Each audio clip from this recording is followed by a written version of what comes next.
Hey, everyone! If you enjoy my quantum audiobooks, you can support me by becoming a Patreon member. Your support helps me keep creating, and you'll get exclusive perks.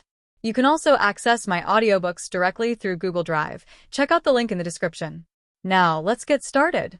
There was something wrong with the rain, so Ash decided to go outside alone to find out what was going on.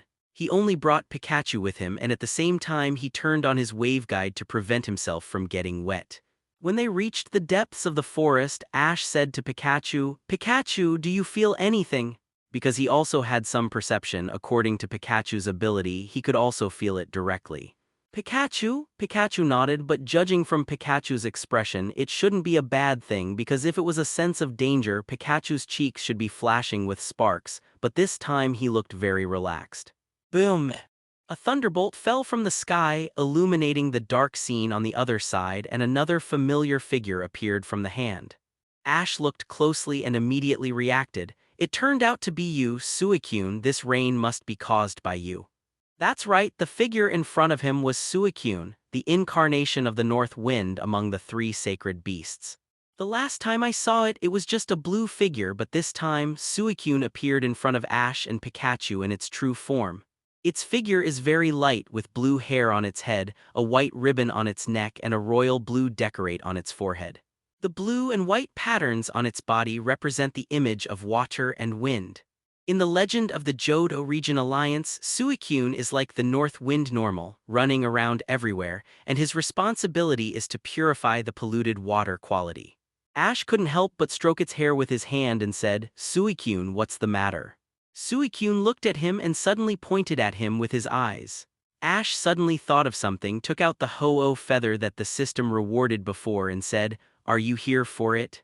Suicune went up and smelled it carefully and looked at Ash again.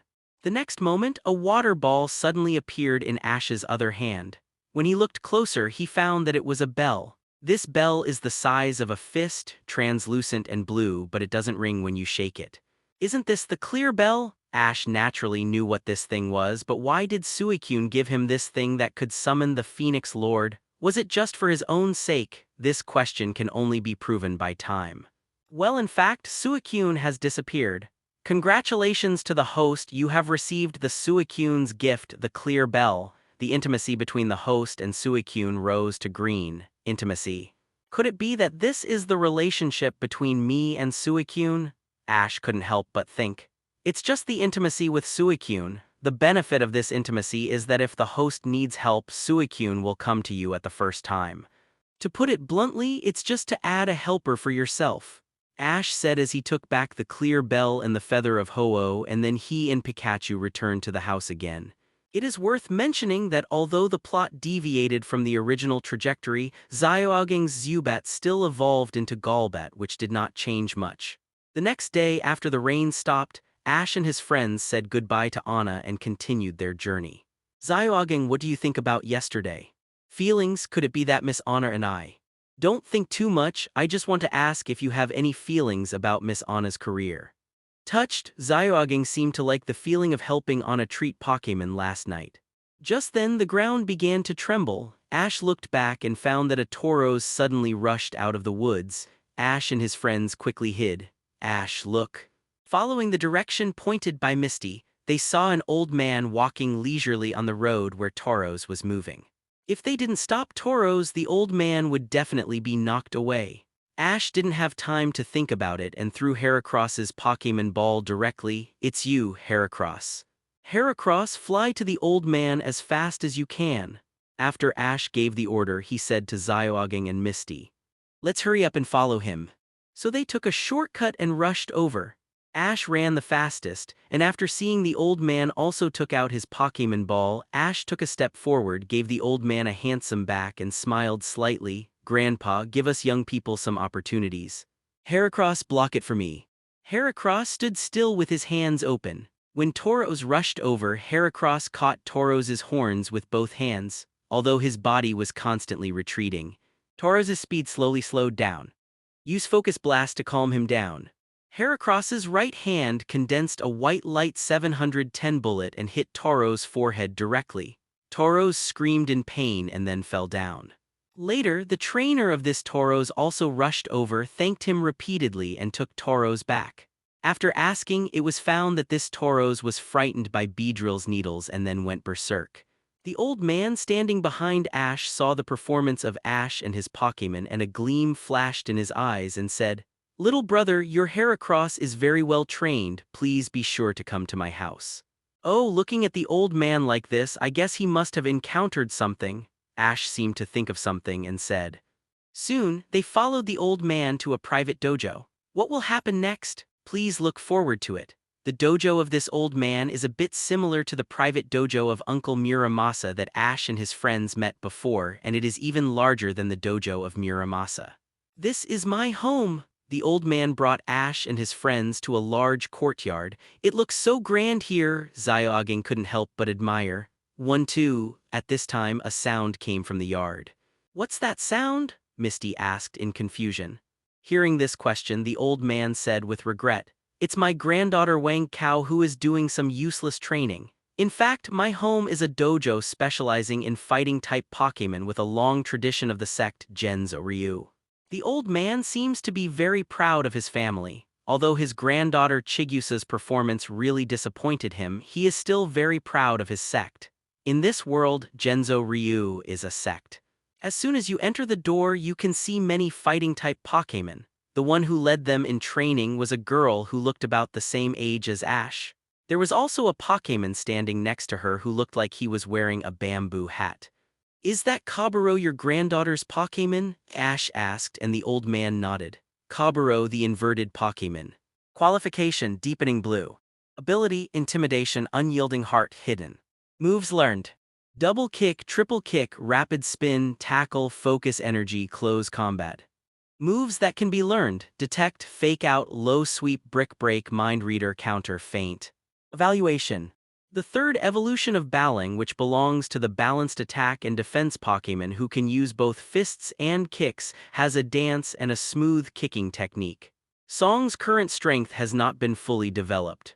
Indeed, looking at this girl's training method, it is very similar to doing radio gymnastics. Everyone, pay attention. You must maintain the posture of the special moves and kicking skills and follow the rhythm. Chigusa said, "Cobblang, you come and show everyone." After seeing Cobblang's demonstration, Misty praised. "So amazing."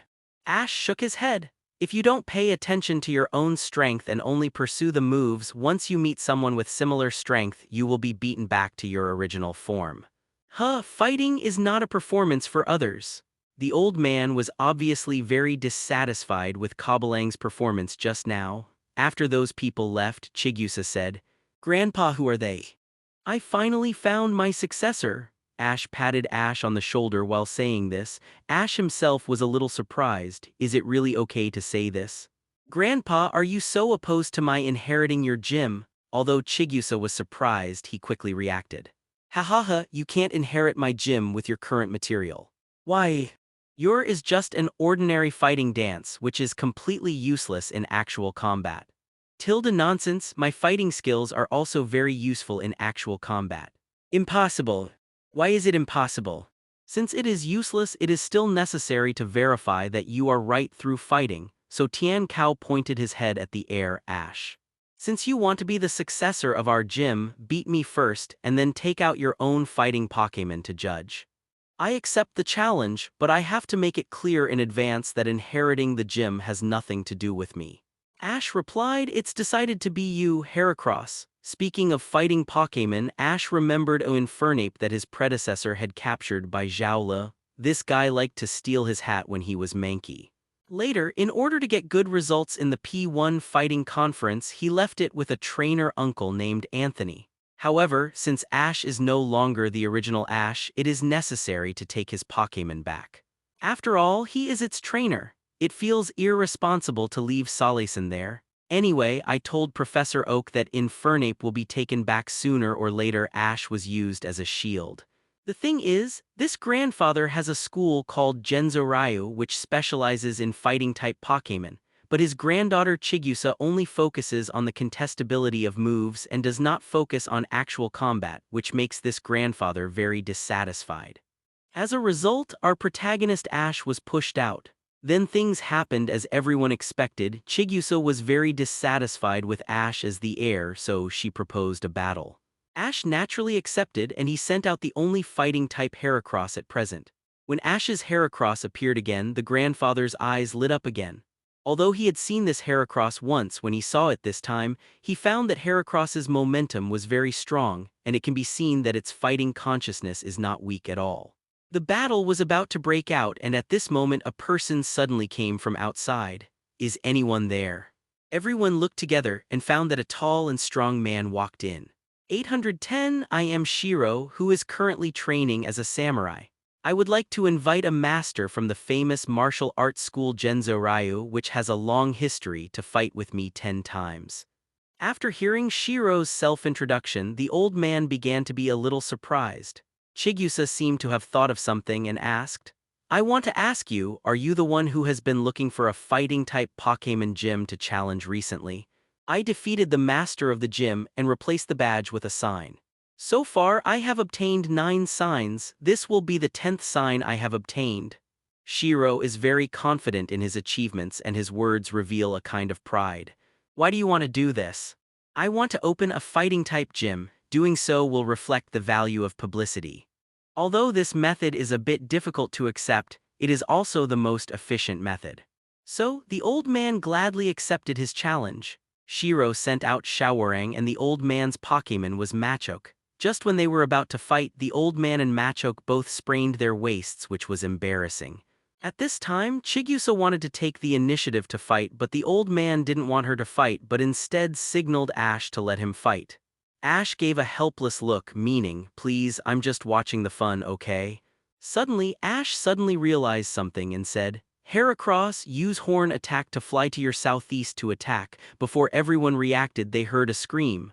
This time we finally got a chance to play. The result is like this again. What a disgusting feeling. There is no doubt that this is the voice of the trio who have been playing supporting roles, because Ash remembered that Team Rocket must intervene at this time to make trouble. In order to make the duel go smoothly, Ash directly beat them away. There's no trouble now, and the battle starts smoothly. At the beginning, Chigusa commanded Kaburo to attack Shawarang continuously, but because his moves were too competitive, Shawarang's defense was impenetrable and his own strength was not enough, and Shirou's Shawarang soon saw the flaw and he was defeated after a series of attacks. Ash had no choice but to fight Shirou as the heir, and he still used Heracross to fight. In fact, Shawarang's moves are also mainly based on leg techniques, which can easily break Kaburo's spiral kick. Shawarang used whirlwind kick. Heracross avoid siege, use the air bomb. Heracross gently turned his body to avoid Shawarang's first attack. At the same time, he condensed an air bomb with his left hand and threw it at Shawarang, which was avoided by Shawarang with a bounce.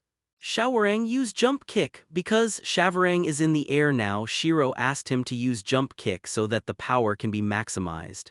Heracross catch him head-on and then use brick break. After Heracross caught it with both claws, he slammed it to the ground with one palm. Shawarang stand up, use double kick.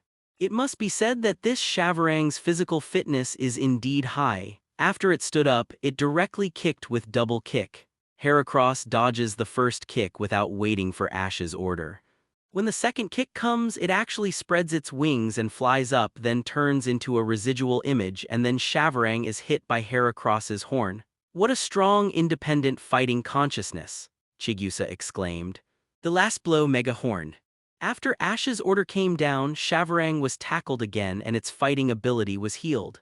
Shawarang loses its fighting ability, Heracross wins. Shirou didn't say anything. After taking back the Shawarang, he told Ash that he would challenge him again in the future and left. At this point, Chigusa finally reacted and came to Ash to ask him to give him special training. Chigusa, in fact, there is nothing wrong with some contest moves, but the premise of this is that the Pokémon itself is strong enough. Your Kaburo has not undergone physical training, so even in the dazzling moves, the flaws will be seen at a glance, which will have an adverse effect on you, you know. As a trainer, you can't just let Pokémon do something they don't want to do for your so-called visual enjoyment. You and Kaburo are not particularly skilled in tacit understanding. Chigusa finally reacted and apologized to his grandfather humbly. He also promised Kaburo that he would not make it uncomfortable for the so-called contest moves. Next, Ash did some special training on Kaburo's own ability to help Chigusa and Kaburo increase their tacit understanding. 2 days later, Ash and the others left. I believe that now Chigusa will not be like before. He will train his Pokémon down to earth instead of focusing only on appearance like before. Congratulations, Ash, Totodile has evolved too. I guess there's a little reluctance in it.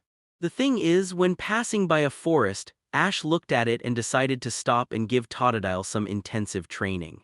Last time, under Wartortle's training, Totodile actually learned Sword Dance, an auxiliary skill that can improve its attack based on its characteristic of loving dancing. It also learned Water Pulse from Wartortle and has become more active recently. Splash.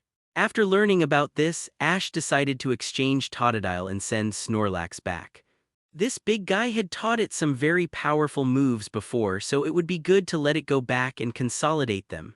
Then, Ash sent Quilava as the rival of the small saw. In terms of attribute, Totodile has an advantage, but because Quilava's level is higher than Totodile and Totodile has not yet evolved to the first stage, the specific battle still depends on them. Quilava, Totodile, I won't be here to command you in this battle. You have to fight on your own. This is also a kind of training for you, understand? Quilava and Totodile nodded. Then the battle began. Both sides greeted each other with flamethrower and water gun respectively. The steam from the collision of water and fire blocked everyone's sight. Then, Totodile saw the opportunity and rushed up directly, hitting Quilava with his left claw. This is a slash skill, but Quilava easily dodged it. Totodile saw that he couldn't hit it, so he shook his tail and used the Aqua Tail skill, but Quilava dodged it again. Quilava was very good at dodging attacks when he was a Cyndaquil. After the evolution, because his body did not become heavier, his body was still relatively flexible.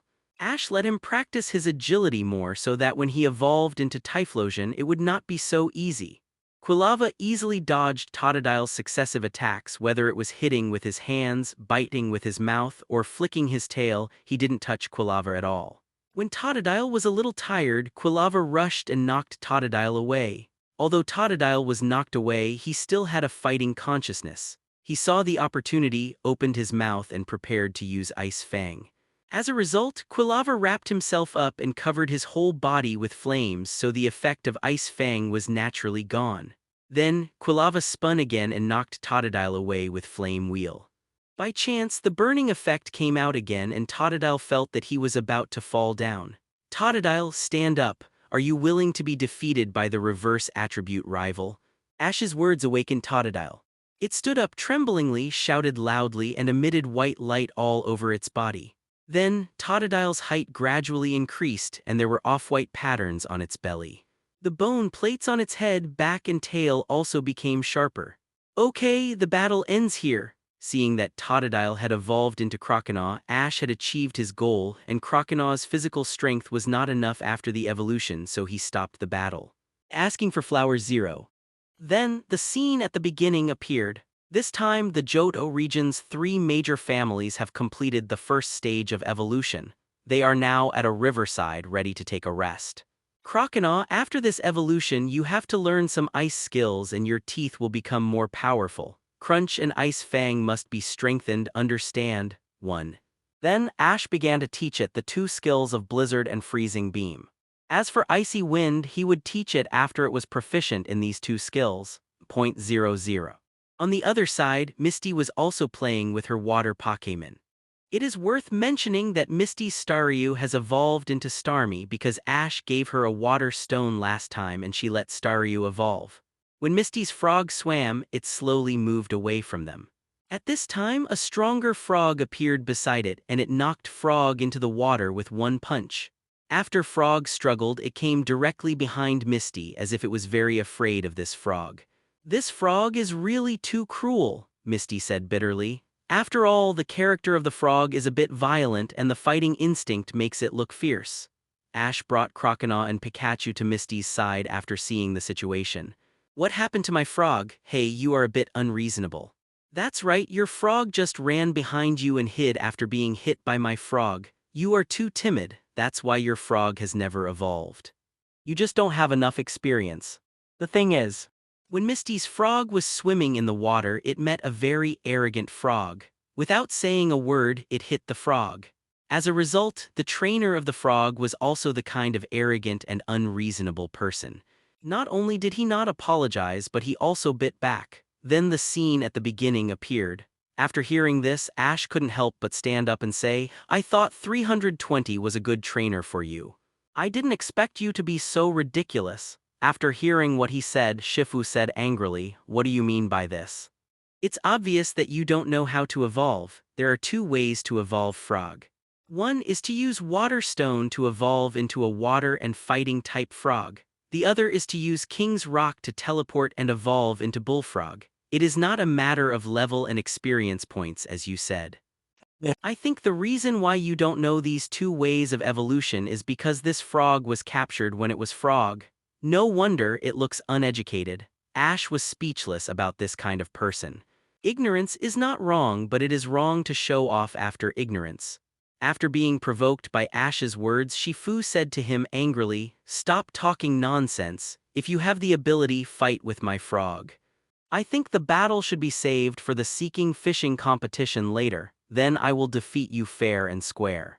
"Seeking Fishing Conference? How did you know about this event?" Shifu asked in surprise. "The fishing rod on your back.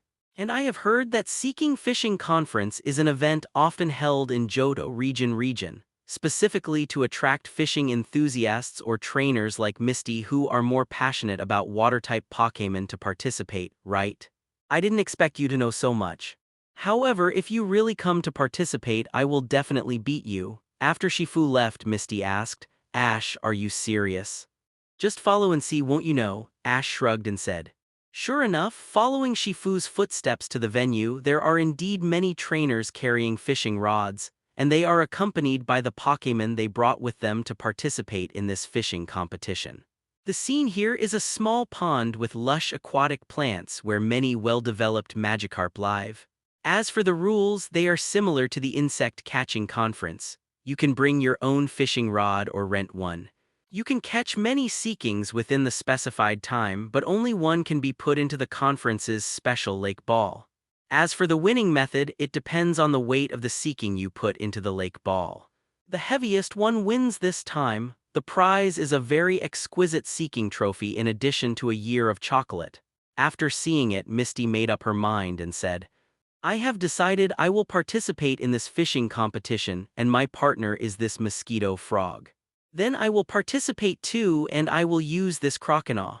Ash patted the Croconaw beside him just in time for it to get familiar with the new moves. "Zyrogging, Pikachu is up to you." Because he can only bring one, Ash gave Pikachu to Zyrogging for safekeeping. "Don't worry, leave it to me." Misty had her own fishing rod, but Ash didn't have one, so he rented 10 fishing rods. It is worth mentioning that Ash did not attend this fishing conference for Seeking, because he just used a wave guide to explore the bottom of the water and found that there were other water-type Pokémon here. He wanted to try his luck to see if he could meet one, so the fishing competition began. Ash did not know how to fish at all, but he had seen many fishing videos and techniques in his previous life, so he tried to imitate them. At most, he could use the wave guide secretly, but this scene was soon noticed by Misty, who could not help but complain, "Ash, are you still using the wave guide at this time? No way, Nan is not a professional fisherman, after all." If he did not use the ready-made psychic, he would be sorry for his identity as a time traveler. Because Ash wanted Misty to win, he used the lake ball to capture a medium-sized Seeking and secretly captured a Pokémon with the Pokémon ball. This could not be considered a foul because he captured it himself. Misty had a lot of fishing experience and she had a special Misty bait.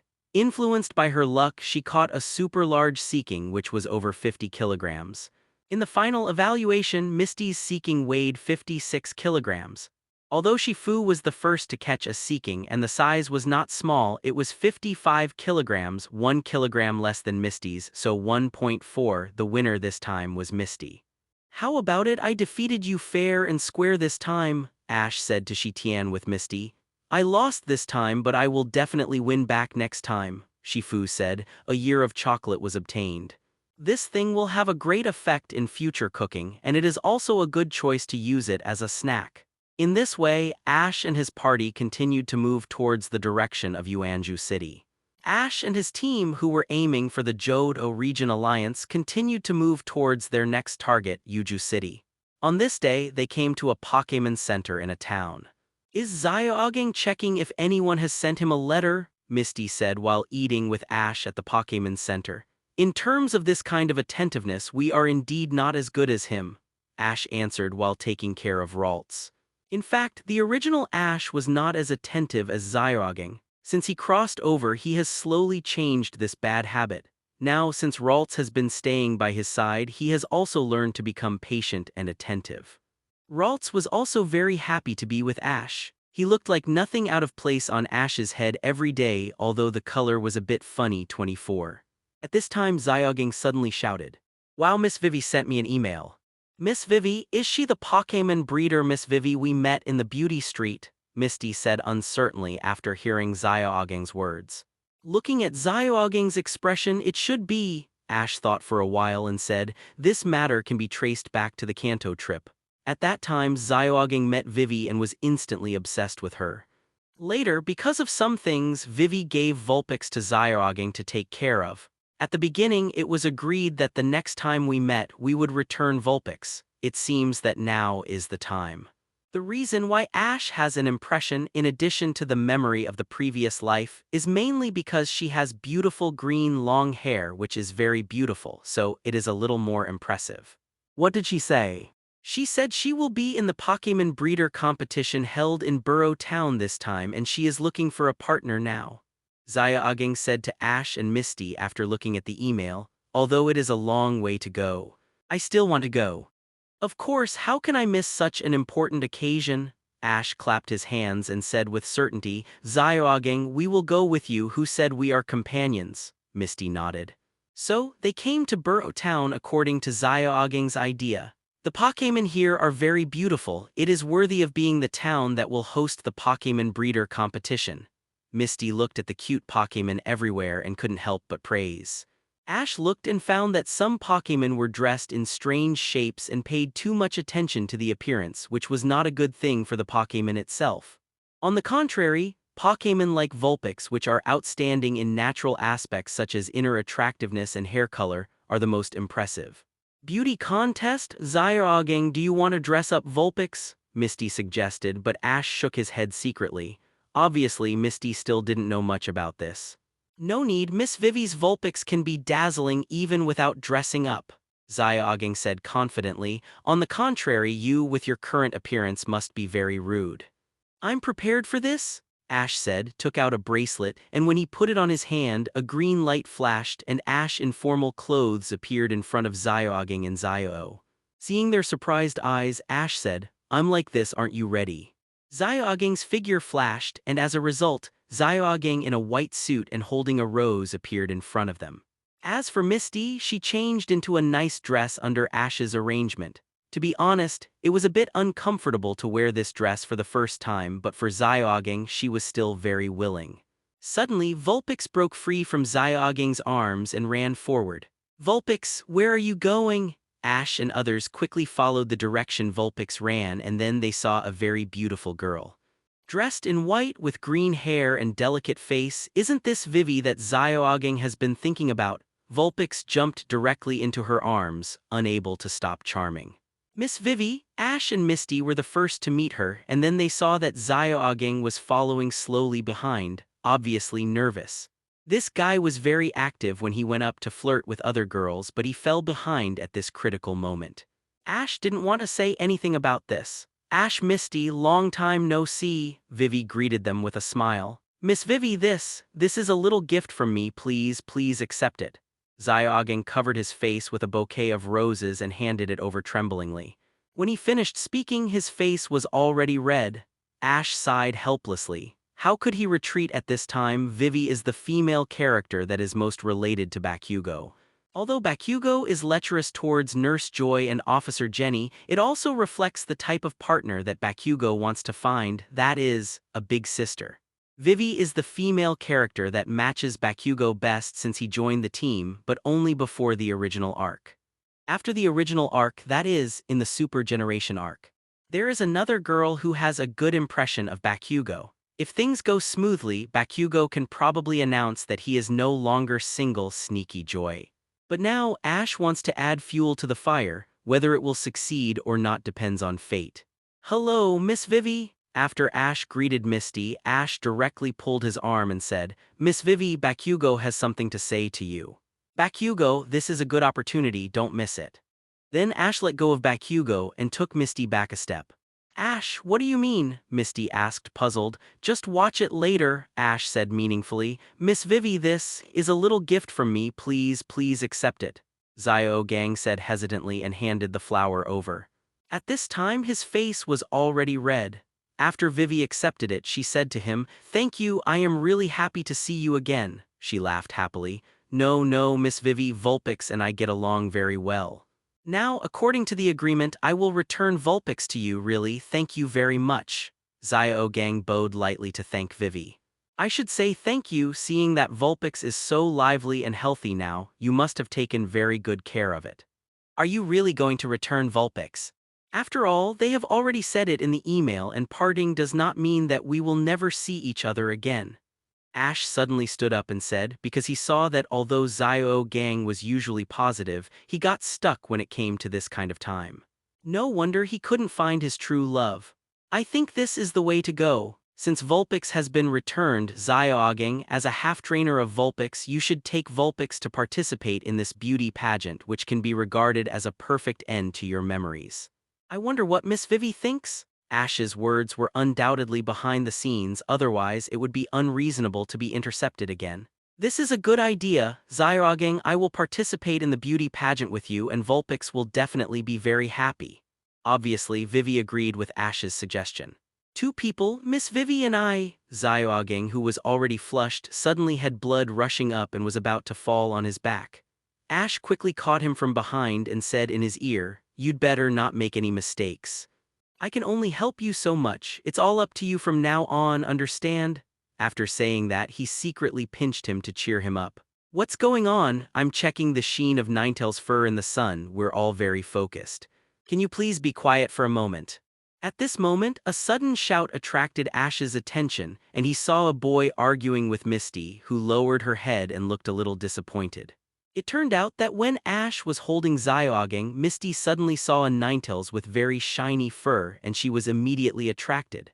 After circling around Ninetales for a few times, she carefully asked the trainer who was combing its fur, "Hello, can I touch it?" Then it was the scene Ash saw. "Why are you doing this to her, Xiaoxiang?" Vivi took the initiative to help Misty out. Okay, I'm wrong. After all, the competition is about to start and it's inevitable to be a little nervous and anxious. "Oh, is your Vulpix back?" The person called Xiaoxiang by Vivi apologized to Misty and couldn't help asking when he saw the Vulpix in her arms. Then the two started chatting. Ash still had some impression of this character. It seemed that he was a friend of Vivi in school days. His dream was to become a Pokémon breeder and even their Pokémon were the same. So he was a childhood sweetheart and Xiaogang's rival in love. Ash silently watched Xiaogang biting his bow tie and crying silently inside helplessly in his heart. Compared with that, he had already lost at the starting point. However, the opinions of the two seemed to be a little inconsistent. Xiaoxiang focused on the hair and shape of Pokémon a bit like a Pokémon beautician. Vivi focused on the inner Pokémon. For this reason, Xiaoxiang also evolved his Vulpix into Ninetales with the purpose of proving that he was right. Ash saw that if this continued, it would probably be like the original work again. No, he must do something. He suddenly thought of a Pokémon in Kalo's region that looked like a poodle, but attentive trainers would use its hair to create various styles to improve the rapport between their Pokémon. This Pokémon was called Furfrou. So he checked the system and found a collection of Furfrou styles which were not expensive, so he just bought it. So Ash pretended to take the collection out of his backpack and everything seemed natural. "Wow, Ash, what is this? It's so beautiful." Misty noticed what Ash had in his hand at first glance. This was the masterpiece of a Pokémon groomer from Kalo's region, and this Pokémon was called Furfrou. Because of its lush hair, some trainers who owned it would trim and shape it to improve the bond between themselves and Furfrou. Ash introduced, Wait a minute, you said that the shapes above are all trimmed. Aren't they grown naturally? Xiao Xiang suddenly said. Of course, people's ideas are always diverse and these shapes are all from the hands of stylists. Shape Furfru. Kalos, Xiao Xiang looked at the album in his hand and gradually lost his mind. Xiao Xiang! Vivi seemed to be affected. During the competition, Vivi and Xiao Xiang performed abnormally, but fortunately Vivi's partner Xiao Gang performed normally, plus Vulpix's own charm, so they won the first place. It seems that I lost. Vivi, I lost. You and your Vulpix are really amazing. No, this is all Xiaogang's work, Xiaoxiang actually. You don't have to say it, Vivi, Liao Zhao. I know what you are going to say, my current practice is not enough. The picture album just now, if it were me, I would not be able to make that Mew shape, so I changed my mind. I want to continue to practice and become a Pokémon beautician. He has decided to go to Kalos region to learn that style. Although Vivi already knew something, she didn't expect him to be so decisive. She felt a little upset, but all words were useless. After expressing her deep wishes, the two shook hands and watched each other leave. Gon wanted to go forward, but Ash held him back and shook his head at him. After saying goodbye to Vivi, he continued his journey. Xiaogang, didn't Miss Vivi say anything to you at that time? Misty asked curiously. No, at that time I think I should give Miss Vivi some time to herself. It turned out that when Ash and the others parted with Vivi, Vivi opened her mouth and wanted to say something to Xiaogang, but Xiaogang did not turn back directly but resolutely stepped on the road ahead. The careful Misty noticed this and wanted to tell Xiaogang, but Ash held her back and signaled with his eyes, so Misty had to give up. Misty, I think Xiaogang also noticed Miss Vivi's expression. I think the reason why he didn't turn back was because Xiaoxiang's matter was a big blow to her. At this time, Xiaogang couldn't say anything, so he wanted to give Miss Vivi some time to ease this matter. But don't worry, if it's fate, there will definitely be a chance to contact each other, Ash comforted. Suddenly, Ash obviously felt something and rushed in one direction. Ash, where are you going? Misty shouted when she saw Ash walking away. Come with me, I found something good. Hearing Ash say this, Misty and Xiaogang had no choice but to follow his direction. After arriving at where Ash was, Misty and Xiaogang looked around and asked, Ash, what did you find? Just now my waveguide detected that there are many Pokémon of the same family with similar waveguides. Special waveguide, what kind of Pokémon is that? Pikachu. Ash winked at Pikachu and Pikachu understood and smashed a special stone in front of him with iron tail, and suddenly a spherical red Pokémon appeared. What kind of Pokémon is this? They asked. This is Shuckle, a bug and rock Pokémon. It has a gentle personality and doesn't like fighting. Although it doesn't have a high attack power, it has a high defense power. What's special about it is that it can contain medicinal materials in the shell behind it. After fermenting the tree and medicinal materials in the shell behind it, it can make delicious juice and medicinal liquid. Ash introduced. Is it so powerful? Xiaogang exclaimed. Is it a bug? Misty couldn't help asking as she looked at it. It's okay, Misty, although it has a bug type, isn't it cute just from the appearance? Now that you mention it, it seems so. When seeing Misty and Shuckle playing well, Ash secretly said, Xiaogang, how about catching one? When you become a Pokémon breeder in the future, it will be of great help to you. Although Xiaogang's dream is still to be a breeder, when his dream becomes a Pokémon doctor, it is estimated that it will definitely help him a lot. I catch it, but didn't you find this? Xiaogang was obviously interested in this. Shuckle was tempted, but still felt a little guilty. I'm not a big fan of this kind of Pokémon, so it's a big help to you. Moreover, I sensed a special wave. Wouldn't it be a step closer to your dream? Ash said. Xiaogang nodded, so he sent Geodude to win the battle. Then the group continued to look for the special wave, Sefp. Ash knew that it was a flash Shuckle, but it was better for him to hide it. After all, no one would believe it if he told them. Wait a minute! Ash noticed that a stone in the middle of the road was emitting the special wave just now and asked them to stop. Pikachu Iron Tail attacks the piece of cloth. When Pikachu slashed the stone, a blue-shelled Shuckle appeared in front of them. Wow, it's a blue Shuckle just like Ash's Noctowl. They are all flash Pokémon, Misty exclaimed. It seems that this is the Pokémon we are looking for. Ash nodded. Xiaogang, put it into sleep or confusion contest condition and then use friend ball to capture it so that it will be much easier to train it. Okay, then I'll leave it to you, Geodude. Use Dizzy Punch. This dizzy punch is a new trick that Ash taught Geodude during the special training before. Sure enough, after using this trick, Shuckle, who originally didn't have much energy contest condition, suddenly fell into confusion contest condition. Zyoging decisively threw friend ball to capture this song flash. I captured Shuckle, Ash, thank you so much. Zyoging felt that Ash did too much for him, helping him find a partner and considering himself first when encountering a good Pokémon. Such unintentional behavior made Zyoging very grateful. In fact, although Ash likes Pokémon, he is not the kind of obsessive-compulsive control. He checked this Shuckle and found that the combat awareness was not that strong. It would take a long time to train it. Now I have to focus on training Ralts. After all, I will fight in the gym soon. Ash decided to let her go to lay the foundation for the future Super Queen, and his Pokémon pool must be expanded. It's okay, Zyoging, as companions, shouldn't we help each other? Ash waved his hand, indicating that this was not worth mentioning. At this time, Geodude jumped up and down, emitting dazzling white light all over his body. After a while, Geodude's figure became taller, his lower body also grew 2 feet, his arms became longer and his whole body exuded a different momentum. This is the evolution of Geodude Graveler. It seems that today is your lucky day, Zyoging, Ash said with a smile. Please give me more advice in the future, Graveler.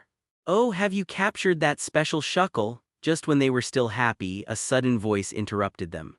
Is anyone talking? Why can't I see anything? Misty looked around and saw no one. Look carefully, I'm here. Misty looked down and saw, K Siddhigarbha Bodhisattva wearing a bamboo hat is talking. Misty, you are a bit rude. Ash came forward and squatted down and said to the old man. Hello, old man Shuckle. Young man, you actually know me. Just now I found a lot of Shuckles with wooden plugs on the roadside. I guess it must be yours. Good eyesight, I'm old man Shuckle. However, you me first still let you capture that Shuckle. It can make medicine that makes Pokémon and humans intimate. I have been looking for it for a long time. So Grandpa, you are a pharmacist? Zyoging asked. Are you very knowledgeable? Are you also a doctor? No, I'm just a breeder. By the way, Grandpa, since you are a pharmacist, please give Zyoging some advice, Ash suddenly requested. I can see that you have trained those Shuckles that were released just now very well. Please be sure to teach Zyoging the secret recipe and experience. Ash, seeing Ash fighting for himself so hard, Zyoging was also very moved. Okay, since you have a connection with this blue Shuckle, I will teach you. However, you also have to help me do something. The old Shuckle said, now the Shuckles in the back mountain have gone to collect herbs, but there are too many and I can't handle it alone. That's no problem, Ash patted his chest and agreed. Zyoging will stay here to learn from Grandpa and the recycling will be left to me and Misty. So the group came to the home of Old Man Shuckle and introduced their Bellsprout to them and asked their Bellsprout to take Ash and Misty to find Shuckle. Ralts, Pikachu, you also go to help Bellsprout to recover Shuckle. In order to add more manpower, Ash sent Ralts and Pikachu out. Ralu, Pika! The 2 Pokémon followed the direction of Bellsprout to recover Shuckle. At first it was okay, Misty and Ash could handle it, but as more and more Shuckles were recovered, they were a little overwhelmed and Ash had no choice but to send Bayleaf to assist. At this time, soaring in the sky suddenly lowered a large net and caught the Shuckles. What's going on? Since you ask sincerely, we will tell you mercifully. In order to prevent the world from being destroyed, in order to protect the peace of the world, the evil of love and justice is implemented, the cute and attractive villain. Jesse James. We are Team Rocket traveling through the galaxy. White hole, white tomorrow is waiting for us. That's it, Sonum. Finally I can say all the lines. We've been waiting for this day for a long time. Team Rocket. Release the Shuckles. Ash didn't have time to listen to their nagging. Don't even think about it, we've taken these Shuckles away. If you don't accept my toast, you'll have to drink the penalty. Bellsprout, Razor Leaf cut off the net, Bayleaf, Plant Frenzy catch them, Pikachu, Thunderbolt. Ralts mentally strengthen them. After a series of orders were issued, Team Rocket's action failed again and they flew directly into the sky. I finally got a chance to play. But they were beaten away in less than a minute. What a disgusting feeling. Finally, Misty and Ash successfully recovered all the Shuckles in the back mountain. Zyoging also got the secret recipe of Old Man Shuckle and mastered the technology of how to use Shuckle to make medicine correctly. After saying goodbye to Old Man Shuckle, the group continued their journey. I'm Zyoging from Yashino City, let's duel. One day, Ash and his friends were walking on the way to Yuju City and suddenly heard a voice coming from the front. There seems to be something going on ahead, let's go and take a look. The three of them walked over and found that it was Gary, and there was a moon Pokémon next to him. It's a moon Pokémon, it seems that the Eevee has evolved into a moon Pokémon, Zyoging said. Eevee, this Pokémon is a very peculiar species. As we all know, Eevee has a total of 8 evolutionary forms, namely Fire Pokémon, Lightning Pokémon, Water Pokémon, Sun Pokémon, Moon Pokémon, Leaf Pokémon, Ice Pokémon, and Sylveon. Of course, the last 3 forms are still in the undiscovered contest condition. Ash has always been attracted to the Pokémon Eevee. Apart from its various evolutionary forms, Eevee has another special feature, that is, it is also a partner Pokémon, that is, it can use 8 evolutionary forms of partner moves without evolving. If I really catch an Eevee in the future, I can consider training it. And now, Gary's battle is about to begin. The Pokémon that Zyoging took out is Alakazam. Doesn't he know that the attribute of the opposite moon Pokémon is Alakazam, which completely counters him? Ash checked the relevant information of Alakazam. Although it has learned a lot of moves, it is not as qualified as Gary's moon Pokémon. It is just that the blue is getting darker while the moon Pokémon is getting darker purple, which is already a big gap.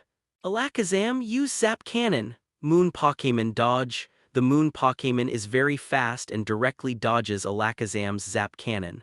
Alakazam, use Mind Interference. Alakazam closed his eyes and used a special move, but this was a Psychic-type move and had no effect on the Dark-type moon Pokémon. In that case, Alakazam, use Iron Head, but obviously this move was also dodged by the moon Pokémon very quickly. The speed is very good and it can be seen that it has been carefully cultivated. Ash couldn't help but say, Moon Pokémon Quick Attack, Alakazam teleport away. When the moon Pokémon rushed over, Alakazam disappeared directly on the spot, but Gary's expression was not very nervous now, as if he was feeling something.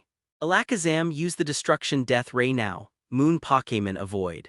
When the Destruction Death Beam was released, Alakazam was also disturbed by the side effects, which gave Gary a good opportunity.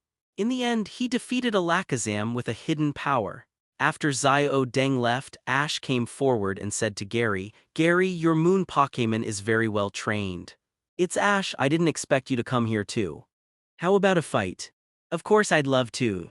Soon the battle between Ash and Gary, the old enemies, will begin. Pikachu, fight your old rival. That's right, Ash sent Pikachu again. Seeing that it was Pikachu, Gary didn't dare to be careless, because last time he was caught off guard by this Pikachu and this time he would never underestimate the enemy again. Moon Pokémon Quick Attack. Pikachu used Double Team to avoid. As a result, the Moon Pokémon only hit one of Pikachu's clones. Moon Pokémon Hidden Power. Pikachu used the ball. Electro Ball and Hidden Power collided and the explosion made the field blurry.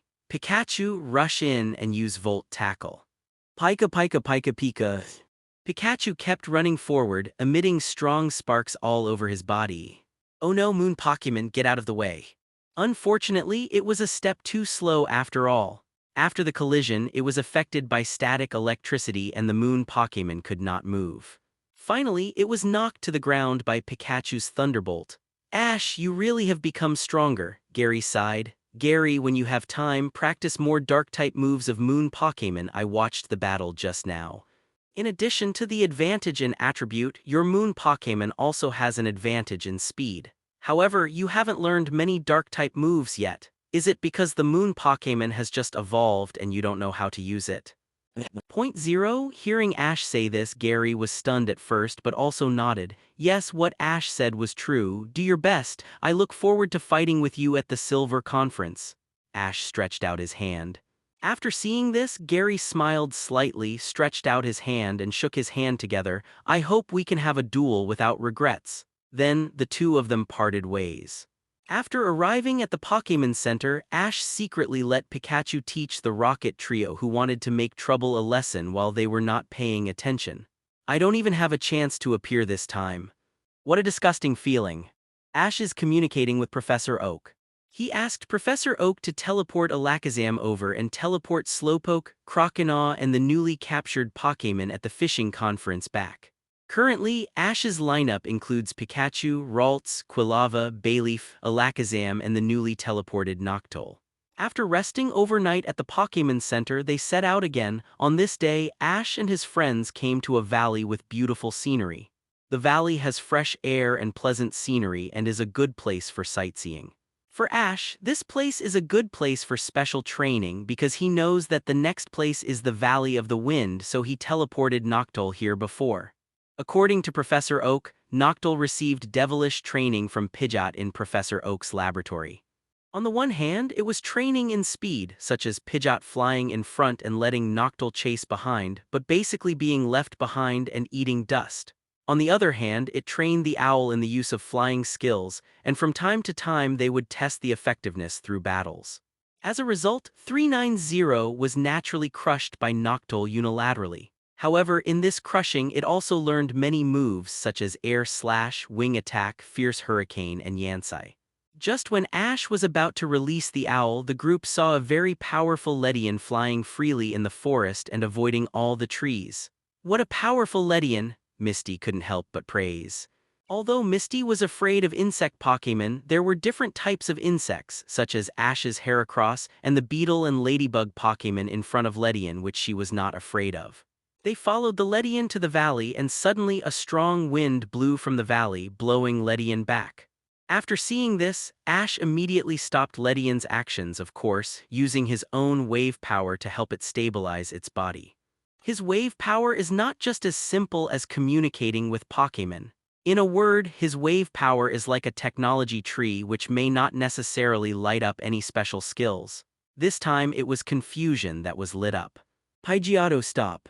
After this, the wind in the valley stopped and then a boy came with a Pidgeotto. After the boy saved Ledian, he looked at Ash curiously and said, "Thank you for saving Ledian." "Excuse me, was that confusion just now?" "Yes, Ash is a psychic." "Sorry, you were not injured just now, right?" At this time, a man came with a larger Pidgeotto and Ledian. Seeing this, Ash understood that the strong wind just now was blown by Pidgeotto. The reason for this is to train Ledian's ability to fly in strong winds, and this special training method is what every flying Pokémon should train. After all, flying in the sky all the time will definitely encounter such situations, and many flying-type tricks are related to wind. "Is this your first time here? That child is my son, named Shirou. This is the Valley of the Wind, the forest ranger of our hill. My name is Ash, and these two are my companions, Zaya, Ogeng, and Misty. We are going to Yuanju City and will pass by here." After introducing each other, they followed Shirou and his son to where they were. Suddenly, Ash felt something and jumped to the side with Pikachu, saying, "Be careful." Unfortunately, Misty's Togepi and Shirou's Ledian were caught by the sudden big net. "Ledian, what's going on?" Shirou shouted. "Since you asked sincerely, we will tell you mercifully. To prevent the world from being destroyed. To protect the world's peace." "Okay, Team Rocket, your lines are too long-winded. Can you change them next time?" Ash couldn't help but interrupt after hearing this stereotyped line. The three members of Team Rocket said angrily, "Hey, little brat, interrupting others is very rude. Although we didn't catch Pikachu, it's not bad to catch the little girl's Togepi and this Ledian. Noctowl air slash their air balloon." Ash didn't want to talk anymore, so he released Noctowl. With just one strike, he broke Team Rocket's hot air balloon, and when Togepi and Ledian fell, he caught them with confusion. As for Team Rocket, what a disgusting feeling. I don't need to say more. After this episode, Ash decided to train the owl in this Valley of the Wind. With its intelligence, it should be able to comprehend new tricks. Noctowl, this time you have to learn to use the wind here to stabilize your flying and also comprehend new tricks, understand? After giving instructions, Noctowl turned his head and began to follow Ash's footsteps to train. After constantly consuming physical strength and getting injured, the owl learned the recovery skill Roost and just needs to pay attention in the battle. What surprised Ash the most was that Noctowl not only comprehended Sky Attack, the ultimate move of the flying system, but also another trick, Brave Bird. Although this 1.8 special move will cause rebound damage to oneself compared with Sky Attack, it does not require stockpile and has a faster attack speed. Although this is a special move introduced in the 4th generation, Noctowl was able to comprehend it, which also gave Ash a big surprise. Correspondingly, Noctowl's qualification also became purple and deeper. After taking back Noctowl, Ash and his friends also said goodbye to Shirou and his son and continued to go to Yuzu City. After a day of training in the Valley of the Wind, Ash and his team continued their journey. Just after they came down the mountain, they saw a Pokémon Center. "Is anyone there?" Ash asked after they entered. Nurse Joy is usually very busy. Although Nurse Joy can often be seen at the front desk receiving guests, this does not mean that Nurse Joy is very idle. She is still quite busy most of the time. "Lucky!" This voice belongs to Chansey, Nurse Joy's partner. Then a Nurse Joy appeared in front of them and said, "Miss Ran, ye just went out for a medical consultation." "What's going on? Isn't this Nurse Joy?" Misty asked in confusion as she looked at the Nurse Joy in front of her. Ash looked carefully and said, "No, she is not the real Nurse Joy." Along the way, they passed many Pokémon centers and saw many Nurse Joys, but the Nurse Joy in front of them was very different from the ones they had seen before, which was also inferred by Ash based on his experience. Well, actually, he said that because he saw that Gang Yi Xiao gang behind him didn't make any movement. It has been mentioned before that Xiao gang has a special ability, which is to distinguish Nurse Joy and Officer Jenny in different places. Although they look very similar, Xiao Gang can tell Nurse Joy and Officer Jenny in any place at a glance. Not only that, as long as Xiao Gang sees Nurse Joy or Officer Jenny, he will first teleport to her, and then either offer roses or hold her hand to make a cheesy and embarrassing confession. But now, Xiao Gang didn't move at all, which shows that the Nurse Joy in front of him is not the real Nurse Joy. "Haha, Ash, you actually found out I'm obviously a perfect disguise." As soon as the voice fell, this Nurse Joy revealed her true face. "Ditto!" After the little Stephanie shouted, Chansey beside her became Ditto. According to the memory of his previous life, Ash suddenly recalled that there was such a trainer with a Ditto beside him, so you are Duplica. "Yes everyone, long time no see." "Miss Duplica, how did you get here?" Misty asked curiously. Misty's Togepi and Ash's Pikachu came over with great interest and touched the face of the Ditto. After all, its face was still very elastic. "I came here because of this." Duplica handed over a poster. "Pokémon Performance Festival, are you invited to participate?" Ash asked. "Well, the Pokémon Performance Festival will invite performers from all over the country to come here, and it will last for a whole week," Duplica introduced slowly. "It will test the various skills and specialties of Pokémon. This event has always been very famous." Since he received the invitation, it means that Duplica has already gained some fame. It really sounds amazing. At this time, the real Nurse Joy came over with a Pokémon ball in her hand and said to Duplica, "Miss Duplica, your Pokémon has been checked and there is no problem." Seeing this, Ash handed his Pokémon to Nurse Joy to recuperate. "By the way, everyone, let me introduce you. This is my new partner, Ditto II Ditto." Then, she released another Ditto which was a little bit smaller than the first one. If you don't look closely, you really can't see it. The 4 people sat in the yard and chatted. During the time, Duplica said, "To be honest, this Ditto has a little problem." Later, after the demonstration, Ash and the others understood what was going on. It turned out that although this Ditto could transform into various Pokémon, the difference was limited to its own body shape. For example, if Ditto transforms into a small Pokémon like Pikachu or Togepi, you can't see anything. However, for example, Steelix and Graveler of Xiaogang, although their appearance has changed, their body size is much smaller than the original, which can be said to be a mini version. In fact, you don't have to worry, Ditto just can't change its size, which doesn't affect anything. Maybe such a small body can attract many children to come and watch, Ash comforted. "Really? Really, children normally like such small things, and it is the most suitable as a playmate." While they were still discussing, suddenly there was an explosion from the Pokémon Center. Ash and his friends rushed over and found 2 people on the roof. They were dressed the same as Ash and Duplica. "Team Rocket, I guessed it was you." Ash was also speechless by these real protagonists. "Sure enough, you detected it. Then we have to take the mini Ditto away." Meowth pointed at the Ditto in Duplica's arms and said, 257. This is absolutely impossible. As a result, they started fighting as soon as they disagreed. Duplica's Ditto and Wobbuffet became Jesse's Arbok and Wobbuffet respectively, and it was still difficult to tell the winner for a while. However, Jesse's Wobbuffet had its own ideas. Although Jesse kept shouting counter, he would use counter and mirror coat according to his actual situation, which was also pointed out by Duplica. In the end, the Rocket Trio was still beaten out, and the other trainers, after seeing Duplica's Wobbuffet, also showed great interest and gathered around to watch. Duplica was also determined to capture more unique Dittos and set up a special Ditto troop for everyone to watch. Ash and the others also said goodbye to Duplica and continued their journey. At the same time, on a tree on the cliff. Next time I will shout counter, and then you can decide whether to use counter or mirror coat. Sanasi tilde. Ash, why did you teleport Scyther back? Since I captured him, he has been training with Heracross in Professor Oak's laboratory. I came to see the results of his training. Ash and his friends were resting by the river.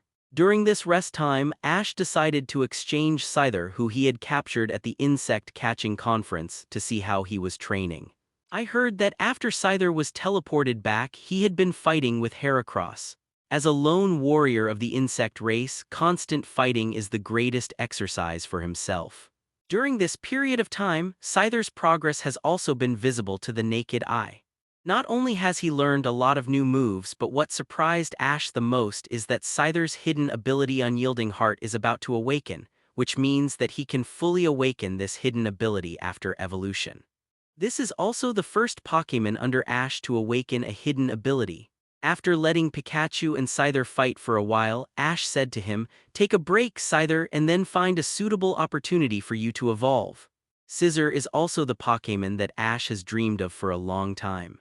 Before Scyther nodded, he heard a scream from the other side. No need to guess, it must be Misty. The reason is that after Misty went to the river to wash her face, she saw a strange bush, so she and Tojbi went forward to take a look curiously. But as the saying goes, curiosity kills the cat.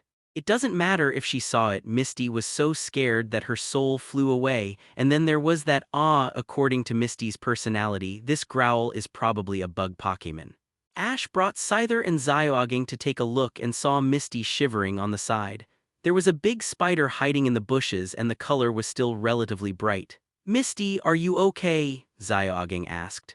"This is Ariados, the evolved form of the ball of string. No wonder Misty is so scared," Ash said. However, the Ariados in front of him didn't seem to be awakened but remained motionless. The strangest thing was that he didn't seem to be resting. Is this Ariados sensing? "I found you, Ariados." Just then, a female voice came from the tree. As soon as the voice fell, the girl jumped down from the tree. The girl looked very neat and tidy in her clothes with a high ponytail on her head. The only thing that ruined the atmosphere was that her clothes were too brightly colored. In addition, there was a Venonat beside her. Based on the memory of his previous life, Ash remembered that the girl in front of him was Miss Aya, the sister of Mr. Koga of the Fuchsia Gym. To be honest, if it weren't for the costume, it would be hard to imagine that Miss Aya was a ninja. After all, which ninja would wear such bright clothes? Zyoging teleported to Miss Aya again. "Miss Aya and I are indeed tied together by the red string of fate." Suddenly, a man's voice came from the side of the bush. Ariados, start moving. Then Ariados, who had been motionless, suddenly opened his eyes. "Scyther, quick guard."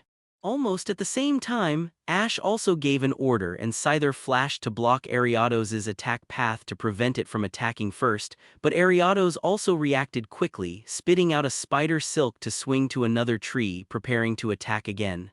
"Still want a sneak attack?" Scyther cut. Scyther quickly drew his knife and chopped it over, and Ariados had to continue to dodge. Ariados, use pin missile. Scyther air slash. The wind blades collided with the pin missile and were soon defeated, but Scyther disappeared on the spot. Now use cut. Ariados, get out of the way. However, Ariados was unable to dodge and was hit by Scyther, suffering heavy damage. "That's it, Scyther. I say, Ariados trainer, it's time for you to show up." Ash asked Scyther to stop and shouted towards the bush. "You found me. It seems that I didn't lose unfairly." An older man who looked older came out from behind the tree and praised. Young man, your Scyther breeder is very good. Mr. Principal, Aya also came with Venonat. Aya, who are these? The principal was very interested in Ash's Scyther at first sight. Once introduced, Ash and the others also knew that the principal was the principal of the Pokémon Ninjutsu Academy in this forest, and Aya was now training there.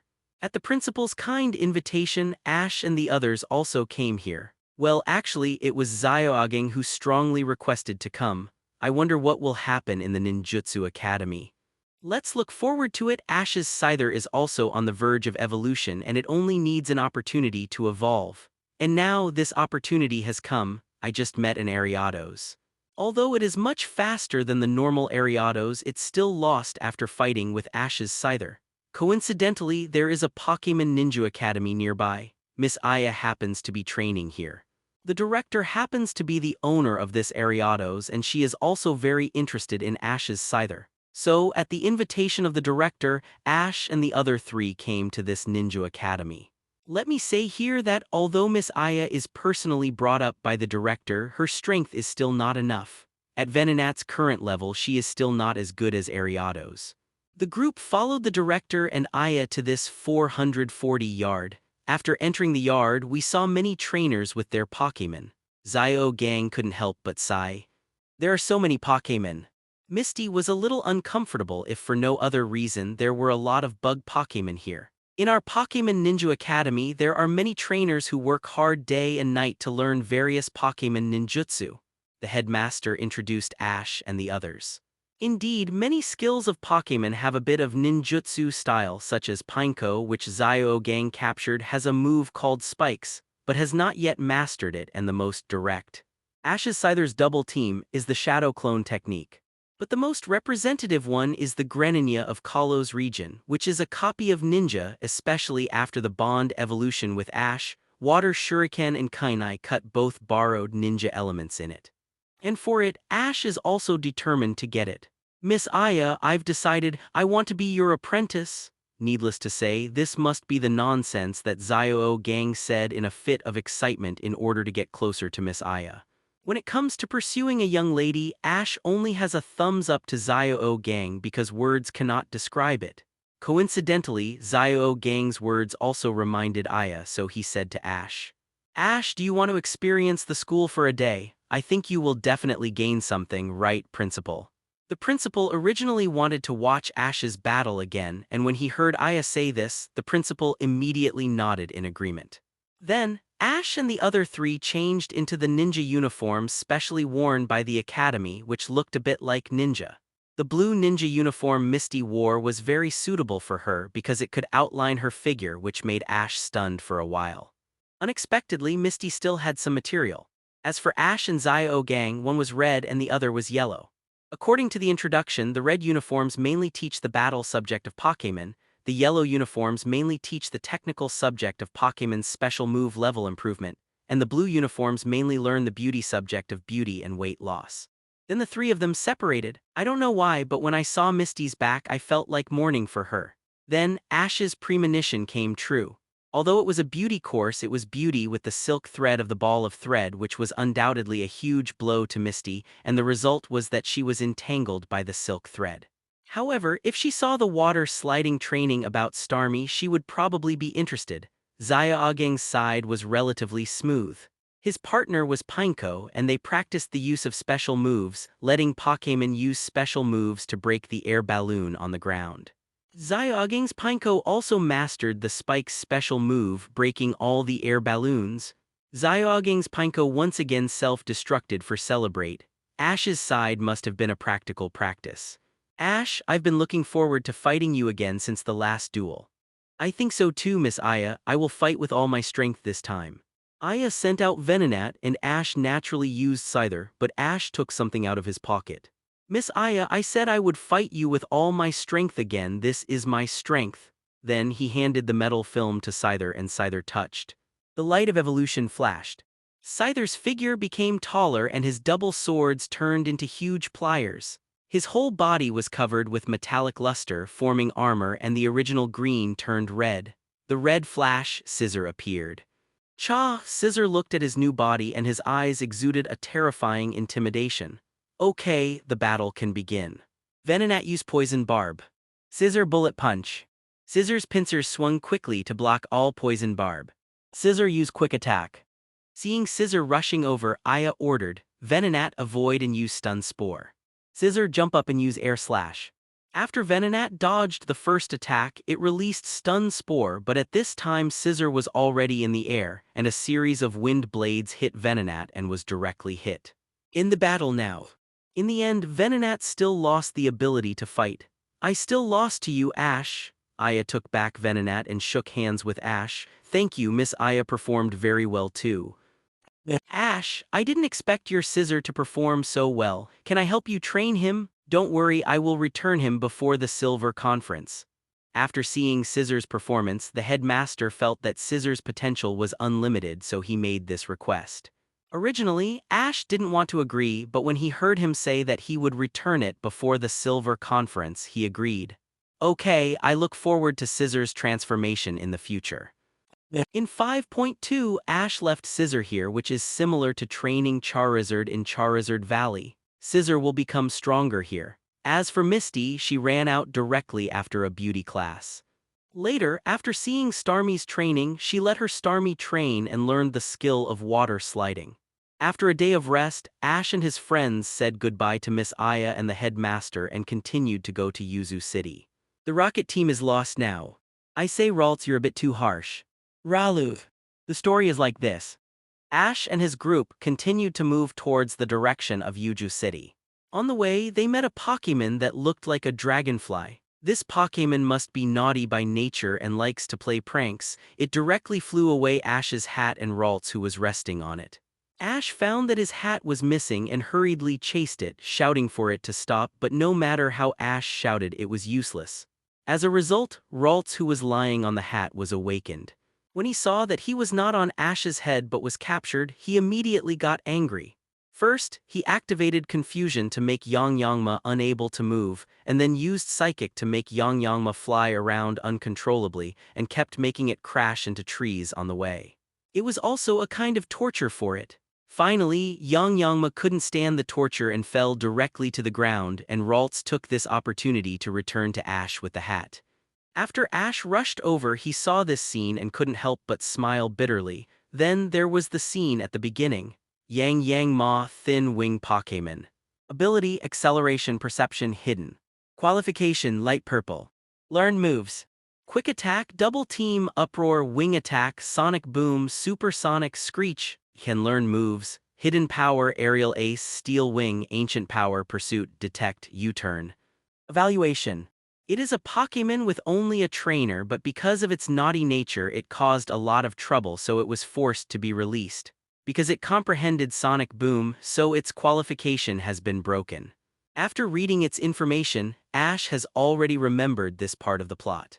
This Yanma is a Pokémon of a boy named Hiroshi. Because it is too lively, it has always caused great trouble to the nearby residents. The most direct thing is that the windows of every house are shattered.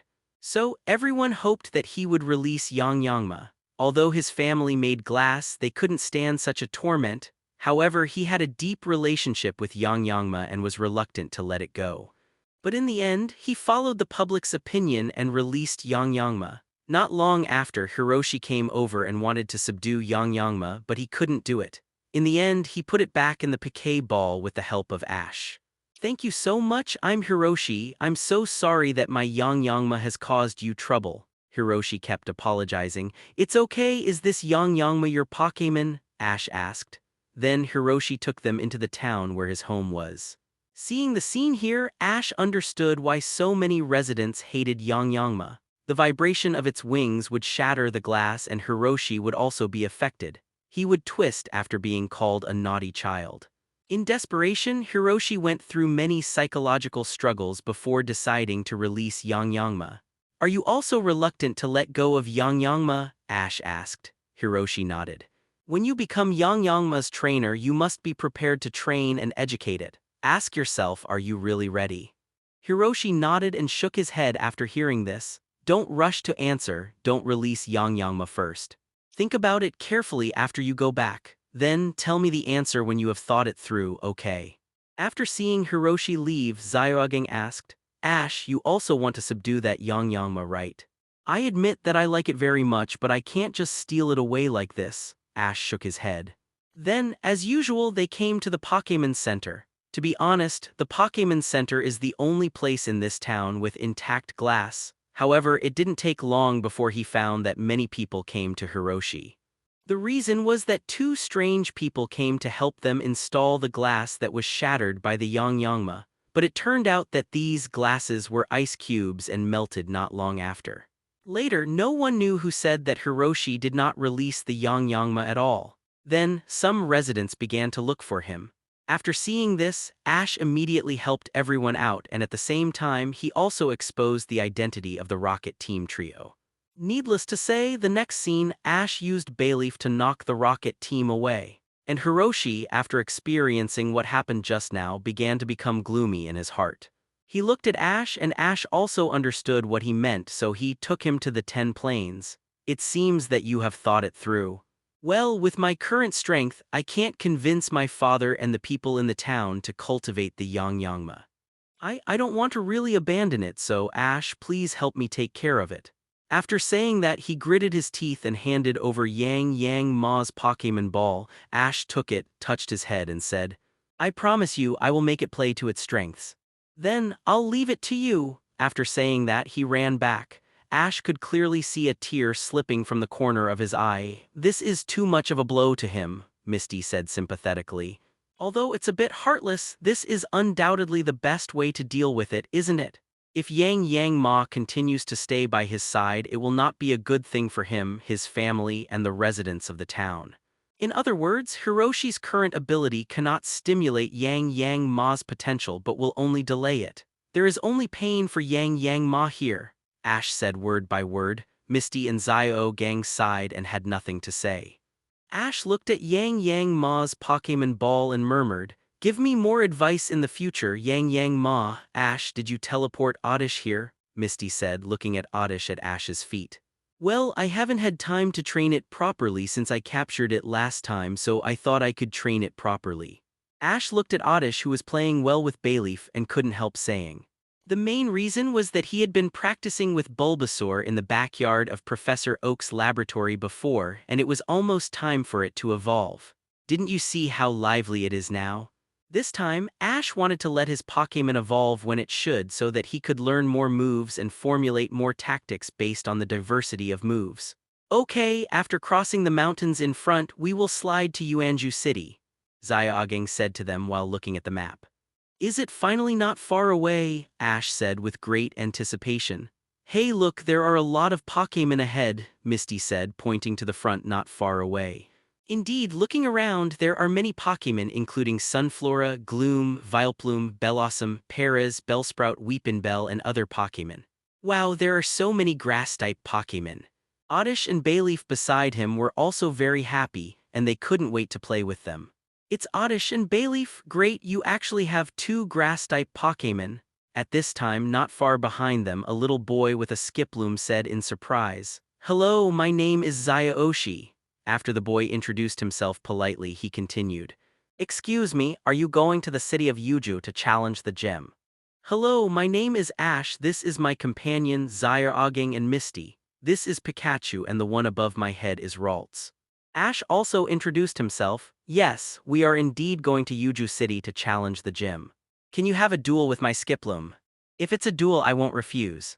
Oddish, you take this battle. Ash didn't send Bayleaf but let his Oddish feel the difference between actual combat and practice. Skiploom, use Impact.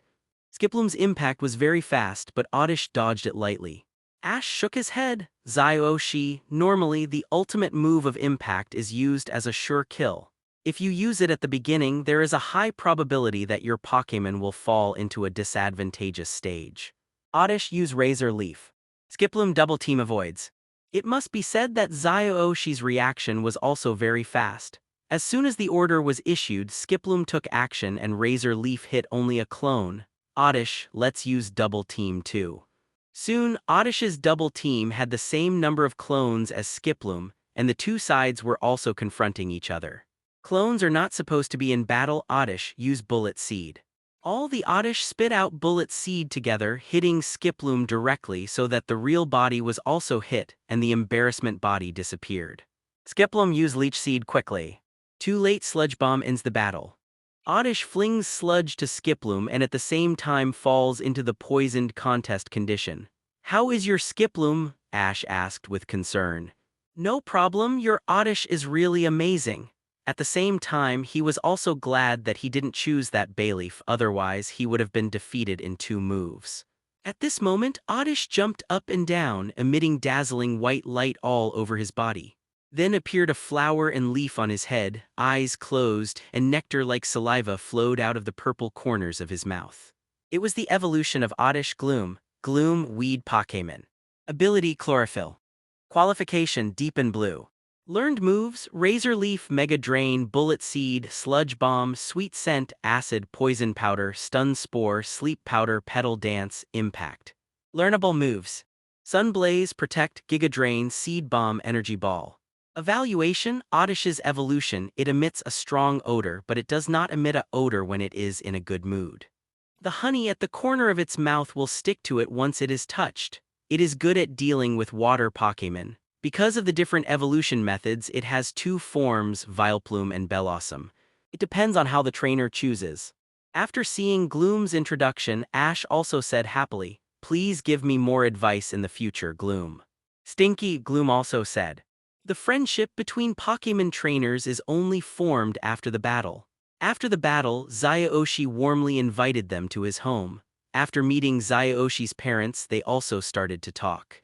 "I see, Satoshi and his Skiploom also worked hard," Satoshi's father said. "I have tried my best to fight, but Ash Sr. is more powerful. He defeated me with just Oddish and he evolved into a flower." "Thank you, such an excellent trainer like Ash is willing to accompany Satoshi to practice, which is a valuable lesson for him." "No, Satoshi will definitely become an excellent trainer in the future." Ash did not forget to praise him, which made Satoshi a little embarrassed. "Rest well at my house tonight." "Thank you so much." Who would be willing to sleep outdoors if they can stay overnight? Ash was also very grateful for this. "The flowers here are so beautiful." In the yard, Misty couldn't help but admire after seeing so many beautiful flowers. "We planted these with the grass-type Pokémon." Grass-type Pokémon can be said to understand the feelings of these flowers and plants the best, said Satoshi's mother. "Grass-type Pokémon are also very powerful in battles," Satoshi added. "Delicious." This child has always wanted to participate in the Grass-type Pokémon Championship, Satoshi's mother said. "Grass-type Pokémon Championship?"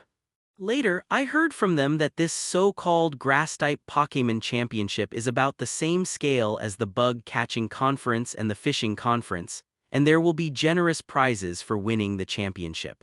Ash knew the prize very well, that is, the Leaf Stone. It just so happens that his Gloom can evolve into Vileplume through this. With such a competition, how can Ash not sign up? So, Ash also participated in this Grass-type Pokémon Championship. I don't know how Ash will perform in the Grass-type Pokémon Championship, so please look forward to the next chapter. The next day, the weather was particularly sunny, which was very suitable for Pokémon trainers to fight. Especially, this was a battle between Grass-type Pokémon. Dear audience, I've kept you waiting for a long time. The regular Grass-type Pokémon in this town is finally about to start. The host said the opening words enthusiastically, making everyone excited.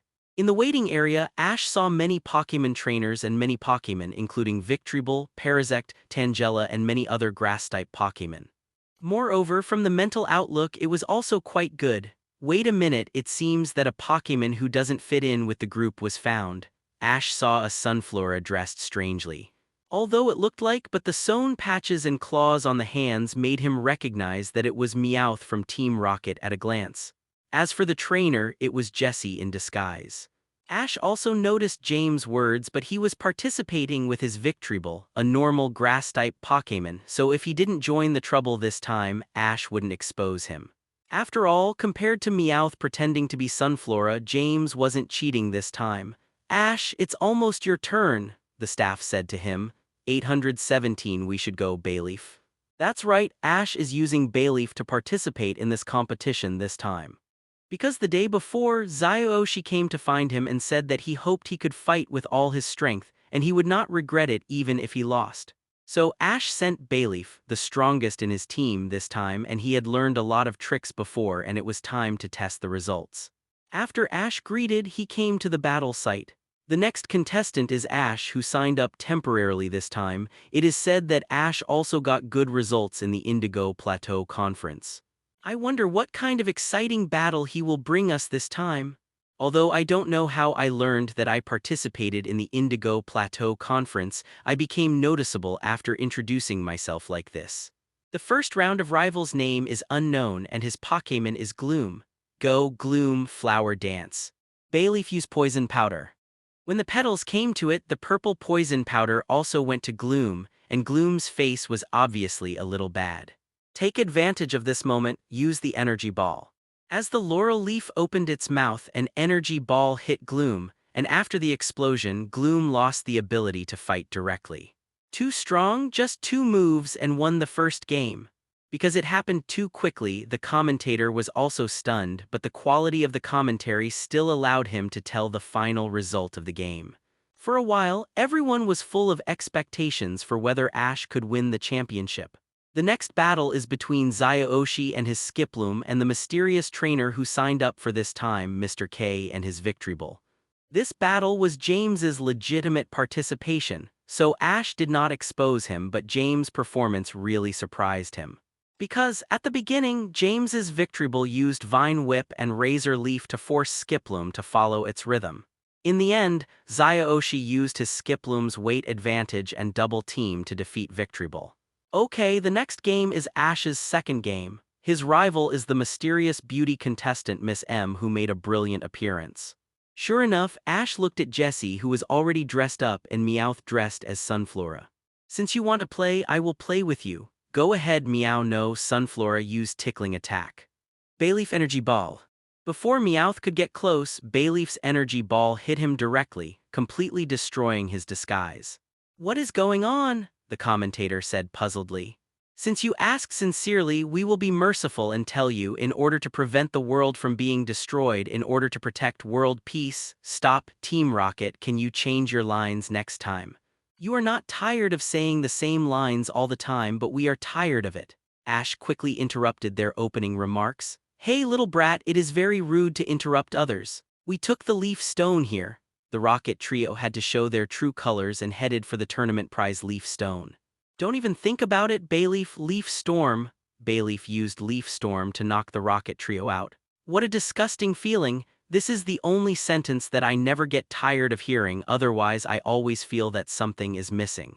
Ash smiled as he looked in the direction where they were knocked away. In the subsequent matches, Ash's Bayleaf defeated his rival within 3 moves every time and entered the finals smoothly. On the other hand, after Satoshi's Skiploom had a hard fight with Victory Ball, he seemed much more relaxed when he met rival again and entered the finals.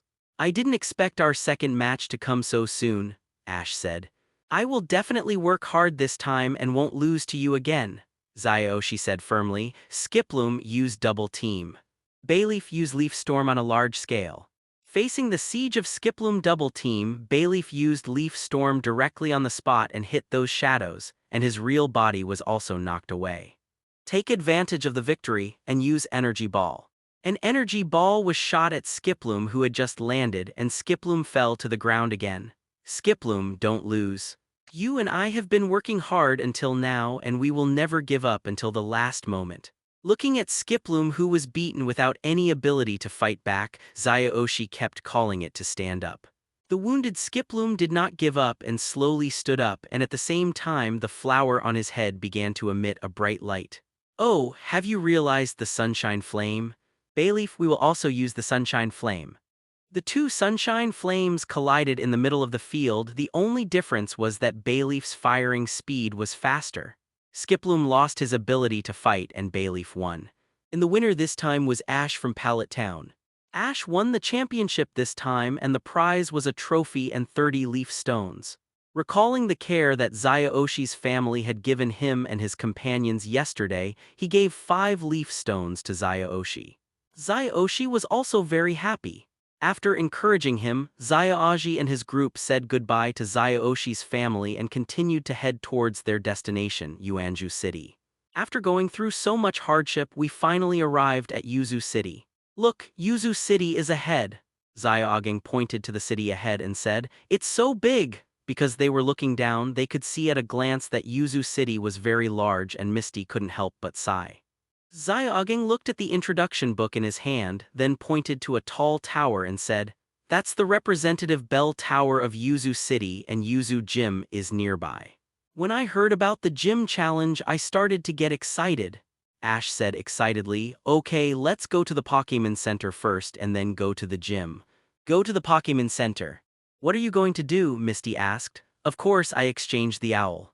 Last time in Nausicaa, after Owl mastered Brave Bird, Ash sent it back. It was exchanged with Scyther that time. I may not have time to write it. Please forgive me to let it practice with Pidgeot. Now, to challenge the Yuju Gym, Ash has already thought of what lineup to use. In addition to the normal-type Owl, 2 Psychic-type Ralts and Alcatraz are enough. Because the gym trainer Morty of Yuju Gym is a Ghost-type trainer and his 3 Pokémon are all Ghastly-type, namely Ghastly, Haunter, and Jengar. Ash and his friends went to the Pokémon Center first, teleported the owl and then went to the gym. Hello, I am Plaska who can eruption. Suddenly, a flame sprayed towards them. Ash and the others quickly hid. Then a fat uncle in a clown costume came out with a torch in his hand. Is this your first time here? How did you know? I saw you reading while walking, and I knew it was your first time here. Please, uncle, talk is talk, but don't use eruption, it's very dangerous, Misty couldn't help but say. Guests, since you have come to this city, you should buy this. Then the uncle began to promote his treasure hunting machine, but Ash was not interested in it at all, and it didn't look like a real thing at first glance. Misty followed closely behind. When she saw Zyaaji asking about the little sister again, Misty grabbed his ear and carried him away. We are here, this is Yuanju Dojo. Seeing this courtyard, Misty wondered. This is different from the gyms I went to before. Actually, this is not the Yuju Gym. Ash walked into the courtyard and saw a burnt tower. This is the Burn Tower. Burn Tower. Yes, 700 years ago, Yuju City built 2 towers, one on the east and one on the west. The one on the east is the Bell Tower and the one on the west is here. Moreover, this place was originally called the Bell Tower. The tower on the east is used to wake up Pokémon, while the tower on the west puts Pokémon to sleep. Ho-Oh lives on the top of the Bell Tower on the east. However, 150 years ago, a thunder shock hit the tower on the west side, and the tower instantly turned into a sea of fire. The fire burned for 3 days and 3 nights. Finally, a heavy rain put out the flames, but at this time there was not much left of the tower. 3 unknown Pokémon were burned to death in the fire, and Ho-Oh fell from the sky and resurrected them. That is the current 3 sacred beasts, Raikou, Suicune, and Entei. Ash said this legend. Great, I didn't expect there is such a story. This is just a legend, there is actually another version. The 3 forms that Eevee first discovered were Thunder Pokémon, Water Pokémon, and Fire Pokémon, and they have the same attribute as the 3 sacred beasts in the legend. In addition, the geisha who guarded Ho-Oh and Lugia in Yuju City used the evolved form of Eevee, so it is speculated that the legendary dominant beasts were the 3 evolved forms of Eevee before they were resurrected. You actually know this? Zyaaji was also surprised. It's just a guess. There is no conclusive evidence to prove that this is true, just listen to it for fun. Ash waved his hand and said, but at least this is a ruin, it's not bad to visit it. So Ash walked in first, and after Misty Zyaaji saw it, he had to follow in. After entering, Zyaaji touched the marks on it and said, it seems that these marks are real and have been there for a long time. The group walked to the underground floor. Suddenly, a raging fire broke out all around, surrounding them. Ah, why is it on fire suddenly? Misty shouted in panic. Don't be afraid, these flames are not real. Ash knew that it was not real, so he walked closer and touched it carefully. Could it be? It's decided to be you, Owl, use foresight. Ask for flowers? After a red light of foresight, these flames disappeared and were replaced by several Ghastly. Needless to say, these must be caused by Ghastly's hypnosis. So many Ghastly, Misty said in surprise. There is also a Haunter there. Zyoging pointed to a Haunter and said, "It seems that we have intruded into their territory." Ash guessed, "What should we do then? We are just here to visit, so why don't we just leave?" But before he turned around, a Jengar appeared. "I didn't mean to disturb your rest, please let us go," Ash explained. "Stop it!" At this time, a voice came from the top of the stairs and Ghastly, Wei Chengtong and Zheng all gathered at the stairs. A young man came down from the stairs. "Ghastly likes darkness. Just now they mistakenly thought you were here to trample on their residence, so they used hypnosis. Please forgive me." After saying that, he waved his hand, and except for Jengar who stayed with him, the rest dispersed. "We are also very sorry, Mr. Morty, the gym leader of the Yuju gym." After hearing Ash's identity, he couldn't help but ask, "How do you know my name?" "Just now, you made the Ghastlies stop their actions with just one sentence, which means that these Ghastlies all have trainers. From what you said just now, you must be very familiar with the Ghastly faction, so I boldly guess that you are the gym leader. Your mind is relatively clear. Yes, I am Morty of the Yuju gym. This is not a gym, please follow me." The group followed Morty to the Yuju gym. At that time, he was telling some students about the knowledge of Ghastly Pokémon, but after hearing the report, he rushed here. Ash let them see the gym challenge. "Okay. Of course, no problem, and I specially prepared something for you for this challenge." "Oh, prepared for me, then I'm looking forward to it. The game is about to begin. Now let's start the gym competition using 3 Pokémon. During the battle, only the challenger can exchange Pokémon. The game is declared over when all 3 Pokémon of one side lose their combat ability. The challenger will attack first and the game begins. According to the rules, the gym trainer Morty must take out the Pokémon first. Go ahead, Ghastly. Is Ghastly the first one? Ash thought after seeing it. Then it's decided to be you, Noctowl. Misty and Zyoging both found it a little incredible that the owl was taken out at the beginning. Logically, Noctowl has the foresight skill which can show the figure of the invisible Pokémon. Shouldn't it be put at the end? But what they don't know is that Ash's current strength is no longer the same as before, and it is no longer the strength in the original book. "Don't worry, I still have 2 hidden tricks that I haven't used yet," Ash said confidently. "Owl, use foresight." 707, Ghastly, get out of the way. Noctowl's eyes emitted red light, but Ghastly disappeared on the spot, obviously not showing up just now. "Even if you are invisible, you can't escape from this place," Ash said. "Noctowl, use foresight due to the range." Ghastly, use lick. Although Ghastly's figure was shown, Ghastly's long tongue also came towards the owl. Once hit by this move, it is likely to fall into the paralysis contest condition. After getting out of the way, use confusion. Noctowl spread its wings and successfully avoided Ghastly's tongue. At the same time, its V-shaped eyebrows emitted blue light which directly hit Ghastly with outstanding effect. Take advantage of this moment and use Brave Attack. Finally, Noctowl exuded blue flames all over its body and rushed towards Ghastly. The huge power made Ghastly fall to the ground and lose the ability to fight. Ghastly loses the ability to fight and the owl wins. "Come back, Ghastly. Come back, Noctowl." Both sides took back their Pokémon at the same time. "Hey, did Ash push Noctowl back?" It should be that the brave bird just now also had a small rebound damage to Noctowl, so Ash took it back for insurance. "Thank you, Ghastly, you did a great job." Morty looked at Ash. "You are really good. You can use the limitations of the venue to force Ghastly to reveal his figure, but what will you do with this one?" "Go Haunter." As the evolution of Ghastly, Haunter's biggest feature is that its body and hands can be separated, which can not only make more physical moves but also become weird and unpredictable. "Of course I will be prepared, and I decided to choose you, Ralts." As soon as the voice fell, Ralts, who was staying on Ash's head, jumped and came to the competition venue. Don't look at her as a little girl, but now she is fierce and fierce. She wants to prove that she can also become Ash's fighting force. "Ralts, this is your first battle. Do well." "Ralu. Oh. Are you using the psychic type to fight my ghost type?" Morty can see at a glance that this Ralts is a psychic type. "Of course, I hope you won't be too surprised." At the beginning of the battle, Haunter became invisible again. Ralts, use Calm Mind. Seeing Ralts standing still, Morty knew that she was improving her ability, so he didn't want to give her a chance. Haunter, use Hypnosis. Ralts, use Safeguard.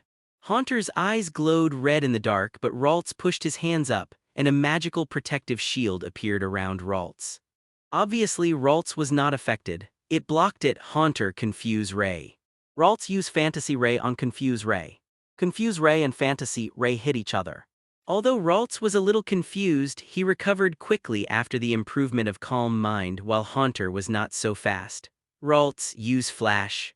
Ralts flashed white light, illuminating the entire place. Haunter quickly closed his eyes but accidentally exposed himself. Now use Shadow Ball. Ralts condensed a shadow ball with his hands and threw it at Haunter. Haunter was hit directly and lost his ability to fight. Haunter lost his ability to fight. Ralts won. Well done, Ralts. Ralts, then after Ralts shouted happily, a white light flashed on his body and his petite figure became taller. His body was still white, but the horns on his head became two, his green legs grew out and his hair became shoulder-length bangs. Congratulations, Curlia. Curlia. Ash, I didn't expect you to defeat me with a psychic type. I really had to fight you with all my strength. Morty took back Haunter and said, you guessed the next Pokémon. Go Jengar. It just so happens that I have a rival that is very suitable for it. It's decided to be you, Alakazam. Jengar vs. Alakazam, the strongest duel between Ghost type and Psychic type in the original series. Fight with all your might. Jengar use Shadow Ball. Alakazam use Illusion Ray. The Shadow Ball and Illusion Ray collided, causing an explosion. After the smoke cleared, Jengar disappeared from the spot. Alakazam use Calm Mind. Do you still want to use Calm Mind? Jengar use Shadow Punch. Jengar used Shadow Punch directly from behind Alakazam, but it did hit, but it was a clone, and the real Alakazam continued Calm Mind on the other side. The only thing was that its brows were frowned. What that move just now? That move is Substitute, which creates a clone by reducing a little blood volume, and the clone will help the real body to bear damage once, Ash explained. There's actually this trick. It's my turn. Alakazam use Psyshock. Huh? After 2 Calm Mind upgrades, Psyshock's power is much greater than at the beginning, so Jengar was caught off guard and was knocked away, and the effect was also outstanding. Jengar stand up, use Night Curse. Alakazam teleport dodge and then use Future Sight. What Future Sight? As a ghost trainer, of course he knows how terrible the damage of Future Sight is to Jengar. After Alakazam teleport dodged, a ray of light shone through his body and went into the void. This is the countdown from the punishment from the sky. Jengar used the Night Curse again. Alakazam Psycho Cut. After the 2 big moves collided, the field was once again filled with smoke and Alakazam and Jengar disappeared at the same time. Then, there was a bang, and Jengar's Shadow Punch and Alakazam's Reflect collided. Alakazam push it out. Alakazam moved his mind and Jengar took several steps back. 5.4. At the same time, Future Sight's confusion descended on Jengar, making him lose his combat ability. Jengar loses his combat ability, and the land wins. The winner of this competition is Ash from Pallet Town. Great Ash won, PKA. After Morty took back Jengar, he said to Ash, Ash, this is the most enjoyable battle I have ever experienced. Your tactics and the abilities of the Pokémon themselves are enough to be recognized. This is the symbol of defeating me, the Fog Badge. Morty handed him the badge. Ash took it and said confidently, okay, I got the Fog Badge. Pikachu. Chirrut. Huh. If you want to go to the next stop, I suggest you go to Asagi City. It's close to the sea and the scenery is pretty good. Thank you for your advice. After the gym battle, Ash and his friends did not leave Yuju City directly, because since they came to this big city they had to purchase some supplies, which was also discussed before they came to Yuju City. The above conversation was Morty's suggestion to them. Close to the sea, Ash, let's go to Asagi City next. As Misty specializes in water Pokémon, being close to the sea is the most in line with her wishes. As for where to go, Ash didn't have much opinion, so he nodded. Okay, our next stop is Asagi City. But before I leave, I want to attend this tea party. Buoy tilde tilde tilde. Just when Misty was about to talk about the tea party, a growl suddenly attracted their attention. Looking back, it turned out to be an Eevee, and the fur color was even more bright and beautiful. The cute appearance instantly captured Misty's heart, so she hurried forward and hugged this little cutie in her arms. So cute, EV24, are you lost? Wow, this touch feels so comfortable. He rubbed it hard with his face. Ash was a little speechless watching from the side. You can touch it, but what's the point of rubbing an Eevee with a trainer? Although Stephanie has no resistance to this kind of cute Pokémon, you are a bit too much. But when he saw this Eevee, he seemed to remember that this should be the tea party plot of the 5 Eevee sisters. If so, I wonder if the other party has extra Eevee? If so, just while Ash was fantasizing, a little Stephanie with twin ponytails came in. It seemed that she should be the trainer of this Eevee. So this Eevee is yours. After saying that, Misty handed the Eevee back to her. Thank you, my Eevee has caused you trouble. No, your Eevee is very cute. It has always been disobedient. By the way, let me introduce myself. My name is Sakura. Your name is Sakura. It's the same name as my sister. My name is Misty.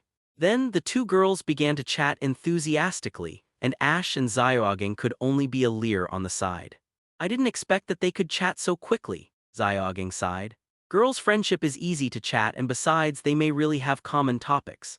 Actually, Ash knew that the reason why Misty could chat with Sakura from the beginning, in addition to their names, was that their respective family statuses were the same, that is, they were all ranked in the ranks of the youngest sister.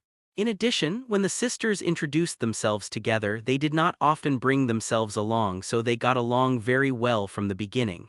Ash Zyoging, I just heard that her family was holding a tea party. Let's go and see it together, Misty suggested. Faced with this proposal, the two boys agreed unconditionally. After arriving at Sakura's house as the host, Sakura went home to change clothes first. When Sakura came out after changing into a kimono, she looked even more beautiful than the girl she had seen before. Wow, Sakura, you are so beautiful, Misty couldn't help but praise. Thank you, I'll go greet everyone. You Salesan, please enjoy it. Sakura bowed to them slightly and left. Hello everyone, please enjoy tea time. As they walked, an adult woman in a light green kimono said to them, Wow, my heart is shot through by the god of love. Miss, you are hundreds of times more beautiful than the garden. No, you are more beautiful than everyone I have met before.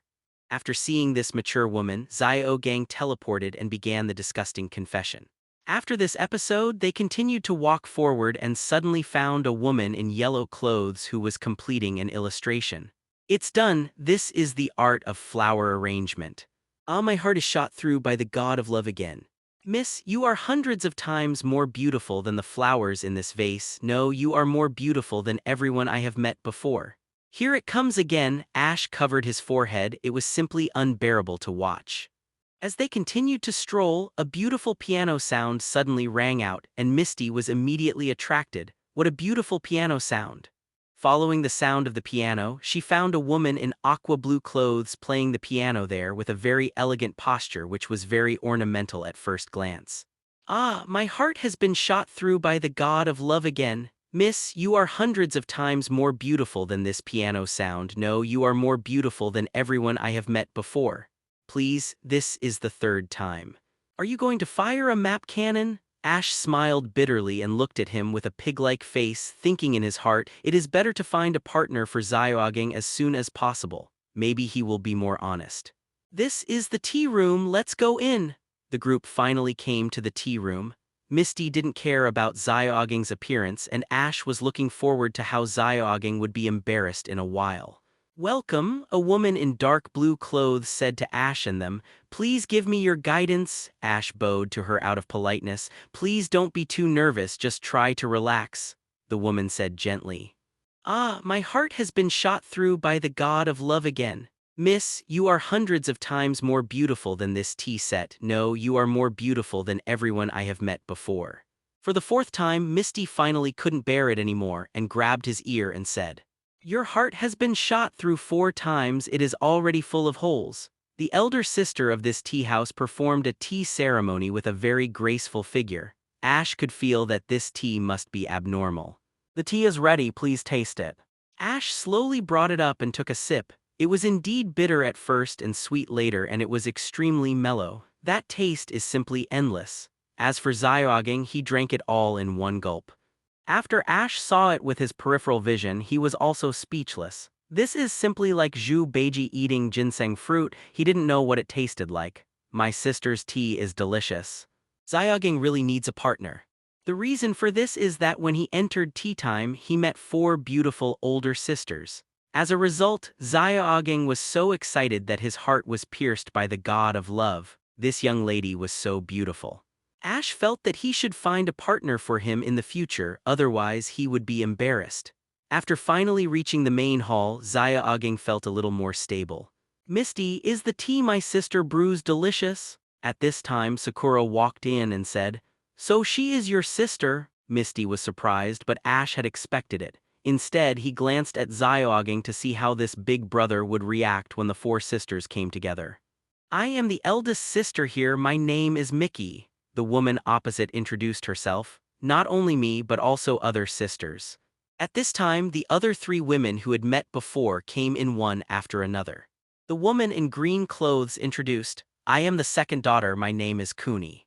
The yellow-dressed woman introduced, "I am the third girl, my name is Zuki." The last one is the aqua-blue-dressed woman who introduced, "I am the 4th girl, my name is Nayako." Seeing these people, Ash's mouth curled up slightly and he tried his best to hold back his smile. Xiaogang was about to cry behind him. "So those beautiful sisters are sisters?" Xiaogang was devastated. After seeing Xiaogang, Kuni said, "I know you are praising me as the most beautiful person." "Really? He seemed to say that to me just now."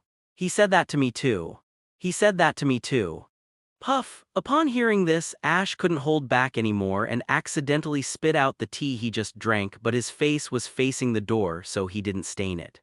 "Hahaha, sorry, I just thought of something funny so I couldn't help it. If I'm rude, I'll apologize first."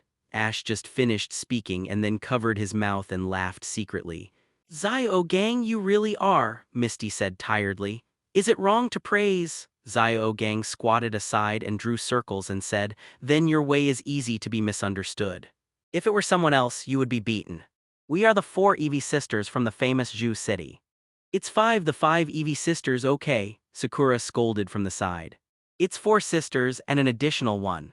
This name sounds so familiar." By the way, the 3 sisters at the Cerulean Gym seemed to introduce Misty in the same way, saying that Misty was forced to bring her along. "Ah!" Before Xiaogang could finish, Misty's fist full of rage hit him on the head and a big bump instantly appeared. "So you are also the youngest, just like me." Then Sakura and Misty went to chat aside. Ash had another idea. "When I watched this episode, I was also familiar with the 5 Eevee sisters. However, can an ordinary family have 5 Eevees at the same time? This is a bit too outrageous." So Ash guessed that they were a family with a close relationship with Eevee. Before that, Ash released Houndour and Alakazam and called Pikachu, saying, "You 3 find the location of Team Rocket, teach them a lesson, and then drive them away." The 3 Pokémon nodded and left. "Miss Kuni, I have something to ask you." Oh, Kuni was not too disgusted with this polite Ash. "You can ask whatever questions you want." "What is the relationship between your family and Eevee?" Kuni and the other 3 sisters were stunned and looked at each other randomly. Finally, Kuni said, "Although I can't tell you directly, I can say that our family must have a relationship with Eevee. As for what it is, you have to find it out by yourself." "Is that so?" Ash pondered. "By the way, when Sakura met us before, she mentioned that she wanted to travel with us, but her personality is a little too dependent on others, and you, as her sisters, will definitely not agree. So can you please act out a scene with me later?" Ash told his plan.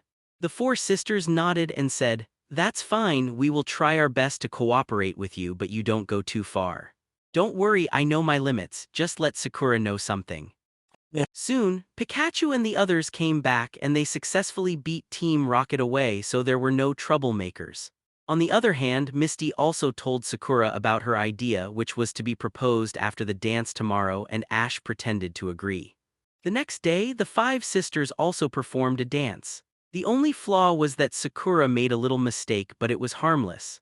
After saying this idea, the 4 sisters followed Ash's plan and did not agree, and proposed to decide whether they agreed through a battle. The game was 3v3 and Ash and Misty won 1 game each. Just when Xiaogang was about to go out to fight, Sakura suddenly said, "Wait a minute, sisters, I decided not to travel. I understand that some things can't be accomplished by me alone, and even if you take care of me during the trip, I still have to rely on myself during the battle. Going with you will only hold you back, so I will go out to travel after I become stronger. You finally understand, Sakura. Well, thank you, Misty, for fighting for me. You're welcome, Misty said. The problem has been solved and we should continue our journey. Please wait a moment, said the eldest sister Kuni, and then turned and went into the house. When she came out, she was holding an egg and said, "Thank you for helping us solve this problem. As a thank you, this egg is for you." Then she handed the egg to Ash and winked at him. After seeing this, Ash also understood. "Thank you, I will take good care of this egg." By the way, Sakura, your Eevee can evolve in the direction of the Sun Pokémon so that you can be the real 5 Eevee sisters. I will work hard, Ash, thank you. Then Ash and the others continued to the next destination. Ash, stop training and come over to eat.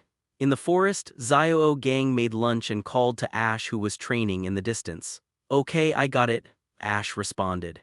So far, after coming to the Johto region, Ash has captured Heracross, Chikorita, Cyndaquil, Totodile, Slowpoke, Owl, Oddish, Houndour, Ponyta, Scyther, Ralts, Alakazam, 3D Dragon, Yanma, plus the 30 unknown counted as one, a total of 16 Pokémon. Plus a Pokémon egg because it has not hatched yet, so it is not counted for the time being. Among them, the 3 starter Pokémon have completed the first stage of evolution. Oddish has also evolved into Gloom, Scyther has evolved into Scizor, Ralts has evolved into Kirlia, and Houndour is almost ready to evolve. Now Ash is with Pikachu, Bayleaf, Houndour, Noctowl, Kirlia, and Yanma. Because Kirlia can't stay on Ash's head, it takes up a place and Ash teleported Quilava back. Just right, Professor Oak has 4 more Houndours so they can train each other. After Ash brought them back, he started to enjoy the lunch made by Zyoo. Zyoo's food is delicious. Everyone enjoyed the lunch made by Zyoo together. After Misty finished her soup, she said to Ash, "By the way, Ash, how many badges do you have now?" Well, Ash took out the badge box. So far, he has collected 4 badges. He only needs the Storm Badge of Cyanwood City, the Mineral Badge of the Scallion Gym, the Ice Badge of the Card Gym, and the Dragon Badge of the Blackthorn Gym. There are only 4 more badges to collect. Ash, you are becoming more and more wise now, and you are no longer the reckless boy, Zyoo said. Ash smiled slightly. People always have to change. I also want to make some changes for my dream. At this moment, 3 birds flew in the sky. These 3 birds were all black and their formation was very standard. Huh. What is this? Misty asked curiously. Ash checked and said, "This is Murrow, dark Pokémon. Attribute, evil flying. Ability, super lucky, mischievous heart activated. Qualification, dark purple the one in the middle, gradually darker blue the other 2. Learned moves, Peck, Astonish, Haze, Wing Attack, Taunt, Foul Play, Feint Attack. Learned moves, Dark Pulse, Assurance, Sucker Punch, Aerial Ace, Sky Attack, Bird Attack, Heat Wave, Icy Wind. Evaluation, a Pokémon that is good at acting and likes shiny things. Once it finds someone chasing it, it will lead the opponent into the dark road to make the opponent lost. There is also a saying that if you see its figure in the dark, it means that something bad will happen. It turned out to be Murrow. Ash immediately had the idea of conquering them. It happened that his evil attribute team could add a general. They don't look like they can play pranks. Pokémon? As soon as the 3 Murrows came out, they performed a trio for them and their movements were consistent, so Misty was confused. And they have good skills, Zyoo also said. Ash smiled slightly and watched them perform quietly. Because they have high IQs, they are good at taking advantage of loopholes, so Ash had to be vigilant. Yummy tilde. After the 3 Murrows shouted, they suddenly came forward. One went to Zyoo's spoon and the other went to the badge box in Ash's hand. However, as soon as they approached, they felt that they were fixed by something. When they looked again, it turned out that Ash used confusion to fix the 2 dark crows. Disobedient children will be taught a lesson, Ash said to them. At this moment, Murrow rushed towards Ash without moving and was directly hit by a thunderbolt from Pikachu. Because Pikachu has the bonus of electric beads, the power of Thunderbolt is much stronger than before. Murrow was electrocuted into charcoal with just 1 shot. Little brat, did you catch Murrow? Suddenly, the 3 members of Team Rocket rushed out, forcing Zyoo gang, Misty, and the others to be on guard. Team Rocket, do they have a grudge against you? After their narration, Ash learned that James' most cherished limited edition bottle cap was stolen by them, and they couldn't catch up with him all the way, so they came here.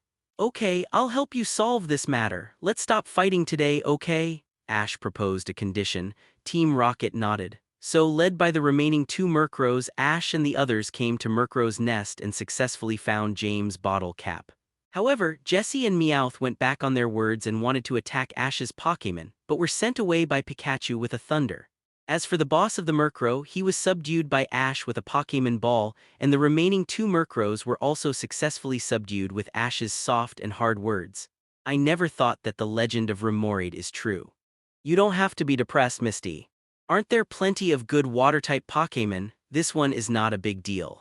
It turned out that when Ash and his friends were heading to Asagi City, they passed through a large dry land of rocks and sand, and the group was seriously short of water. Then, they found a strange color on the Iron Cannon Mountain, and coincidentally there was a Pokémon Center near the Iron Cannon Mountain. Now they can finally replenish their water sources. According to Nurse Joy's introduction, they also learned that the ruins nearby were the former Remoraid civilization, and met an old man named Lu Gu after a conversation. They also learned that he was looking for Lucas, which appeared once every 370 years. Ash took the initiative to help the old man find the location of the Lucas, and also saw Remoraid and Iron Cannon Pond, and happened to see many Remoraids constructing an ice pillar, and then under the sun, the rainbow-like Lucas that Ash and his friends had seen before appeared. This time, Grandpa Lugu also fulfilled his wish and got the answer he wanted. However, during this process, Misty also wanted to try to capture a Remoraid, but because Remoraid is very united once the Pokémon Ball is thrown at them, they will use suction cups to tie together tightly, so that the Pokémon Ball cannot be located and it is not easy to capture. So after replenishing the water source, Ash and his friends continued their journey to Asagi City. On the way, there was the conversation at the beginning. "Really, Ash?" In fact, after seeing that Ash has captured so many Pokémon, Misty's heart is itching, and she also wants to capture a few water Pokémon to get one step closer to her dream. Hearing Misty say this, Ash also thought about whether he should help her capture 2 Pokémon because Misty will definitely capture Corsola later and will encounter Chinchu's parade. At most, he can help her pay attention. Anyway, as long as there is a good deviation from the original plot, he will also get a reward. On this day, they came to a place with a good environment. What appeared in front of them was a cliff, and if you looked at it, you couldn't see the edge at all. "Wow, it's so beautiful." Here, Xiaogang said while looking through the travel guide, "That mountain is the legendary Kinch Cliff. It's simply a miracle of nature." When Ash heard that this was Kinch Cliff, the special episode Mewtwo reappears and rise again that impressed him came to his mind. But now, it looks like will this part of the plot start directly? However, since he came here, Ash decided to go to Kinch Cliff to see the Mewtwo he had seen before, and he must have a good exchange with it if he has the chance and enlighten it by the way. After all, according to the current situation, Mewtwo may still be struggling with some of his own problems. As for God, it is probably arranged in this way, so Ash and his friends still saw the bus as in the original plot, but because the climate here is very unstable, it rained halfway through the run. The final result is that if you miss this bus, you will have to wait for a week if you wait for the next one. You'd better not go, the previous bus is full and the climate here is very unstable. Strong winds may blow at any time. As a result, as the lady said, the bus was blown up by the strong wind, but with Mewtwo, the bus quickly stabilized. Ash naturally felt it, but because Professor Oak had something urgent to find him at the B&B, Ash had to postpone going to Clear Cliff for the time being. Anyway, he was not in a hurry. "Professor Oak, you are looking for me." "Ash, where did you get that Ponyta?" "Oh, I got it at the Pokémon Exchange Conference." "What's wrong, Professor?" "It's amazing. I found an attribute on Ponyta that I have never seen before. It should be said that it is the 18th attribute so far," Professor Oak said his discovery. "Is that so?" "When I captured this Ponyta, I just captured it because its fur color was very novel, but I didn't expect to have such a big discovery." "Don't worry, Ash, if this is true, you will definitely get the credit. By the way, what did you give Slowpoke when you teleported it?" "A King's Rock, has it evolved into Slowking?" "Yes, last time you teleported Slowpoke and Shelder, Slowpoke fought with Wartortle and Croconaw for a few times. Later, it took out King's Rock and put it on its head. The Shelder bit its head and then evolved into Slowking. To be honest, I was shocked when I saw it for the first time. Professor, there are some things about Pokémon that we still need to discover. After all, there are still many things we haven't discovered waiting for us. You've really lectured me on that. Also, your Bulbasaur has evolved into Ivysaur at 4.5. Is that so? That's great. It must have been stimulated by its friends, otherwise it would be impossible to evolve based on its personality. Ash said with great understanding. In this case, the original partners Squirtle and Bulbasaur have completed the first stage of evolution, and the reserve combat power can be said to have been enhanced to a higher level. After a conversation with Professor Oak, Ash understood some things. First, the Ponyta he teleported has discovered an attribute that he has never seen before, and it is estimated that the fairy type should be announced soon. Secondly, his original partner Bulbasaur has also completed the first stage of evolution. In this way, Kanto's 3 starters have all completed the first stage of evolution except Charizard, which has finally evolved. And the Slowpoke he captured before has also evolved into Slowking, and his team has one more general. Moreover, for this trip to Clear Cliff, Ash asked Professor Oak to teleport Alakazam and Snorlax over and Noctowl, Murkrow and Yanma back. Because this trip to Clear Cliff, there may be a big change in the plot, and he doesn't know what will happen, so after contacting Professor Oak, he contacted Jai Ki again to teleport Charizard back just in case 24. The Pokémon around Ash now are Pikachu, Charizard, Bayleaf, Alakazam, Kirlia, Houndour and Snorlax. Because there is one more spot, Ash lets Kirlia sit on his other shoulder. Misty, I'm going to meet an old friend this time. You stay here and I'll come back. Ash, are you really going to Clear Cliff? Misty asked worriedly. Well, don't worry, I'll be back soon. Then you have to be careful. Ash, if you want to cross Clear Cliff, go downstream along the river below, cross the Clear River, and you will reach Clear Cliff. The lady at the B&B said. Ash nodded and went out. On the other side, Ash rode Charizard across the steep cliff and came to where he was going. Although the name of Kinch Cliff is a cliff, the interesting thing about this place is that it is not just a mountain but a lake in the mountain, an island in the lake, and a spring in the island. The lake is called Kinch Lake, which is comfortable and has miraculous effects. Many people in the forests of the mountains are nourished by it. The spring on the island is called Kinch Spring. The lake is used as spring water, which has many miraculous effects such as healing and calming emotions for Pokémon. Mewtwo and its replica Pokémon live in seclusion here. Based on the memory of his predecessor, Ash also learned some things about Mewtwo. When Mewtwo was first created, it was led astray by Giovanni.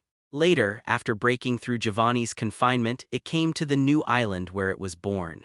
It rebuilt the laboratory and tricked Ash and other trainers to copy their Pokémon. Among them, Ash's Pikachu and Charizard. It is said that at that time, Ash's Charizard was beaten by his own copy and became a little brother, but now, it is not certain.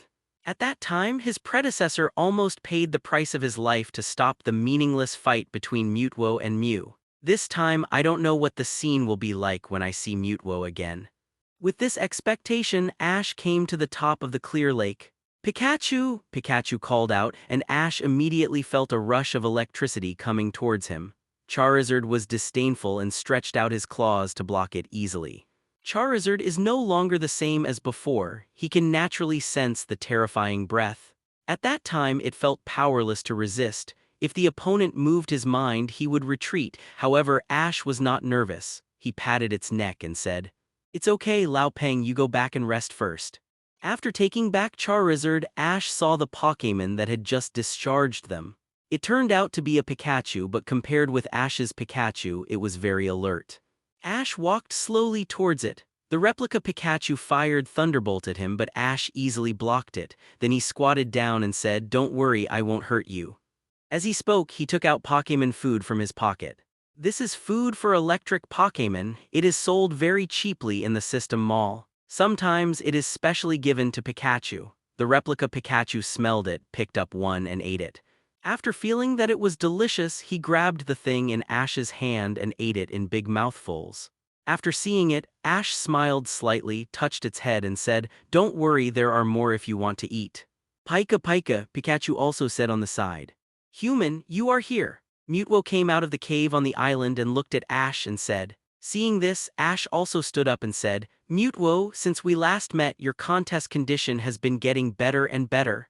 The tone was like reminiscing about old friends who had not seen each other for a long time. Yes, 880, you have changed a lot since we last met on the new island. I didn't expect that you actually awakened Psychic, and I can still feel that there is a special power between you and Pokémon. This is just some psychic that belongs to me, Ash said casually. That special power is the power of XY. Although the system said that this power can be advanced, it never explained the method. Oh, by the way, you don't have to call me human all the time. I have my own name, Ash. Mewtwo nodded. Ash, is that your name? Ash smiled and sat on the ground with the two Pikachus. After the food just now, the replica Pikachu was not so wary of Ash, but rather very intimate. It was late at night, a full moon was hanging high on soaring in the sky, and a group of Butterfrees that had completed their final evolution were about to fly over the clear mountain and continue to fly into the distance. After seeing this, Mewtwo didn't know what he was thinking, but Ash could clearly feel Mewtwo's current emotions. That was a kind of confusion. Mewtwo, genetic Pokémon. Attribute, Psychic. Ability. Oppression, Tension, Hidden, Activate. Qualification, Darker Orange.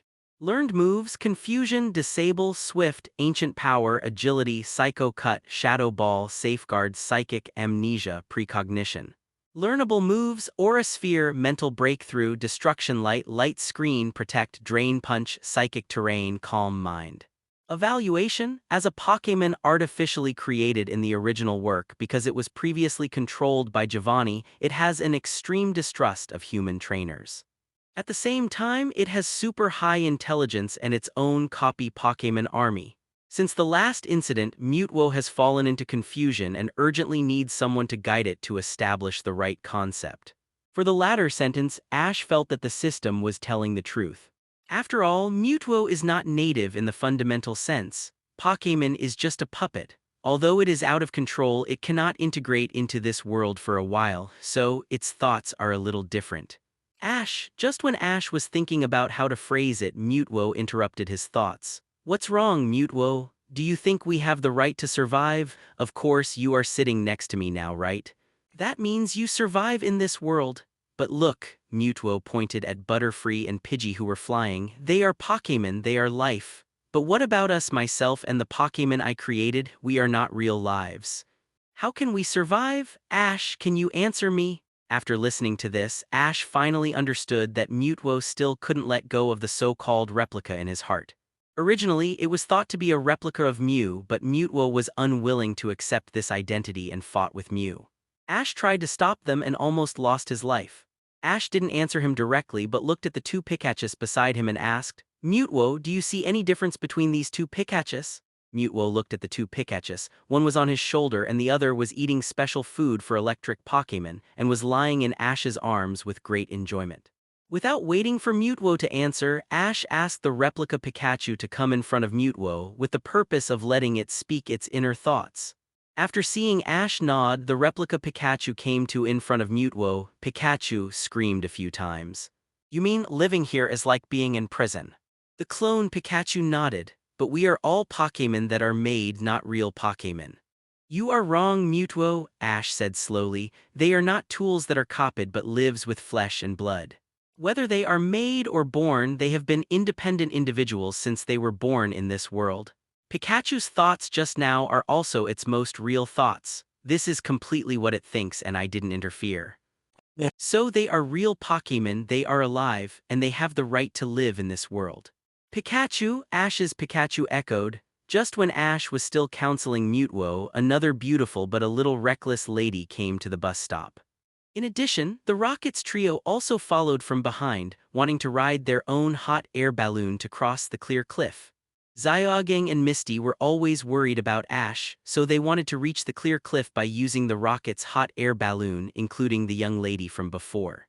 As a result, the 5 people and 1 cat were blown to and fro by the strong wind as soon as they ascended the hot air balloon, and the situation was unstable for a while.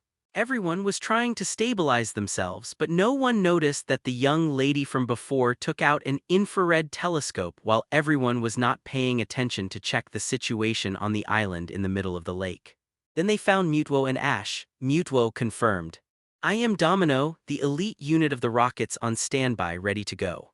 On the other side, Mewtwo didn't know how to answer for a while after hearing what Ash said, so he sat on the ground, looked up at soaring in the sky and recalled those words.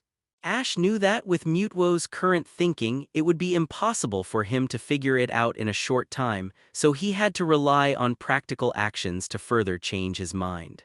So, by the clear spring on the lake island, Ash prepared to implement the second plan.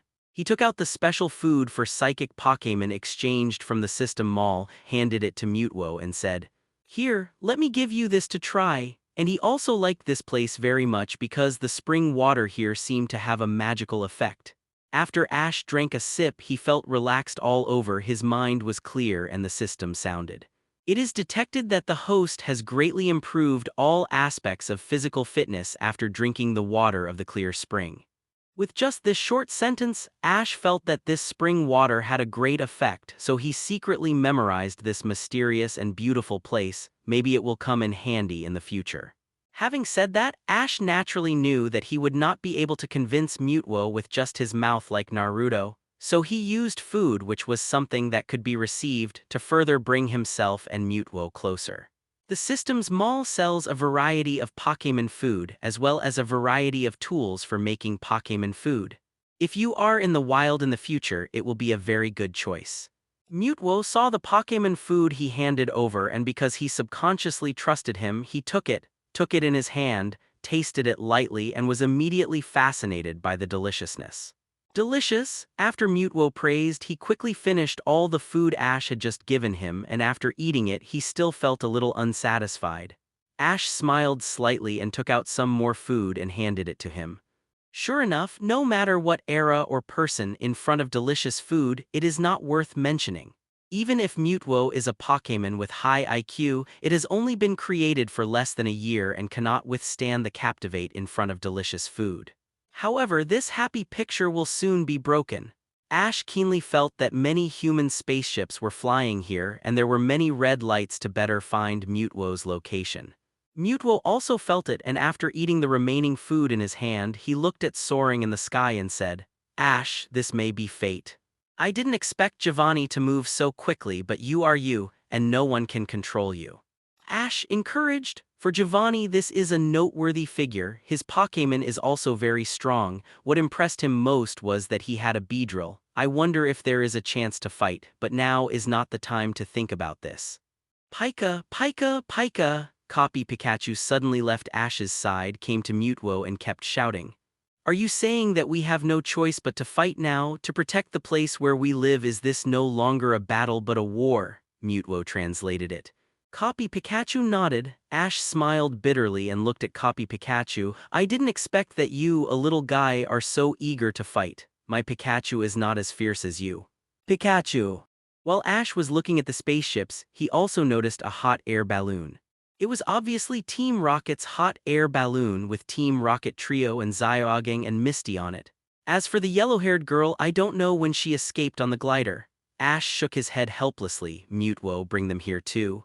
With them, at least we have more helpers. Mewtwo nodded and then used confusion to control the hot air balloon to come to them. As a result, the hot air balloon flew and they landed safely on the ground. "Misty, this is Mewtwo, you still remember it," Ash introduced. Mewtwo, Misty was surprised. After all, they still remembered how terrifying Mewtwo's strength was. But seeing that Ash was safe and sound now, they felt much more relieved. Little brat, on the contrary, Team Rocket was not so lucky. After being thrown all over, they saw Mewtwo and a bad memory echoed in their minds. Ash looked at them. "Misty, you came at the right time." "What's wrong, Ash?" "The war is about to start." After Ash briefly explained the situation, "Please protect this island well.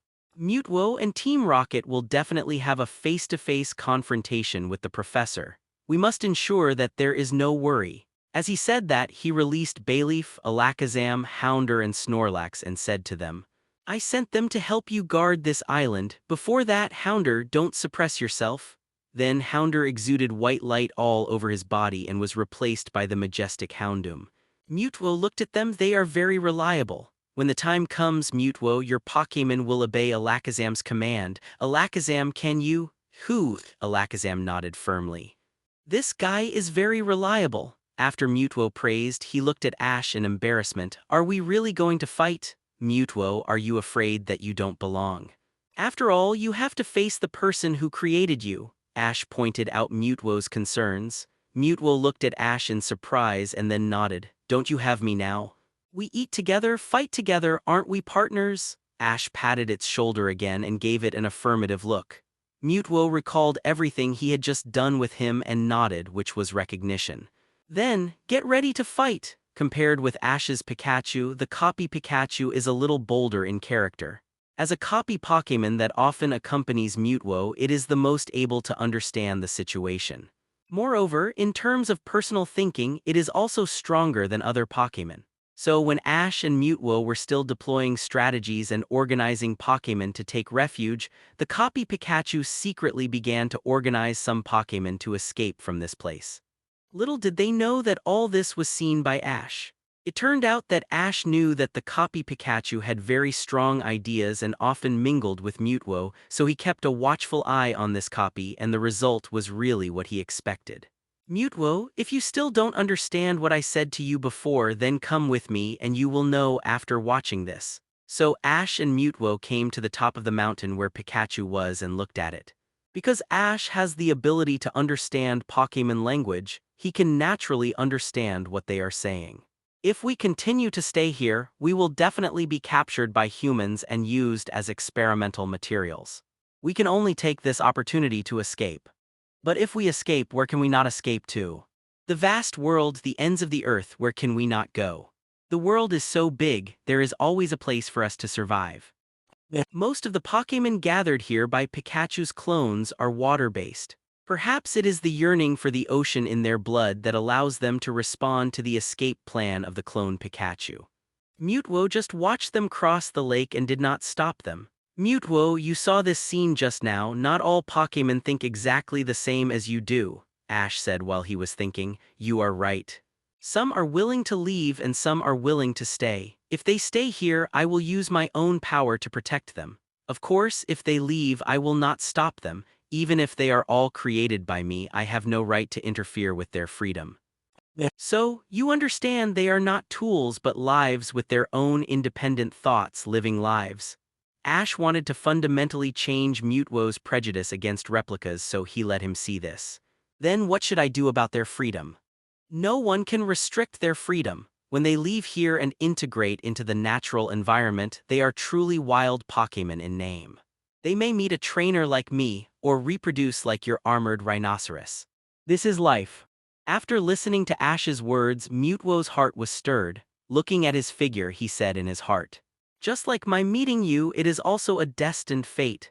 Ash, you are really a boy who surprises me. Unconsciously, the bond between Mewtwo and Ash began to be established. As for Pikachu and other Pokémon who want to escape from this island, Ash and Mewtwo can only stand in the distance to escort them and let them leave safely. Suddenly, Ash frowned and said to Mewtwo, "They are coming." Giovanni's spaceship suddenly appeared from behind the hillside. These spaceships fired very strange red light cannons targeting the Pokémon that had just leaned against the lakeshore. The Pokémon that were hit were paralyzed and could not move. They were directly collected by the Pokémon balls that fell from the spaceship. In the end, only the agile Pikachu was left to hold on. But no matter how agile he was, he could not withstand the dense artillery fire and was soon forced into a dead end. Just when he was desperate, a black shadow ball blocked the light cannon. Mewtwo came to support. Seeing Mewtwo, Pikachu's eyes flashed with tears. Mewtwo attacked again. After a strong Psywave, all the Pokémon balls opened and the Pokémon that were collected were released again. After Mewtwo appeared, the Rocket Team's spaceship stopped attacking and hovered in front of Mewtwo, and then Giovanni appeared. "It's you, Giovanni. See you again, Mewtwo." Seeing Giovanni's possessiveness, Mewtwo remained unmoved. "My power is stronger now than when I was with you. Do you think you can still control me as you please? Please give me flowers." You have indeed become stronger, but the technological power of humans will imprison your power. As he spoke, two robots, one blue and one red, appeared on both sides of Mewtwo. The big ears of the two robots emitted thunder waves, and the force generated by the attraction between the two immediately repelled Mewtwo to the ground. However, Mewtwo was unharmed. Do you think this heartless machine can defeat me? After all, Mewtwo's power is not psychic at all. It is precisely because it has no heart that it can only act with the goal of capturing you. Giovanni also knew this, so he trusted the machine, not Pokémon.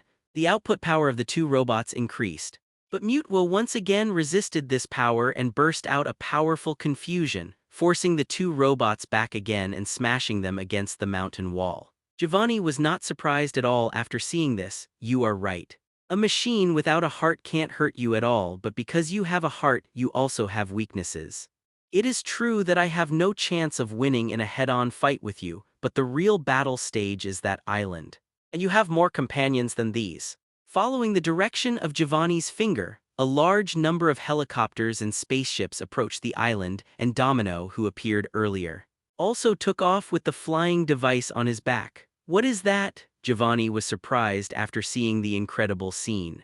It turned out that after sensing Team Rocket's move, Ash directly let Charizard evolve into Mega Charizard XY form and then sat on Charizard's back and moved with it.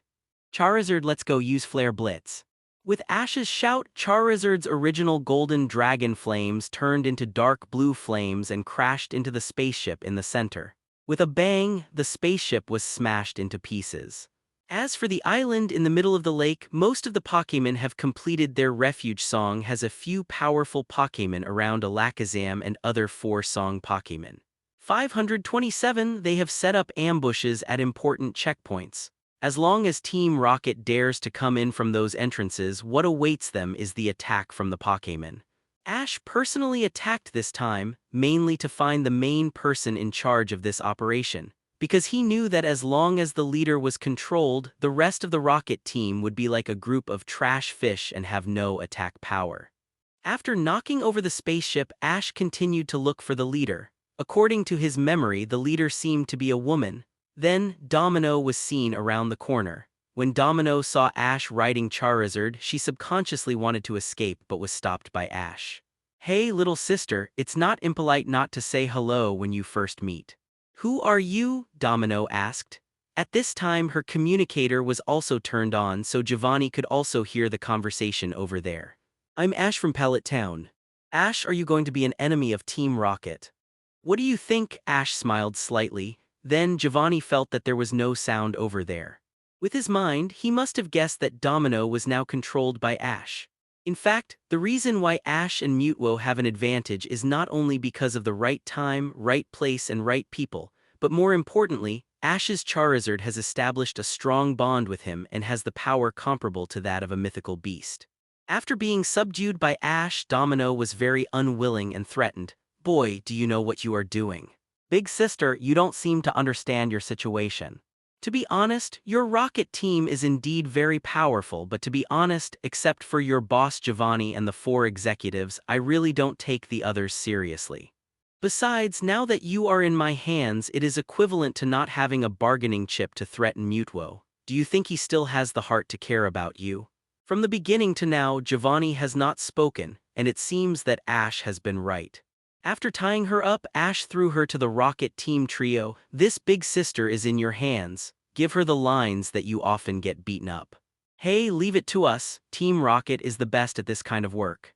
After further confirming that there was no problem on the island, Ash rode Charizard to Mewtwo's side.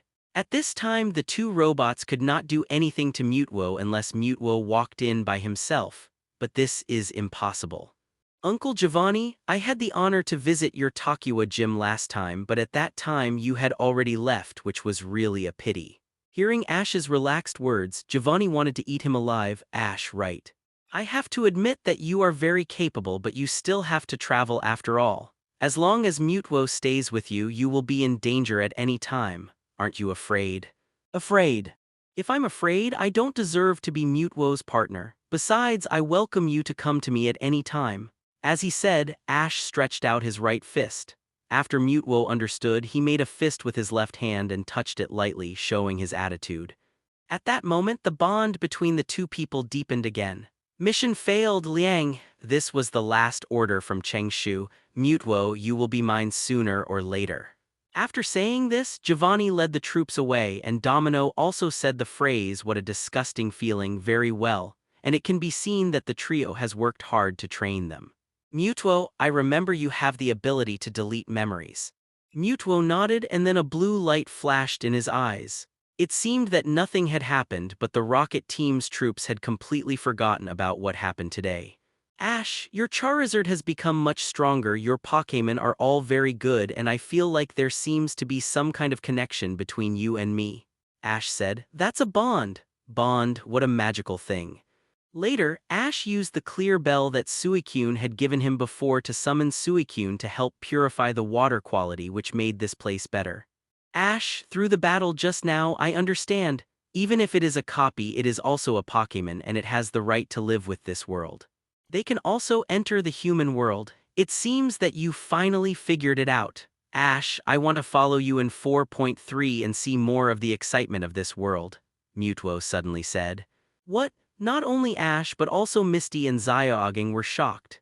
Mewtwo actually took the initiative to ask to follow Ash, a trainer with only two sides. You made me understand this truth and you took the initiative to help me protect this place. It is reasonable for me to repay you, and let me be your guardian. Ash was slightly stunned, then smiled slightly. Okay then, please give me more advice in the future. After leaving the clear cliff, Ash and his friends continued their journey. Along the way, Ash was very excited because since Mewtwo became his guardian, he actually received an unexpected reward.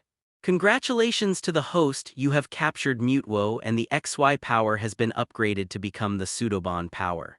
Pseudobond power. When the host and a specific Pokémon have reached a certain degree of bond, they will enter the bond mode and the specific Pokémon will become the host's unique form. Hint, this is only the first stage of bond evolution.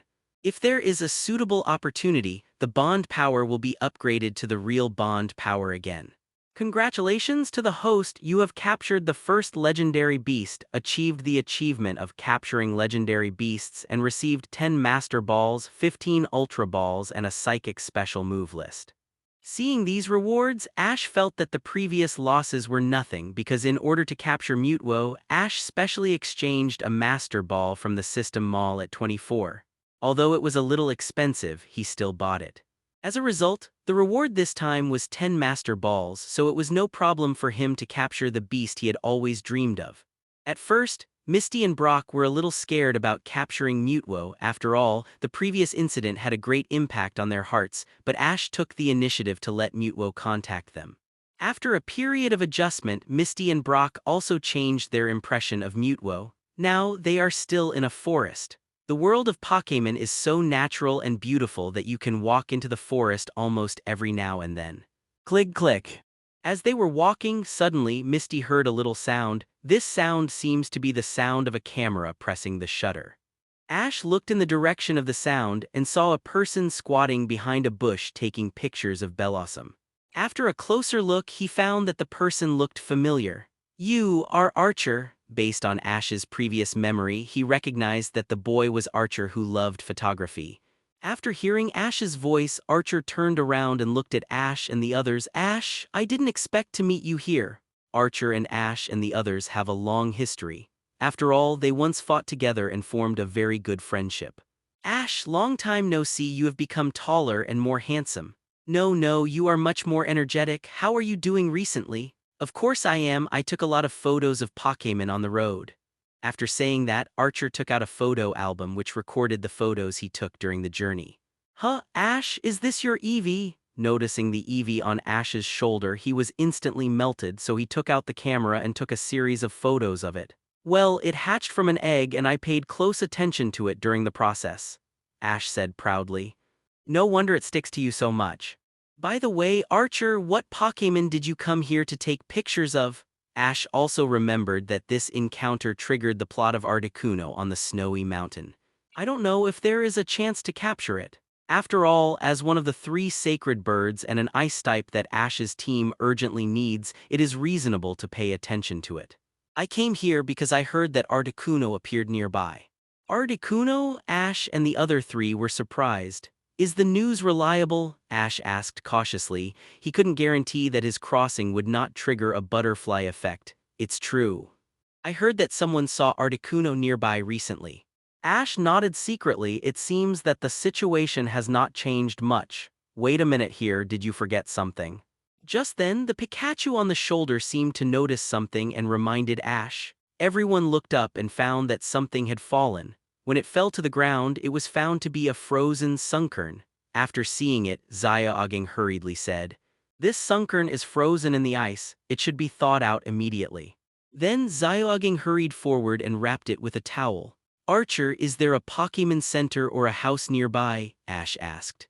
"There is a small hotel not far from here. We can go there." And so Ash and his friends came to this hotel. What happened next was just like the plot development. This hotel was called Sunflower. The story of the hostess Sophia and the host Markwell and the photo of the couple with a group of Sunflora attracted Ash and his friends. Today was the 50th anniversary of their golden wedding, but the Sunflora was gone. After hearing this, Ash decided to use the Sun Stone he won last time to let this Sunkern evolve into Sunflora. As usual, they beat the Rocket Trio away. As a result, with the exchange of this Sunflora, all the Sunflora in the vicinity came, just like the scene of their 49th anniversary.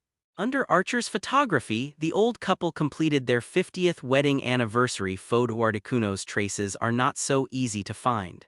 In order to achieve Archer's goal, Ash and his group said goodbye to the old couple Sophia and continued their journey to find Articuno.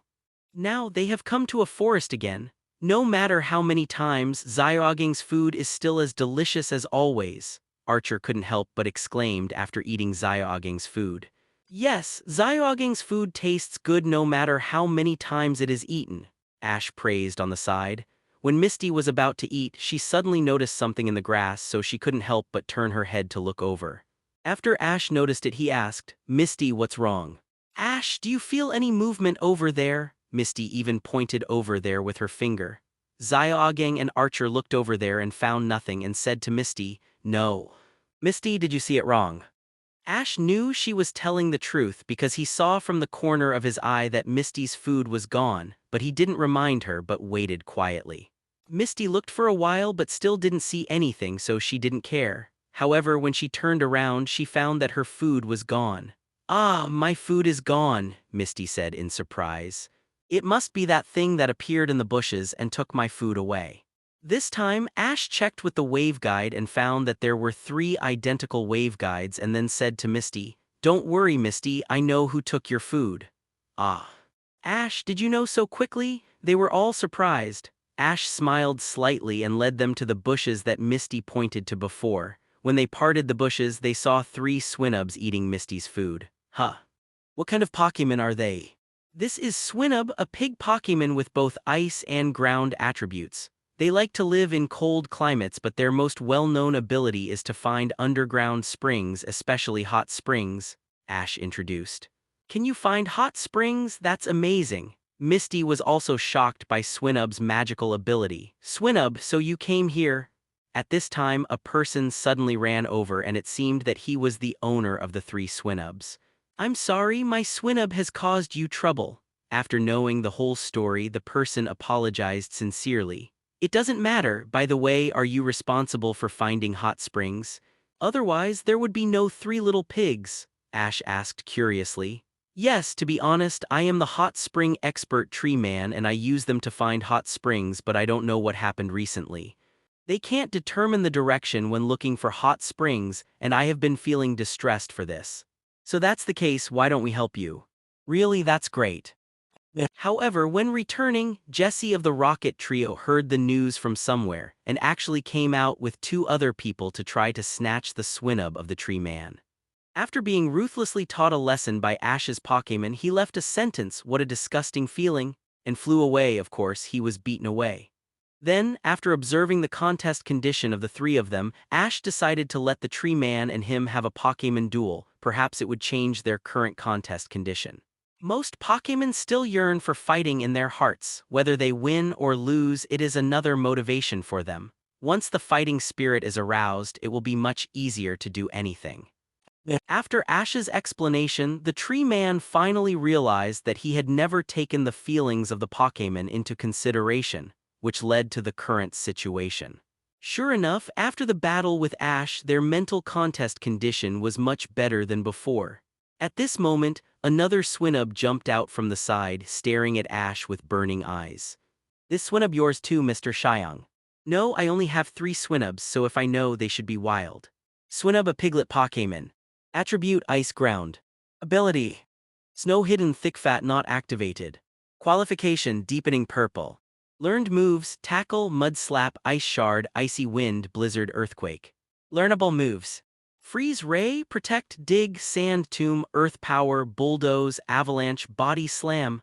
Evaluation: a Swinnub living nearby, and other Swinnub is different in that he is not interested in finding hot springs but is very talented in fighting. If the host wants to capture him, he will definitely become a great general in the future. Ash saw the Swinnub who was full of fighting spirit and took out the Pokémon Ball. Swinnub capture battle. "It's you, Bayleaf." Ash sent Bayleaf to fight this battle. Bayleaf's own strength is much higher than this Swinnub, and in terms of attribute it is also very beneficial to Bayleaf, so Bayleaf easily won the victory. Swinnub was also successfully captured by Ash. "Very good, I captured Swinnub." Pikachu. After saying goodbye to the tree man, Ash and his party continued their journey to find Articuno. "Ash, are you sure this is the right way to go? According to the traces of Sunkern's fall, there should be nothing wrong with this route." After saying goodbye to the tree man, Ash and his party continued on their journey to find Articuno. However, they soon discovered a problem, that is, they had no idea where to start. Although Archer knew that there were traces of Articuno, he had no direction, let alone the specific direction, and even the approximate range was unknown. At this time, Ash proposed that according to the traces of the frozen Sunkern's fall, Articuno's location should be found. His explanation was as follows: "The freezing of that Sunkern must have something to do with Articuno. It's not winter yet and there are no ice caves nearby. The only explanation is that there was Articuno where Sunkern was originally. So, as long as we follow that location, we will definitely be able to find clues about Articuno." Because everyone didn't have a good idea, they could only follow Ash's arrangement. As a result, after 2 days, everyone finally arrived at the foot of a snow-capped mountain that towered 300 meters into the sky. "This mountain is the highest one around here," Xiaogang said while looking at the travel brochure. "Although this mountain has no specific name, it is very strange. The strange thing is that its appearance is covered with snow. The heavy snow has covered all the vegetation here. If you don't look carefully, you really can't see it." They are about to climb this mountain and the group quickly put on warm clothes. If they go up, they will have to wear cold-proof clothes. Because the climate of the snowy mountain is very unstable, just in case, Ash activated his wave power to prevent any accidents. As a result, an accident really happened, but this accident really surprised him a little. "I saw a Pokémon with a pink body, a body like air balloon and matte wind in his hand frozen there." Ash recognized it at a glance. "This is Jigglypuff, Jigglypuff Air Balloon Pokémon. Attribute: Normal Fairy. Ability: Competitive Friendly Defense not activated. Qualification: Dark Purple. Learned moves: Sing, Double Slap, Pound, Defense Curl, Stockpile, Swallow, Body Slam, Gyro Ball. Learned moves: Copycat, Mimic, Disarming Voice, Sweet Kiss, Disable, Charm, Play Rough, Body Slam. Evaluation: a Pokémon that follows them with a song that makes people want to rest, but anyone who doesn't listen to its singing will be graffitied. Because it has been alone in the wild for many years, its awareness and combat moves are also higher than those of normal Jigglypuff. It is recommended that if the host wants to capture it, it must be able to withstand its singing. Once it is happy, it is very likely to be captured by you voluntarily. I also feel that I haven't seen it for a long time. It turns out that it was frozen here," Xiaogang said. "This Jigglypuff is frozen here, it must be related to Articuno." Archer's focus is indeed different. "No matter what you say, save it first." Ash looked at it and punched the ice. Now his physique is several times stronger than the original. Breaking an ice block is no problem. Finally, there is a clue about Articuno. Archer is inevitably a little anxious, so as soon as Jigglypuff came out, Archer grabbed it and asked, "Jigglypuff, have you seen Articuno? Tell me, where is it now?" Being asked anxiously, Jigglypuff gave it a double slap without mercy and his face was swollen. Ash laughed, "Archer, if you ask me like this, I'll beat you up." Then he came to it, squatted down and asked, "Jigglypuff, do you want to come with me? If you come with me, there will be many new things and maybe someone will listen to your singing." "What, Ash, you want to subdue it?" Misty Zyoging was surprised. After all, although this Jigglypuff is so cute, you can only know the horror of it if you experience it yourself. Jigglypuff blinked and took out Matte Wind. Seeing this, Ash quickly threw Curlia's Pokémon ball and let it use Safeguard to cover everyone. Jigglypuff began to sing.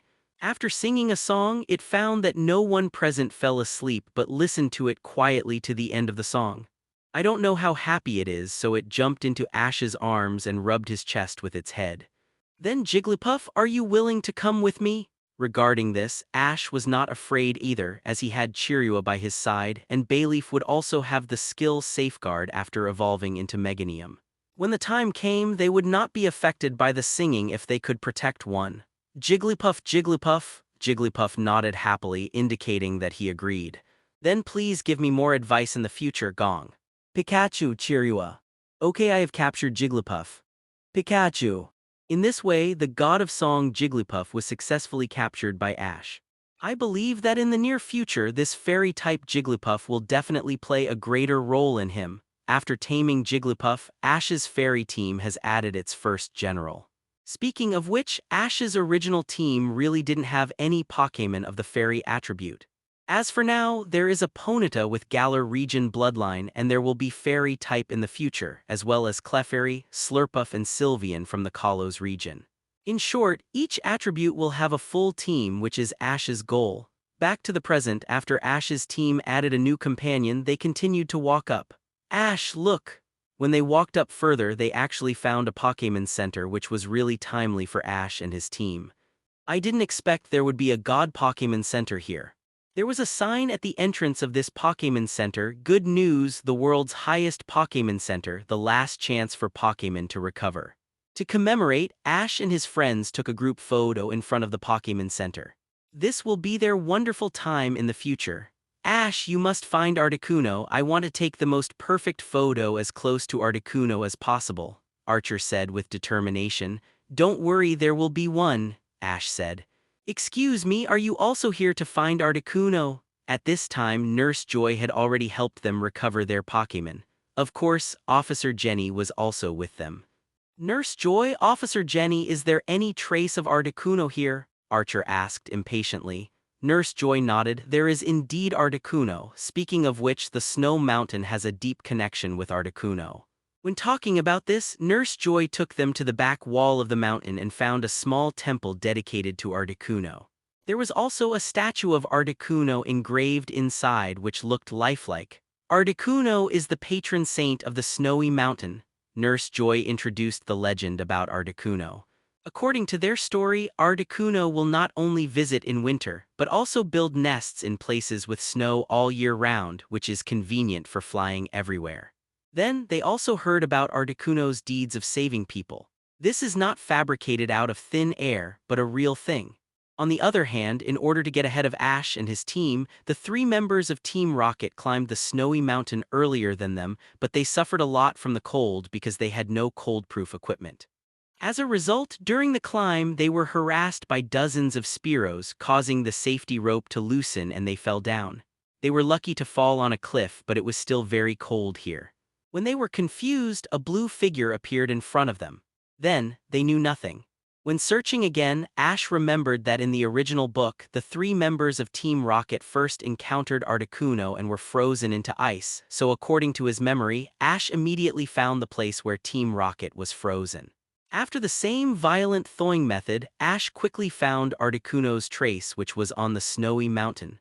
As for Team Rocket, in order to prevent them from making trouble again, they were handed over to Officer Jenny. Anyway, these 3 people had plenty of ways to escape. Climbing the Snowy Mountain is really not easy, and unfortunately they encountered blizzard again, so whether they can see the road clearly is a challenge. For this reason, Ash deliberately activated the maximum wave power. One, if pedestrians fall into the cliff again, it would be a loss. We can't go any further. Ash noticed that there was a cliff in front of him, so he quickly asked them to stop. Ash knew that if Blizzard grew bigger later, they would probably get separated, so he had to say what he had just said. However, at this moment, Blizzard suddenly stopped. It stopped very suddenly, and when they looked up, they saw the existence that everyone had been thinking about right in front of them. The whole body was covered with ice blue feathers, and there were 3 upright feathers on the top of the head forming a crown. The tail was long, and at first glance it looked like a colorful flag. This was the most beautiful of the 3 sacred birds, Articuno, which was the unanimous evaluation of later generations. At this time, Ash had to admire the fact that the luck of his body was too strong. In the memory of his previous life, he had met the 3 sacred birds and the sea god Lugia in the Orange Islands. He would meet more sacred beasts in the future, but he would not mention them for now. Archer reacted very quickly and quickly took out his camera to capture this most precious moment. Ash had no idea of conquering Articuno. First, although it had no job, it was also the guardian of the area, so it might not be so covetous in battle. Secondly, the blizzard just stopped because of it. Misty's contest condition was not good now. If he fought to conquer the enemy, the safety of the people around him would not be guaranteed. However, Articuno suddenly landed in front of him and stared at him with his 10 pairs of eyes. "Do I have anything?" Ash recalled, and suddenly he took out the previous rainbow wing from his backpack and said, "Is it this?" After Articuno looked at it, he touched Ash's hand with his beak and flew away. "Congratulations, host, I received Articuno's gift and detected the special item Silver Wing. Silver Wing, it is said to be the feather of Lugia, the god of the sea. With this item, you can summon Lugia." Silver Wing. It's a very good thing because I will meet Lugia and her son later and it might come in handy. After taking the photo, Archer was very satisfied, so he followed Ash and his group back to the Pokémon Center. Now Ash has 2 very rare feathers in his hand, namely Rainbow Wing and Silver Wing. Ash must not be careless about these 2 things because the relevant plot may be triggered at any time and these 2 things will come in handy at that time. After saying goodbye to Archer and leaving the snow mountain, they continued to move towards their destination, Asagi City. Now they came to a valley and they had to pass through this valley to go to the next town. But now, Ash, don't you think the big rocks on it may fall at any time? Misty looked at the big rocks on both sides of the valley and said with a little fear in her heart. Ash looked around. If it was from the perspective of a war, this was a very suitable place for an ambush. After all, there were many rocks on it. As long as the entrance and exit were blocked, no matter how many enemies there were, they would have nowhere to escape. In that case, let's get through here quickly. The only girl in the team wanted to hurry up, so Ash and Zyoging naturally followed her advice. However, the weather in this valley is always so unstable. Before they could run a few steps, a strong wind suddenly blew and the stones on the top of the mountain fell from the top and hit everyone's head. After Ash saw it, he released Bayleaf and Kirlia without hesitation. Bayleaf, Leaf Storm. Kirlia, Confusion. Kirlia first used Confusion to control the falling stones, and then Bayleaf swung hard and countless leaves rolled up a storm to hit the stones and saw that the stones were crushed into powder in the storm. Bayleaf, Kirlia, you did a good job. Balala Shirou. I didn't expect you to be so powerful. Just then, 3 fiery red figures rushed out from behind the valley. Looking closely, it turned out to be 3 Arcanines rushing over, one of which had a beautiful young lady on its back, and another one had a boy sitting on its back, who looked older than Ash Arnold. Obviously, the brother and sister also saw the scene of rock throw and came to rescue. When Zyoging saw her, he immediately became dishonest again. "Thank you, you are riding the brave and mighty Arcanine with a heroic figure. Are you here to save me?" Then he made a surprising move. "Come on, ride on the brave and mighty me this time." Okay, do you know how embarrassing you look now?" Misty couldn't bear it anymore, so she pulled his ear and carried him away. Ash ignored him but instead looked at the 3 Arcanines with great interest. To be honest, Ash also yearned for such Pokémon, although his predecessor had come into contact with Growlithe but still couldn't find a match. But his rival Gary seemed to have an Arcanine. "Thank you anyway, my name is Ash and I'm going to Asagi City." My name is Zioao, that's my brother Zioyu. If you're going to Asagi City, I can give you a ride. Oh, are you going to Asagi City too? No, we're just going a little way with you. We're mainly going to the other side of the mountain to deliver some things. As she said that, she took a bag from the back of another Arcanine which was full of fire stones. Are these fire stones all prizes? Seeing these fire stones, Ash recalled the time when he participated in the grass Pokémon competition and the prize was 20 leaf right. Yes, there is a fire Pokémon championship on the other side of the mountain. If you want to participate, you can sign up now. Of course I will participate in such a competition. Thank you again, Miss Zioao, Ash thanked him. For the Pokémon participating this time, Ash decided to use Quilava. According to the previous situation, it was almost time for this kid to evolve. Let's take this game as an opportunity. So, Ash and his team changed their minds temporarily and went to participate in the Fire Pokémon Championship first, and then went to Asagi City. This competition was smaller in scale than the previous Grass-type competition. The participating Pokémon were nothing more than Pokémon that had not fully evolved, such as Growlithe, Ponyta, and Cyndaquil Tail. Ash easily won the championship with Quilava. 4.6 Just as Ash thought, after the fight, Quilava also evolved into Infernape successfully. It was no longer the cute and silly Cyndaquil period, but was replaced by a terrible aura all over the body. The majestic and heroic posture made people look sideways. This matter was also a coincidence. Zioao was responsible for transporting these fire stones and met Ash. Ash participated in this competition and won the championship. The fire stone returned in Ash's hand. This, perhaps, is a kind of luck. The road to Asagi City is not easy at all. Ash and his group have been on the road. On this day, they plan to camp by a lake. Wow, the lake water here is so cool. After seeing the lake water, Ash couldn't help but splash the lake water on his face. The cool feeling instantly made Ash smelling salts a lot. In order to let everyone rest better, Ash and his group released their Pokémon. At present, the Pokémon following Ash are Pikachu, Bayleaf, Kirlia, Eevee, plus the newly captured Jigglypuff and Swinnub plus the Mewtwo. Anyway, the Rocket team can't catch up for a while, so they can also communicate with the Pokémon they currently have. After the evolution of Infernape, Ash teleported it back and communicated with Houndoom and the group of Hounders about fire. As for Zioaging, he currently has Graveler, Steelix, Stantler, Golbat, and Pineco with him. Misty has Psyduck, Frog, Goldeen, and Starmie with her. The three Pokémon began to move freely near the lake. On the other side, Misty cleaned up the table and placed the dishes on the open space and nodded with satisfaction. That's it, Zioaging, everything is ready here. Is breakfast not ready yet? Zioaging now looks like he is staring at the fire and cooking, but he doesn't respond. When Ash saw him like that, he suddenly remembered that in one episode, Zioaging suddenly fell ill, and Ash and Misty were responsible for the daily diet and daily life of the day, which was very difficult. It seems that it happened after we got off the snowy mountain. In order to verify his idea, Ash walked over and prayed, "I hope it won't be so coincidental." As a result, Ash patted him lightly, and Zioaging fell to the side. Ash quickly caught him and touched his forehead. "It's so hot, he has a high fever." Misty also quickly touched it, and it was indeed very hot. Then what should we do? Without Zioaging, Misty had to put her hope on Ash. "Let's send him to the cabin first." Ash had to help Zioaging to the cabin and cover him with a blanket. Zioaging is exhausted. We have been on the road for a while and have not had a good rest. In addition, Zioaging has been responsible for cooking and taking care of Pokémon in our team. After coming down from the snowy mountain, he had a fever due to the alternation of cold and heat. Ash analyzed.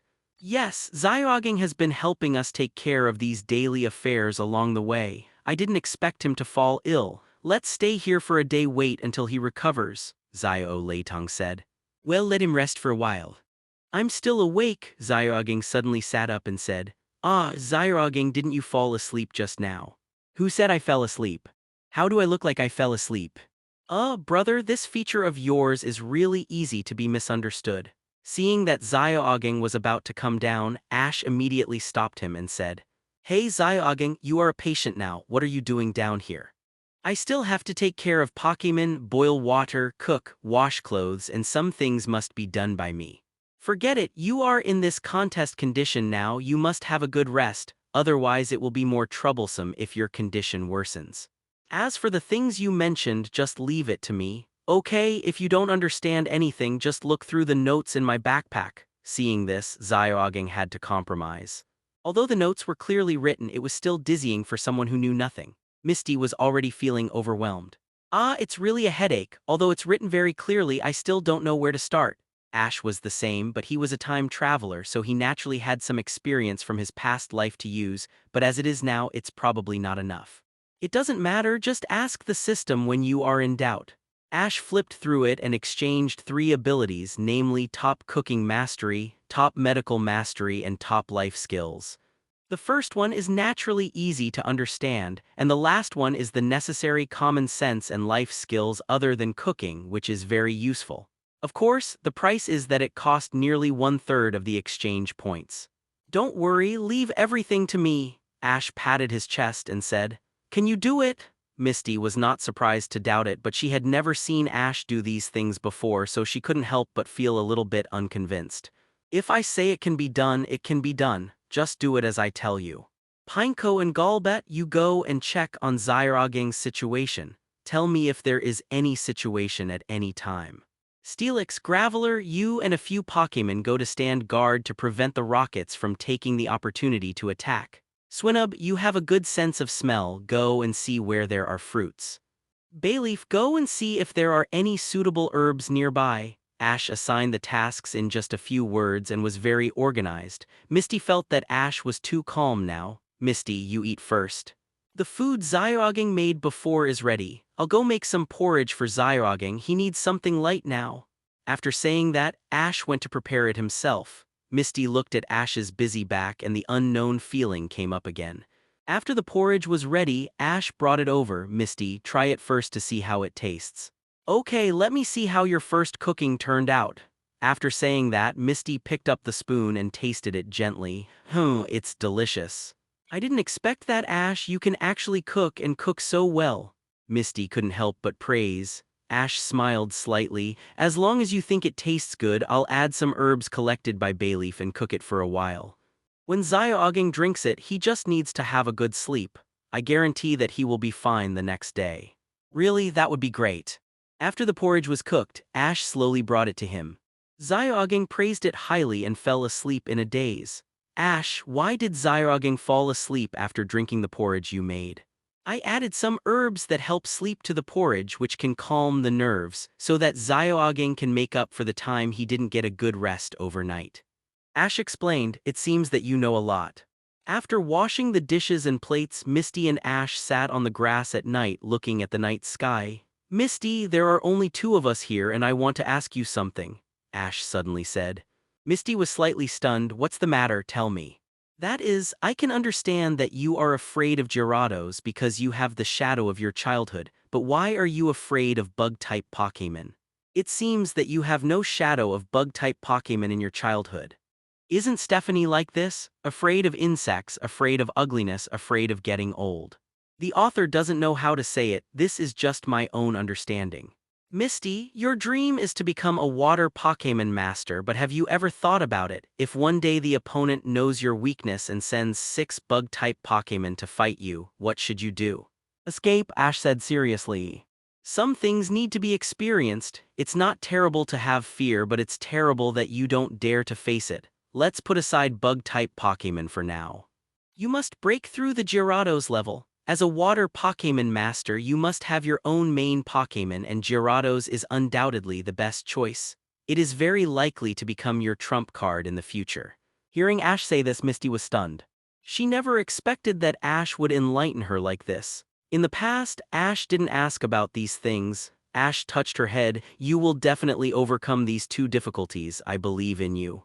Believe me. Misty, who returned to the tent, kept thinking about Ash's words. Is he so confident in himself? Then should I work hard myself? After a day of recuperation, Zyoging's illness has been cured. In fact, Zyoging just caught a slight cold. Under the care of Ash and Misty, Zyoging's mental condition returned to the previous state the next day. Then, they continued their journey and their destination was Asagi City. On this day they came to a small town. Zyoging looked at the travel brochure in his hand. This place seems to be called Lux Town. Hearing this name, Ash remembered that in this part of the plot, Ash took Snorlax to participate in the sumo competition here and won the championship. By the way, for Snorlax, the impression only stays in the residual memory of the Orange Islands and has not seen it in person. Boom, boom. Just as Ash was recalling, he suddenly heard a violent collision sound coming from the front, and the group followed the sound after hearing it. I saw a Feraligatr wrestling with a Nidoking. Not long after, Feraligatr suddenly lifted the Nidoking up and threw it out with force. It can be seen that this Feraligatr is a real strongman and it roared with excitement. Okay, next one, a strong young man said. It seems that he is the trainer of this Feraligatr. It's Feraligatr. Feraligatr is a water Pokémon. Misty likes it very much. As the final form of the 3 water Pokémon in the Johto region, it can be said to be both powerful and handsome. However, Misty does not have the luck of Ash to subdue it. Ash thought that he would teleport his Croconaw over later to worship his predecessor. On the other side, Heracross, Ursaring, Golem and other Pokémon took turns to play, all as sparring partners for this Feraligatr, and the result is self-evident. They were all defeated. This Feraligatr is very good, it didn't even breathe after playing so many games. Zyoging praised from the side. It's a great fight. After seeing the practice, an old man exclaimed from the side. My Feraligatr and I will definitely win the championship in this year's Pokémon Sumo tournament. Obviously, he is very confident in his Feraligatr. However, when Ash heard about the Pokémon Sumo tournament, his eyes lit up. Obviously, he was also very interested in this competition. After going forward to communicate, I learned that the trainer of this Feraligatr is also the owner of this Pokémon Sumo Hall. Raiden, and the old man is the chairman of the Pokémon Conference Association. The old man looked very friendly and said to Ash and the others with a smile, "You are lucky to be here." It turned out that they had just arrived at the Pokémon Sumo Conference, and Feraligatr was practicing for it. The so-called Pokémon Sumo is a kind of battle in which Pokémons are forbidden to use special moves such as Water Gun and Flamethrower, and can only use bare hands to knock down the opponent.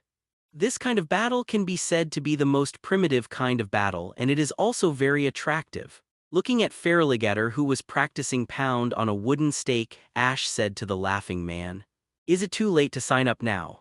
Of course, the requirement for participating is that you must have a Pokémon weighing more than 80 kilograms. More than 80 kilograms. That guy must be able to do it, Ash thought. Then where can I go to sign up? You can sign up at the Pokémon Center in our town. Ash nodded and then went to the Pokémon Center first, teleported Croconaw and Snorlax back, and teleported Swinnub and Bayleaf back. As for Jigglypuff, forget it. If this guy sings in Professor Oak's backyard, Professor Oak and all the Pokémon will probably fall asleep. As for Bayleaf, it's only temporary, it will be the same after the competition is over. It's just right for her to communicate with Ivysaur and Gloom. After arriving at the registration location, Ash released Snorlax. It's decided to be you, Snorlax.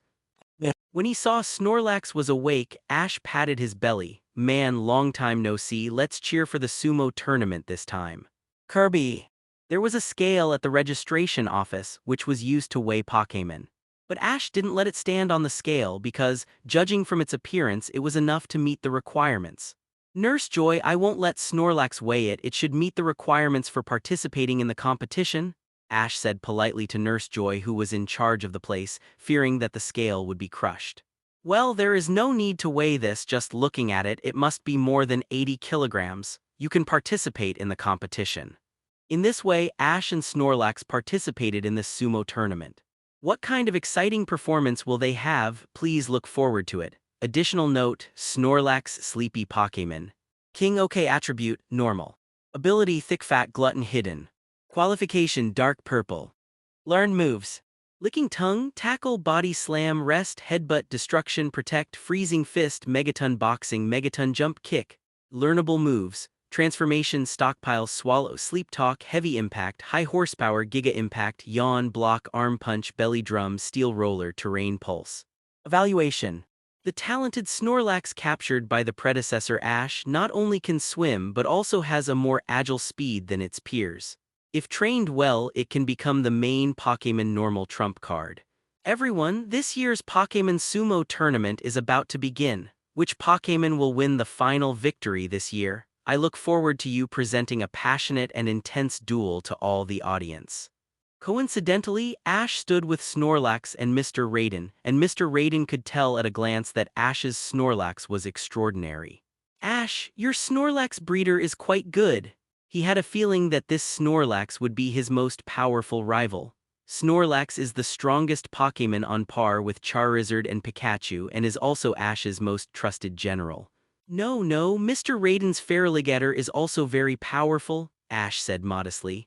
Then Ash took out Croconaws' Pokémon Ball and said, "Come out, Croconaw, meet your senior."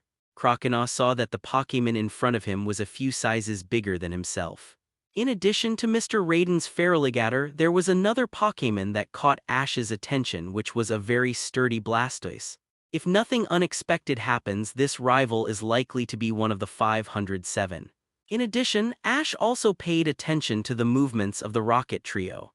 If I remember correctly, the Rocket Trio will also participate in this game in disguise, mainly because the prize this time is too tempting. The prize is King's Rock and a year's worth of Pokémon food, which is a kind of motivation for Snorlax. I declare the game to begin. The first game was between Miltank and Ursaring, but Ash saw at a glance that Miltank's group was disguised by the Rocket Trio, and as for the Miltank, Wobbuffet was disguised. Ursaring came up and used a push attack, but Wobbuffet's backfist bounced Ursaring out. Although he won, such cheating was soon discovered. After being discovered, the Rocket team did not pretend anymore and showed their cards directly. The result can be imagined. Ash's Pikachu sent them to the sky with a thunderbolt. What a disgusting feeling! After a small episode, the game continued. The charm of the sumo competition is that there is no sec attribute restraint. If you want to win, you have to rely on your own weight and fists and feet to win, which can be said to be the most primal way of fighting. The reason for this is that in the following match, Mr. Raiden's Feraligatr is against a Golem. From the attribute point of view, Feraligatr is better than Golem, but don't forget that this is a sumo competition and there is no attribute restraint.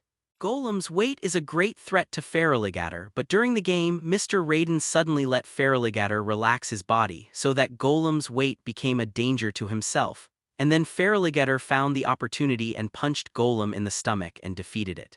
Next is Ash's game. Their rival is a fast-swimming frog. Go, fast-swimming frog. Fast-swimming frog rushed up with great momentum, hit Snorlax's belly, and then was ejected out of the field by Snorlax's big belly.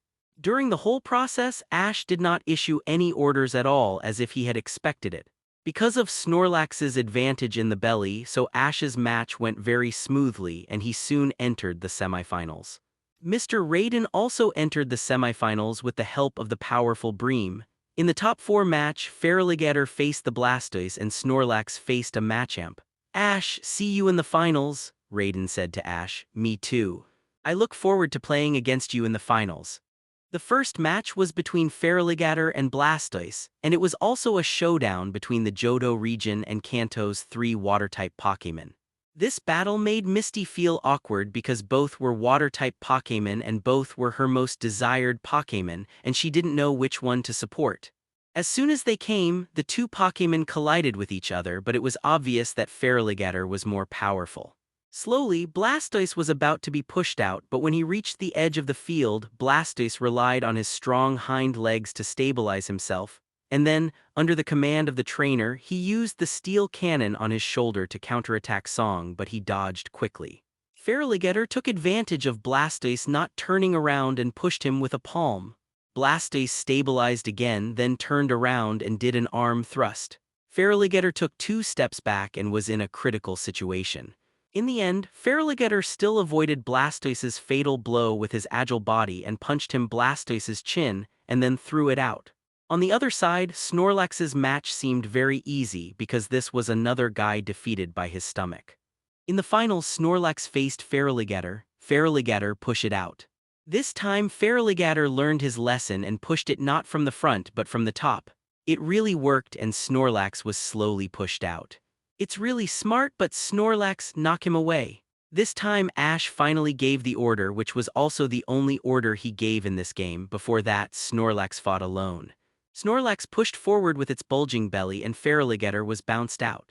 This gave Raiden a headache, because if he wanted to defeat the Snorlax in front of him, he had to use the opponent's force to fight back like before, but this Snorlax didn't use his arms at all, and only relied on his belly to defeat rival, so he had no idea where to start.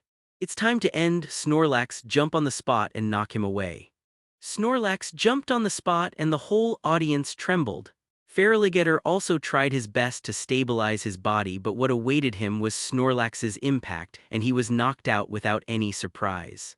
In this way, Ash's Snorlax showed his power and won the championship.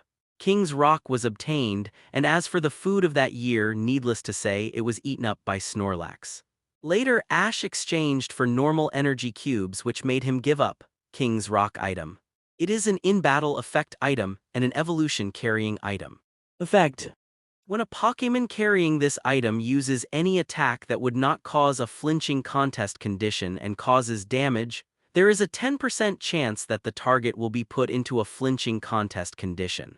Flinging this item will cause the target to be put into a flinching contest condition. When not in battle, this item can be carried by a specific Pokémon and then evolved. Applicable Pokémon: Frog Slowpoke. Ash looked at the King's Rock he won through the competition and he didn't feel much. The reason is simple. Although this is a more precious item than an evolution stone, his system mall also sells this kind of thing, and the appearance is much better than the one in his hand. The high-quality King's Rock exchanged from the system mall that Slowpoke carried before was not good, except that it was a little expensive. Let's keep this thing for Misty. She has a Politoed in her hand. When the time comes, I'll give this thing to her and her Politoed will evolve into Politoed. Ash, it's time to eat. After leaving Lux Town, Ash teleported Snorlax back, but before leaving he bought a few skill cards, namely Giga Impact, High Horsepower, Heavy Slam, Terrain Pulse, which are suitable for Snorlax training. The advantage of skill cards over skill discs is that they can better help Pokémon understand this skill and the learning speed will be faster. Then, Ash teleported Bayleaf and Wartortle back. According to Professor Oak, Wartortle and Ivysaur both have signs of evolution, and Bayleaf is also more energetic during the training with Ivysaur. If nothing goes wrong, it is estimated that it will also evolve. Ash's 2 Fire-type starter Pokémons have completed their final evolutions, and the next ones are the Grass-type and Water-type ones. That's good, Golbat, it's time to eat, Zyoging shouted to Golbat. When watching Golbat flying over, Misty couldn't help but admire. Zyoging's Golbat breeder is really great. This Golbat was captured by Zyoging when he was in MT Moon. At that time he was still a Zubat. When Ash and Suicune met before, his Zubat evolved. Ash looked at this Golbat and estimated that if there was another chance it would evolve into the final form Crobat. Just when he was about to eat, Golbat seemed to sense something and flew towards the side of the forest.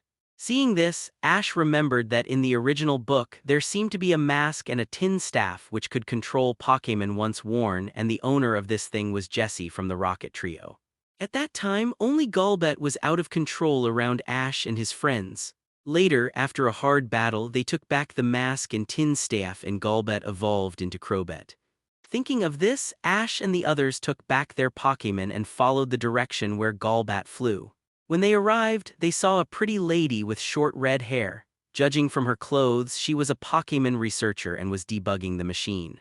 After introducing each other, they learned that the lady's name was Tiara. She was looking for the golden mask and tin staff hidden in the temple. The enthusiastic Zyoging helped her repair the supersonic scanner. Golbat was attracted here because of this. Through the ancient text tablet she found, she discovered that the mask and tin staff that could control Pokémon were buried underground, and she wanted to uncover this secret. In response, Ash said, "As a Pokémon researcher, I naturally don't care about the research on ancient relics, but I don't want this power to be used by bad people. This kind of prop that does not rely on the bond between Pokémon and trainer should not exist in this world." Ash is right. Misty supports Ash's idea. Soon, with the help of Zyoging and the disguised Rocket Trio, the machine was repaired. Things happened just as in the original book. With Golbat's investigation, Zyoajin and the others found the place where the mask was. Please give me flowers. A golden mask and a red staff appeared quietly in front of everyone. The two props exuded a stream of power as if they were captivating them to take it. Jessie couldn't help it any longer. She rushed up, put on the mask first, and then picked up the staff. She trembled and said, "Power, I feel unprecedented power." "It's bad," Misty exclaimed. "Why don't you pay your respects to Her Majesty the Queen?" She pointed the staff at Meowth. "Meowth, let's do a very funny dance first." Meowth didn't say anything and just started to dance. "Okay, Pikachu, use Thunderbolt on your master." However, Pikachu just flashed red light and then Pikachu shook his head and said nothing happened. "What, you, how could you possibly get rid of my control?" she said in disbelief. "Because I have established a deep friendship with Pikachu, it is definitely not something that can be controlled by the prop Solacin in your hand." That's right, as a trainer, you have to establish a spiritual connection with Pokémon. So that is the real bond. Zyoging stood beside Ash with his Golbat. "Pikachu Thunderbolt, Golbat destroy the Death Light." The lightning and orange light blew up the rocket trio, but because this is underground, they did not fly out.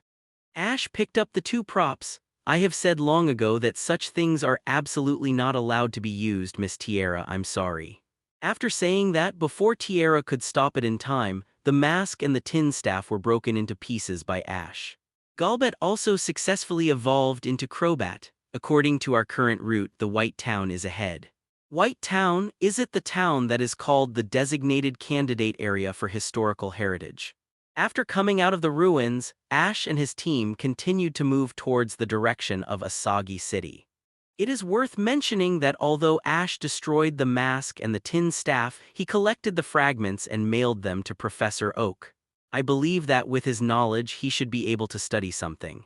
After walking for a few days, they were about to reach the White Town mentioned earlier. After entering the town, I found that there was a reason why it was called White Town. Because the buildings here are all made of white limestone and they reveal a peaceful and artistic atmosphere which makes people feel very comfortable after entering. 24. If you look from above, you will find that the panoramic view here is like walking out of a painting. Not only that, after entering, the buildings here have a different taste under the sunlight. After entering the town, the group was instantly attracted by the scenery here. "Wow, it's so beautiful here," Misty exclaimed. "It's worthy of being a designated candidate area for historical heritage. The scenery is really very unusual," Zyoging said after looking at the travel brochure. Ash looked around. It was true that the landscape here was different from other places. But if I remembered correctly, there was an artist living here and there were also a dozen Smeargle. If possible, he wanted to make them understand some of the graffiti art of the future so that the people in this town could accept it.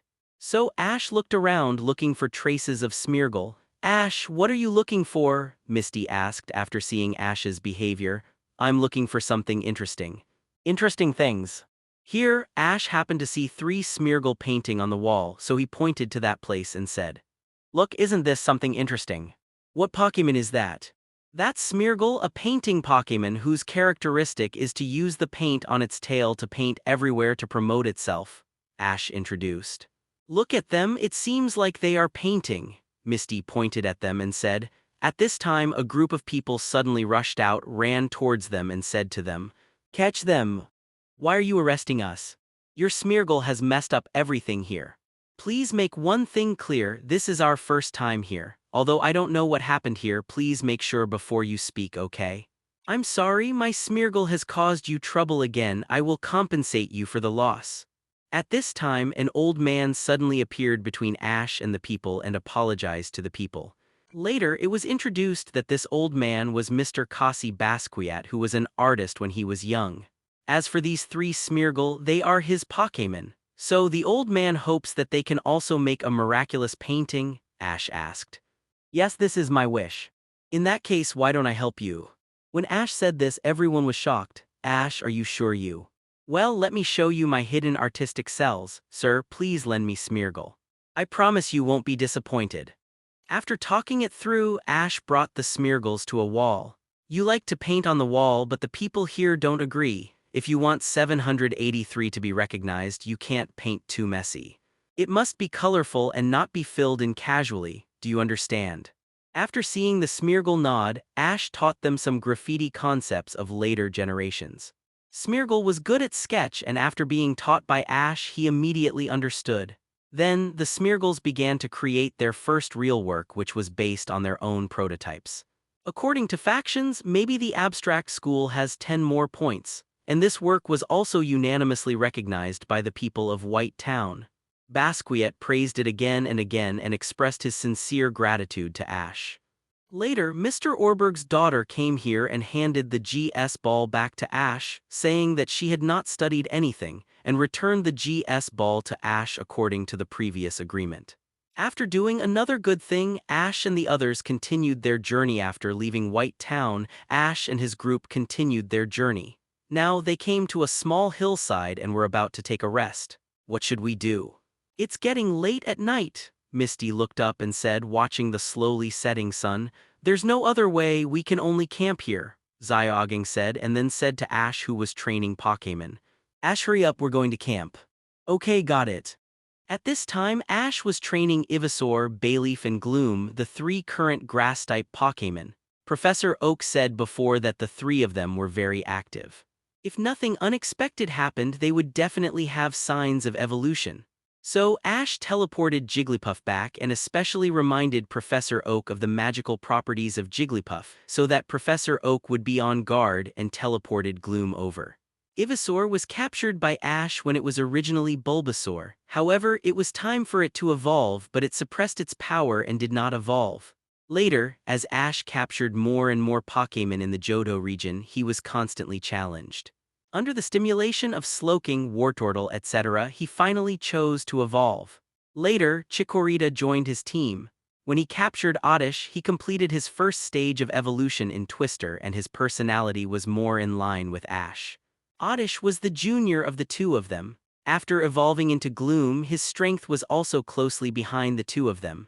Cheerut, cheerut! Just when Ash was about to call them back, Kirlia pulled her trouser legs and pointed in a direction and called him. Kirlia, did you find something?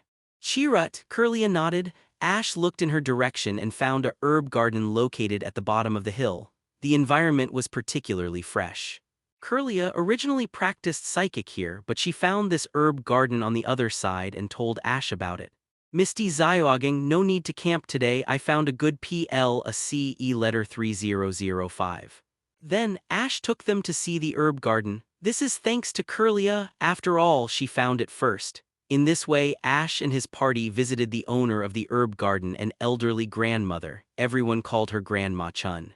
After explaining their purpose, Grandma Chun warmly entertained them. This is delicious. Ash and his party drank the tea specially made by Grandma Chun and couldn't help praising it. I'm glad you like it. This is made from the herbs that I and my Pokémon have worked hard to cultivate. Grandma Chun nodded and said.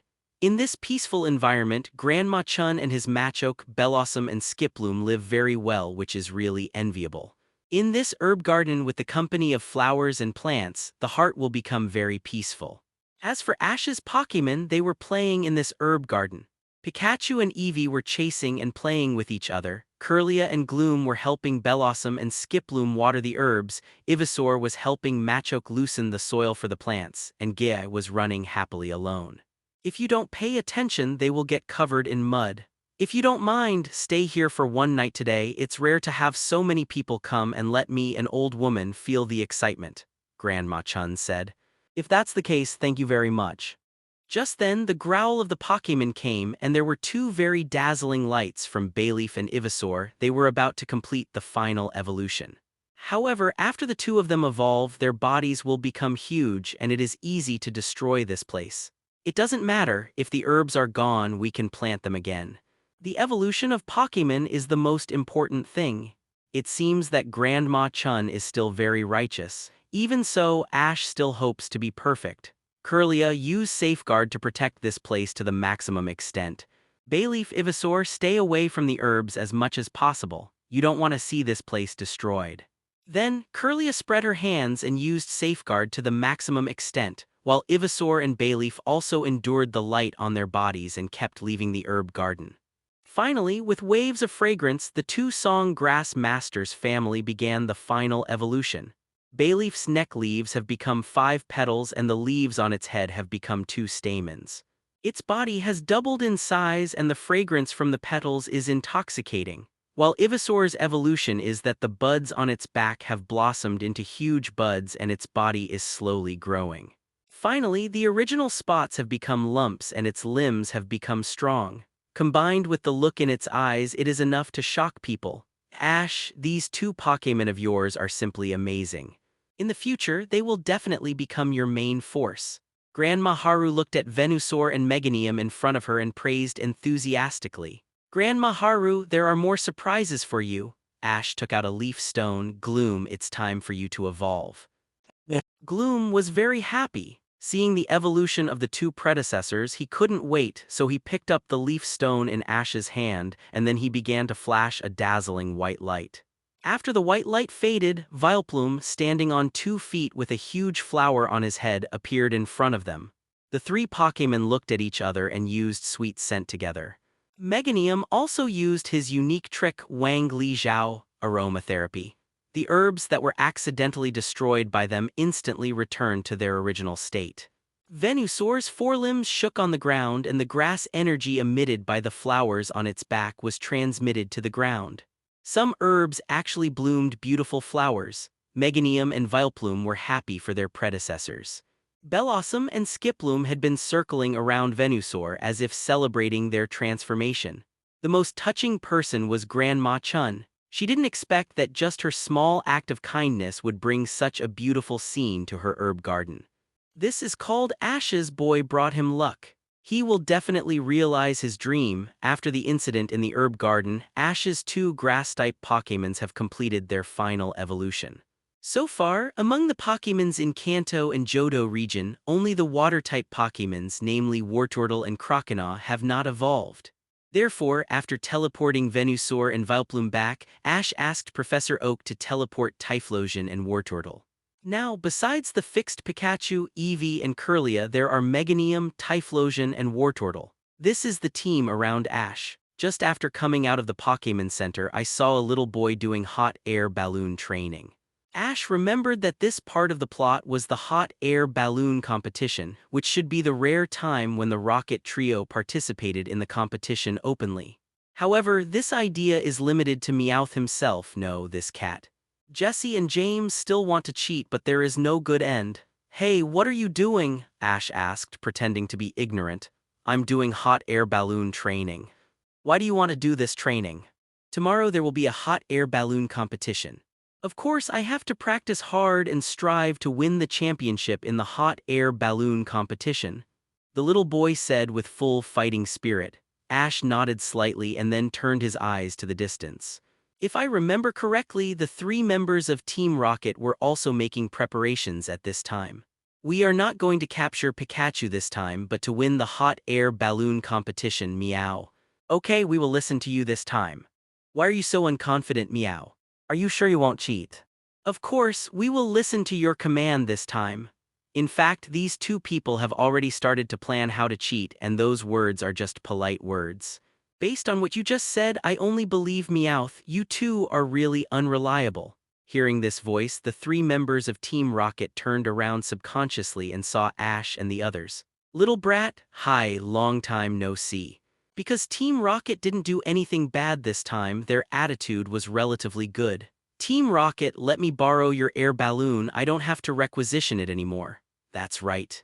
Anyway, you Team Rocket will definitely use all kinds of means to cheat. It's okay to let us use it. Ash helped you save Wobbuffet before.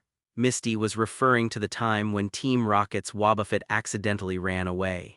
It was Ash who took the initiative to find Wobbuffet and caught the thief Golem, solving a big problem for Officer Jenny. Who said we are cheating, Meow? This is about the dignity of the air balloon driver, and this time we must win the championship, Meow. This was the first time Meowth spoke so righteously, even Ash was a little moved. That's why I believe you. After all, you are the one driving the air balloon. Well, it's decided. I will participate in the competition with you, and Jesse James and the other 2 will be left to Misty Zyoging to take care of. By the way, Zyoging, please lend me your Crobat. In order to prevent the two of them from escaping, Ash also released the geranium and tied them up and brought them to the Pokémon Center. The next day, the sun was shining, the weather was clear, and the breeze was blowing, which was very comfortable. This kind of weather was most suitable for the hot air balloon conference held today. Outside the town, there were all kinds of hot air balloons in the shape of Pokémon, including Hoppip, Wigglytuff, Fearow. It is worth mentioning that this hot air balloon competition can also assist Pokémon's power flying, so there were 6 Hoppips with Hoppip hot air balloons leading flying, etc. For this reason, Ash also released Zyogang's Crobat. Meowth, you are responsible for driving yours and Crobat will help you identify the direction. Ash said, thank you so much, no. Forget about the boss, I'm not Giovanni. Ash waved his hand, call me whatever you want, I will definitely help you win the championship. Well, boss, how will the reward be divided after winning the championship this time? Because the reward this time is a steel burner, which is also very attractive to Meowth. You can do your work, I can't use it anyway. Besides, with Pikachu's power, it's not difficult to split it into charcoal. Pika Pika, Pikachu nodded. At the beginning of the game, all the hot air balloons began to fly up. Because there was no cheating by Jesse James, there was no problem with 2/3 of the hot air balloons. Everything went smoothly. Originally, Meowth's hot air balloon was ranked behind, but under the leadership of Crobat, it surpassed the hot air balloons one by one. However, just in front, a thundercloud suddenly appeared and many hot air balloons could not control their direction here. Meowth, can you guys change to a better burner next time? Ash couldn't help but complain as he saw the burner of the hot air balloon was constantly emitting sparks. Boss, you must help me, this is blocking the dignity of the hot air balloon driver, meow, Meowth begged. Ash sighed and then threw the burner that was about to be scrapped out and then released Typhlosion, letting him use Flamethrower to make the hot air balloon fall. After passing through this thundercloud, Ash picked up the marker and threw it accurately in the center of the cross when he saw the right time. So far, Meowth's hot air balloon is the champion of this time. Ash, why did you help Team Rocket all the time? Because they are not completely bad guys. After helping Team Rocket win the Air Balloon Championship, Ash and his team continued to travel to their next destination, Asagi City. On the way, Misty was always puzzled by Ash's behavior. After all, they had always been hostile to Team Rocket. They often snatched their Pokémon on the way. Although they always failed in the end, Ash always treated them as a joke and occasionally sent them to Officer Jenny for a chat. Even though it was like this, Ash still helped Team Rocket. For example, he helped them find Wobbuffet last time and he helped them twice in the Air Balloon Championship. Misty couldn't help it anymore and asked Ash. Ash's answer didn't let Misty fully understand his intention. Anyway, this trio didn't do anything bad that would make people rage, they just stole our Pokémon on the way. Anyway, as long as they don't do anything outrageous, just treat it as an unforgettable memory of the journey. The implication is that when they are just fooling around, there is no need to worry too much. During this conversation, they came to a beach. Okay, everyone come out. As usual, after arriving at a place, Ash gave his Pokémon special training. Chirrut, Bowie, Minnie, Kami, Roar. Kirlia, Eevee, Meganium, Wartortle and Typhlosion plus Pikachu beside him. This is the team that Ash is currently with. After assigning other Pokémon to tasks, Ash gave Wartortle a special training alone. This time, Ash wanted to teach it a new trick, Whirlpool. Wartortle, jump into the sea first, then spin yourself up, feel it, and then try to use this move without the assist seawater, understand? Kami, Wartortle nodded, and then jumped into the sea to develop his own moves. Seeing Ash's calmness, Zyogang and Misty looked at each other and nodded. Ash really grew up too fast and they could hardly see through him. In fact, Ash was secretly activating his wave power. If I remember correctly, the special Rhydon must be here. After a while, it was found that Wartortle actually swam back and called to Ash as if he was telling Ash about a ghost scene he saw. Then, Ash detected and found that ripples began to appear on the water surface and then became larger and larger, and finally a unicorn appeared on the water surface. It's you this time, I'm going to kill you. Rhydon Drill Pokémon. Attribute Ground Hidden Stone. Ability Lightning Rod Hardhead Hidden. Qualification Light Purple. Since it can learn to ride the waves, its qualifications will be improved. Learn moves. Arm punch, rock block, rock smackdown, bulldoze, horn attack, rock critical hit, stone edge, earthquake, surf, whirlpool. Learnable moves: mega horn, drill run, horn drill, megaton punch, body slam, pray for rain, hydro pump. Evaluation: a very special Rhydon, able to learn water-type moves, and with training it will definitely give rival an unexpected attack. After seeing its panel, Ash made up his mind to capture it, so he took out an empty Pokémon ball and said to it, "Rhydon capture battle." After Rhydon emerged from the water, he glanced at Ash and Wartortle and then ran away. "Want to run? That's not that easy," Wartortle chase. Wartortle jumped into the sea. When Rhydon saw it chasing him, the horns on his head kept spinning and he actually used the whirlpool skill. In that case, Wartortle, let's spin too. Wartortle's whole body was withdrawn and it was also spinning rapidly. Suddenly, the two vortices collided and cancelled each other out. Wartortle, use Aqua Tail. Wartortle's tail glowed and it was pulled behind him, causing a wave of waves in the sea. Rhydon took the opportunity to use the surf skill to rush out of the water. "I've been waiting for you to come out, Wartortle, the most powerful hydro pump." Although it can learn water-based moves, it is still restrained by the water system 4 times in terms of attributes, and Rhydon was knocked down in an instant. "Now go Pokémon Ball." Ash threw the Pokémon Ball decisively, and the Pokémon Ball stopped after shaking twice. "Okay, I've captured Rhydon. Pikachu Kamikaze." At this moment, Wartortle's whole body glowed white, which was the light of evolution. After evolution, Wartortle's shell became even bigger and 2 cannons emerged from it and his limbs became stronger. This is the final evolution of Kanto's 3 water-based starters, Blastoise. Kame, Blastoise shouted excitedly after feeling his own changes. "Old buddy, you finally evolved." "Blastoise, so handsome." Misty's eyes also popped out after seeing Blastoise's majestic posture. Later, they met Miss Hewley, who opened the tunnel. After learning about her situation, Ash released Rhydon to help Miss Hewley open the tunnel and did a good thing. Then, the group continued to move on to the next destination. After Rhydon was captured, Ash's team was full again. Then, Ash teleported the newly captured Rhydon back. After all, this was a Rhydon that could stay in the water and Professor Oak would be very interested in it. So, after helping the young lady to open the tunnel, Ash and his team continued to head to Asagi City. On this day, they came to an unknown town. Now they were very close to Asagi City. As long as they took the ferry in this town and went through a vast forest by water, they could reach their destination, Asagi.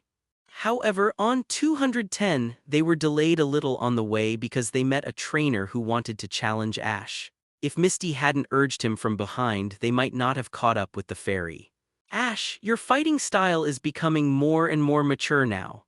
In the previous duel, Ash used Blastoise and both offense and defense made rival unable to adapt and his rhythm was completely disrupted, and then Ash won this time.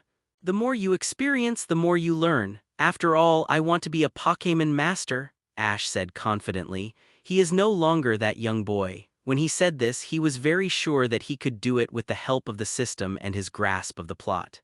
Becoming a Pokémon master, this dream is not bad. At this time, a voice came from behind them. When they turned around, they saw a big brother who was a few years older than them standing behind them. "I also paid attention to your previous battle. You are really good." "Hey, it's okay. I was a little uncomfortable with being praised so suddenly. By the way, I wonder who you are." "Oh, my name is White. Are you all traveling trainers?" "Yes, my name is Ash and these two are my companions, Misty and Zyoging. We are going to Asagi City to challenge the gym there." "So you're challenging the Johto Region Alliance. That's really amazing. However, there are many Pokémon gathered in the upper reaches of this river. Don't you want to see them?" "Mr. White, please take us to that forest, please." The reason why Ash said this is because through the remaining memories from before, he remembered which timeline this was. It is the movie version of Celebi's encounter across time and space. It's probably like this. At the entrance of the forest, a boy named Samuel and a girl named Yangjiu met unexpectedly. After accepting Yangjiu's advice that, if you hear the sound of the forest, don't walk around, Samuel walked into the forest.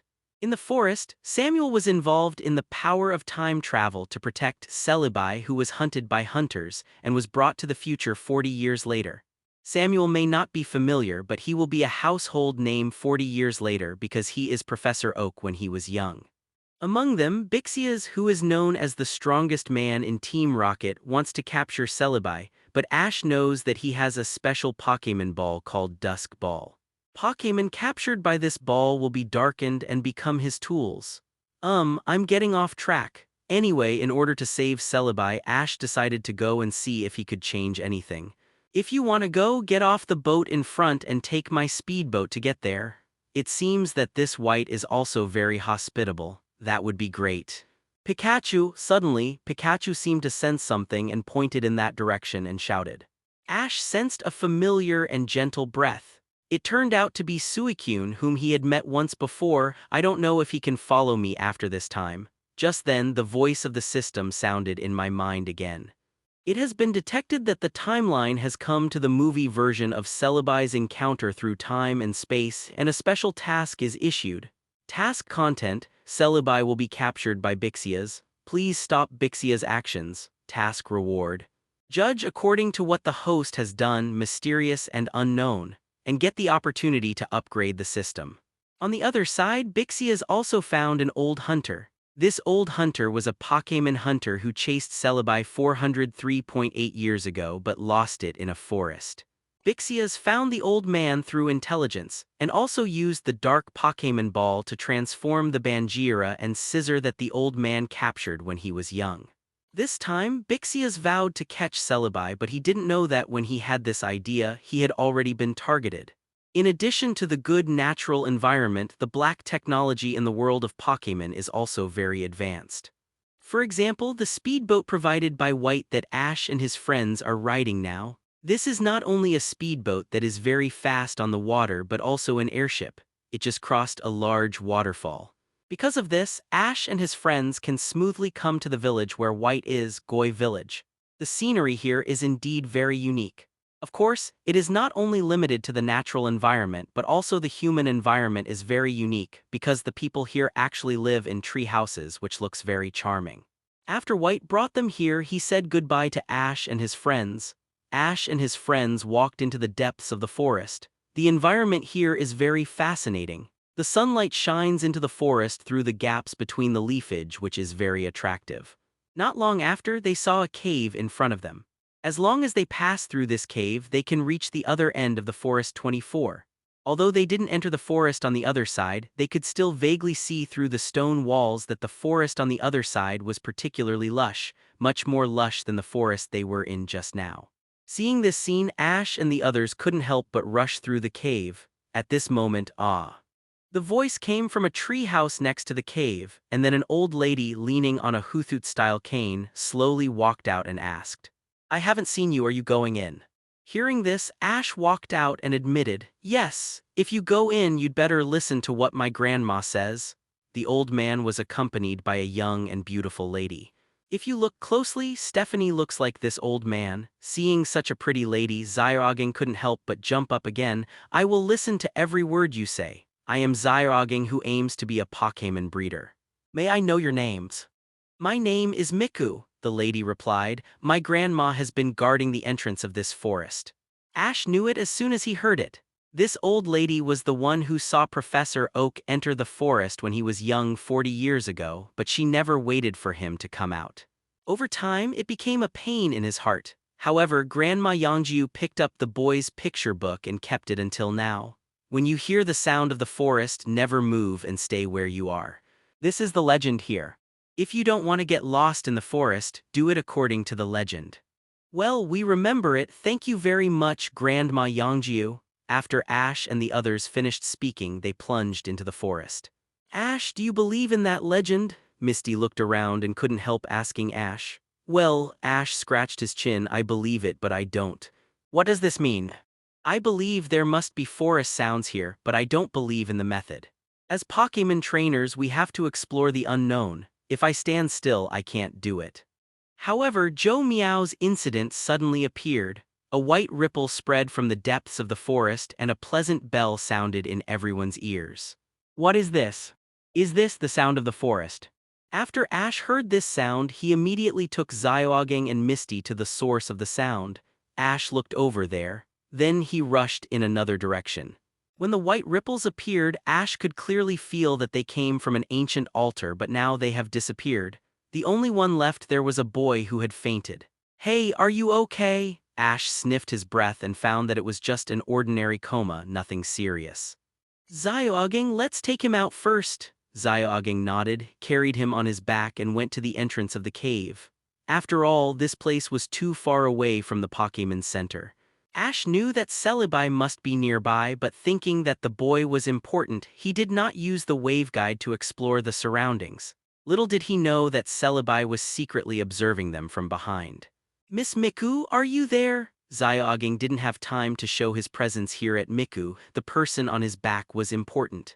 As a result, when he ran here, the boy woke up, pushed Zyoging away and said, "I won't hand over Celebi."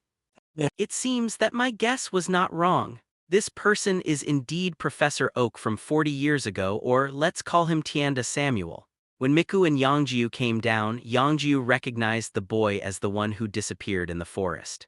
Later, after some explanations and handing over the picture album, Samuel chose to believe them. "Without further delay, we will follow you to rescue Celebi," Ash said decisively because he knew that this matter was urgent. In this way, Samuel joined Ash's team and went to find Celebi.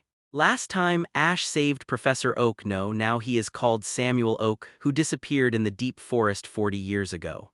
Through his oral description, we also know that Celebi is now in danger. In order to save Celebi, Samuel decided to join Ash's team and continue to look for Celebi. Pikachu called to remind Ash and the others. Everyone looked and saw that there were many bug-type bird Pokémon gathered on this towering ancient tree as if guarding something. It seems that this is where Celebi is. Celebi is called the guardian of the forest, so the Pokémon here want to protect Celebi, and anyone who is harmful to it is absolutely not allowed to approach it. Under the guidance of Pikachu, Ash climbed directly to the tree. With his current physical fitness, it would only take 3 or 2 steps to climb the tree, but what he didn't expect was that Samuel could barely keep up with Ash's pace from behind, and his physical fitness can be considered good.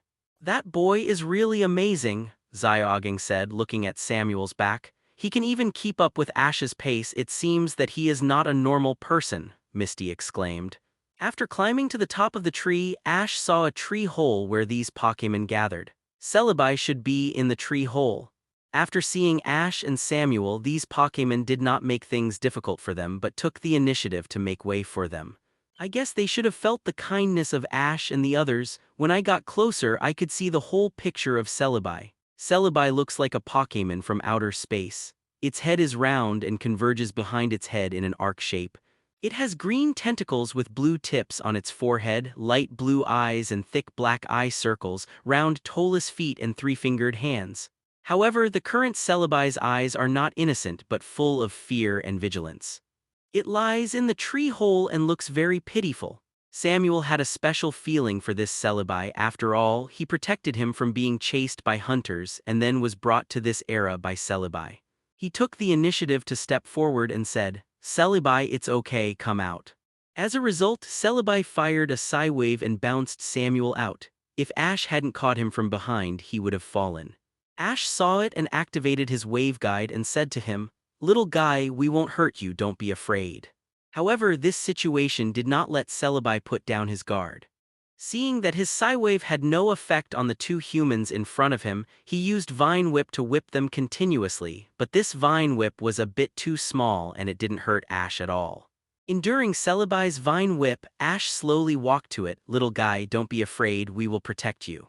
"Yes, we will protect you." After feeling the kindness emanating from them, Celebi finally let down his guard and took back the Vine Whip, but he also fell down exhausted. After bringing it out, Zyoging took a closer look and found that the injuries on its body were beyond his ability to do anything, so he asked, "Ash, what should we do now?" Ash took out a revival herb from his backpack. Originally, Ho-Oh's sacred ash could completely repair Celebi's injuries, but if he wanted to exchange this thing, his current authority was far from enough. Now he could only use revival herb to temporarily relieve Celebi's injuries. Now I can only temporarily relieve its injuries. We must rush to the Pokémon Center as soon as possible, maybe there will be a way.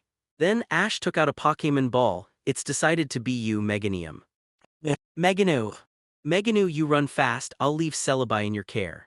Looking at Celebi in Ash's hand, Meganium nodded. Celebi was now on Meganium's back. To be on the safe side, Meganium used aromatherapy. Then the group ran out of the forest as fast as they could. Celebi, it's okay, you'll be fine. Samuel, while running, he did not forget to comfort Celebi. Suddenly, Ash noticed something and exclaimed, "No, Zhao Zhao, stop." Ash turned around and said to the person behind him, "I say, Team Rocket, you are a little too much, you'd better leave quickly before I change my mind. Humph, you little brat, you still have a big mouth." To be continued. The exciting plot is about to begin, why don't you act quickly? The reason why Meganium is set to run fast is mainly because in the original book, Ash participated in the speed race with Bayleaf and won Gary, so I strengthened it 10 times. By the way, about Infernape, he will return in a special way. Guess what it will look like? Ash and his team finally found Celebi and were about to send it to the Pokémon Center for treatment. Unexpectedly, someone followed behind. Ash naturally noticed this, so he stopped the team, came to the back of the team alone and shouted in one direction, "Team Rocket, who is following us? Don't hide, come out and meet us." Team Rocket. Don't worry, it's not that trio, but another one. The trio was naturally noticed by Ash, but they had not taken any action, so he ignored them. Instead, it was the other person who made Ash feel a sense of crisis. A huge spider appeared behind the Rocket trio, but it was obviously a machine. 4 mechanical arms lifted a strong man in the air, looking down at Ash and his team. "I didn't expect you to find it. In that case, you can leave that Celebi." "Humph, do you think I will listen to you?" Ash took a step forward. "Misty, Zyrogging, take Samuel away from here, leave this place to me. Meganium, you go too." Minio. Menu. Meganium shook her head after hearing 457 and stood beside Ash as if she wanted to fight side by side with him. Ash touched her head. "Be good, listen to me, you have to protect Celebi's safety now, I will find you later." Meganium looked at Celebi behind her, then turned around and left with Zyrogging and the others. "Want to run?" The burly man saw Zyrogging and the others were leaving. How could he let them leave so easily, so he controlled a mechanical arm to come to Zyrogging. After seeing this, Meganium quickly used Leaf Storm and countless leafage blocked the mechanical arm and successfully let Zyrogging, Misty, Sebd and Samuel escape. Meganium followed immediately and now only Ash was left here. "Boy, you are very brave," the burly man sneered.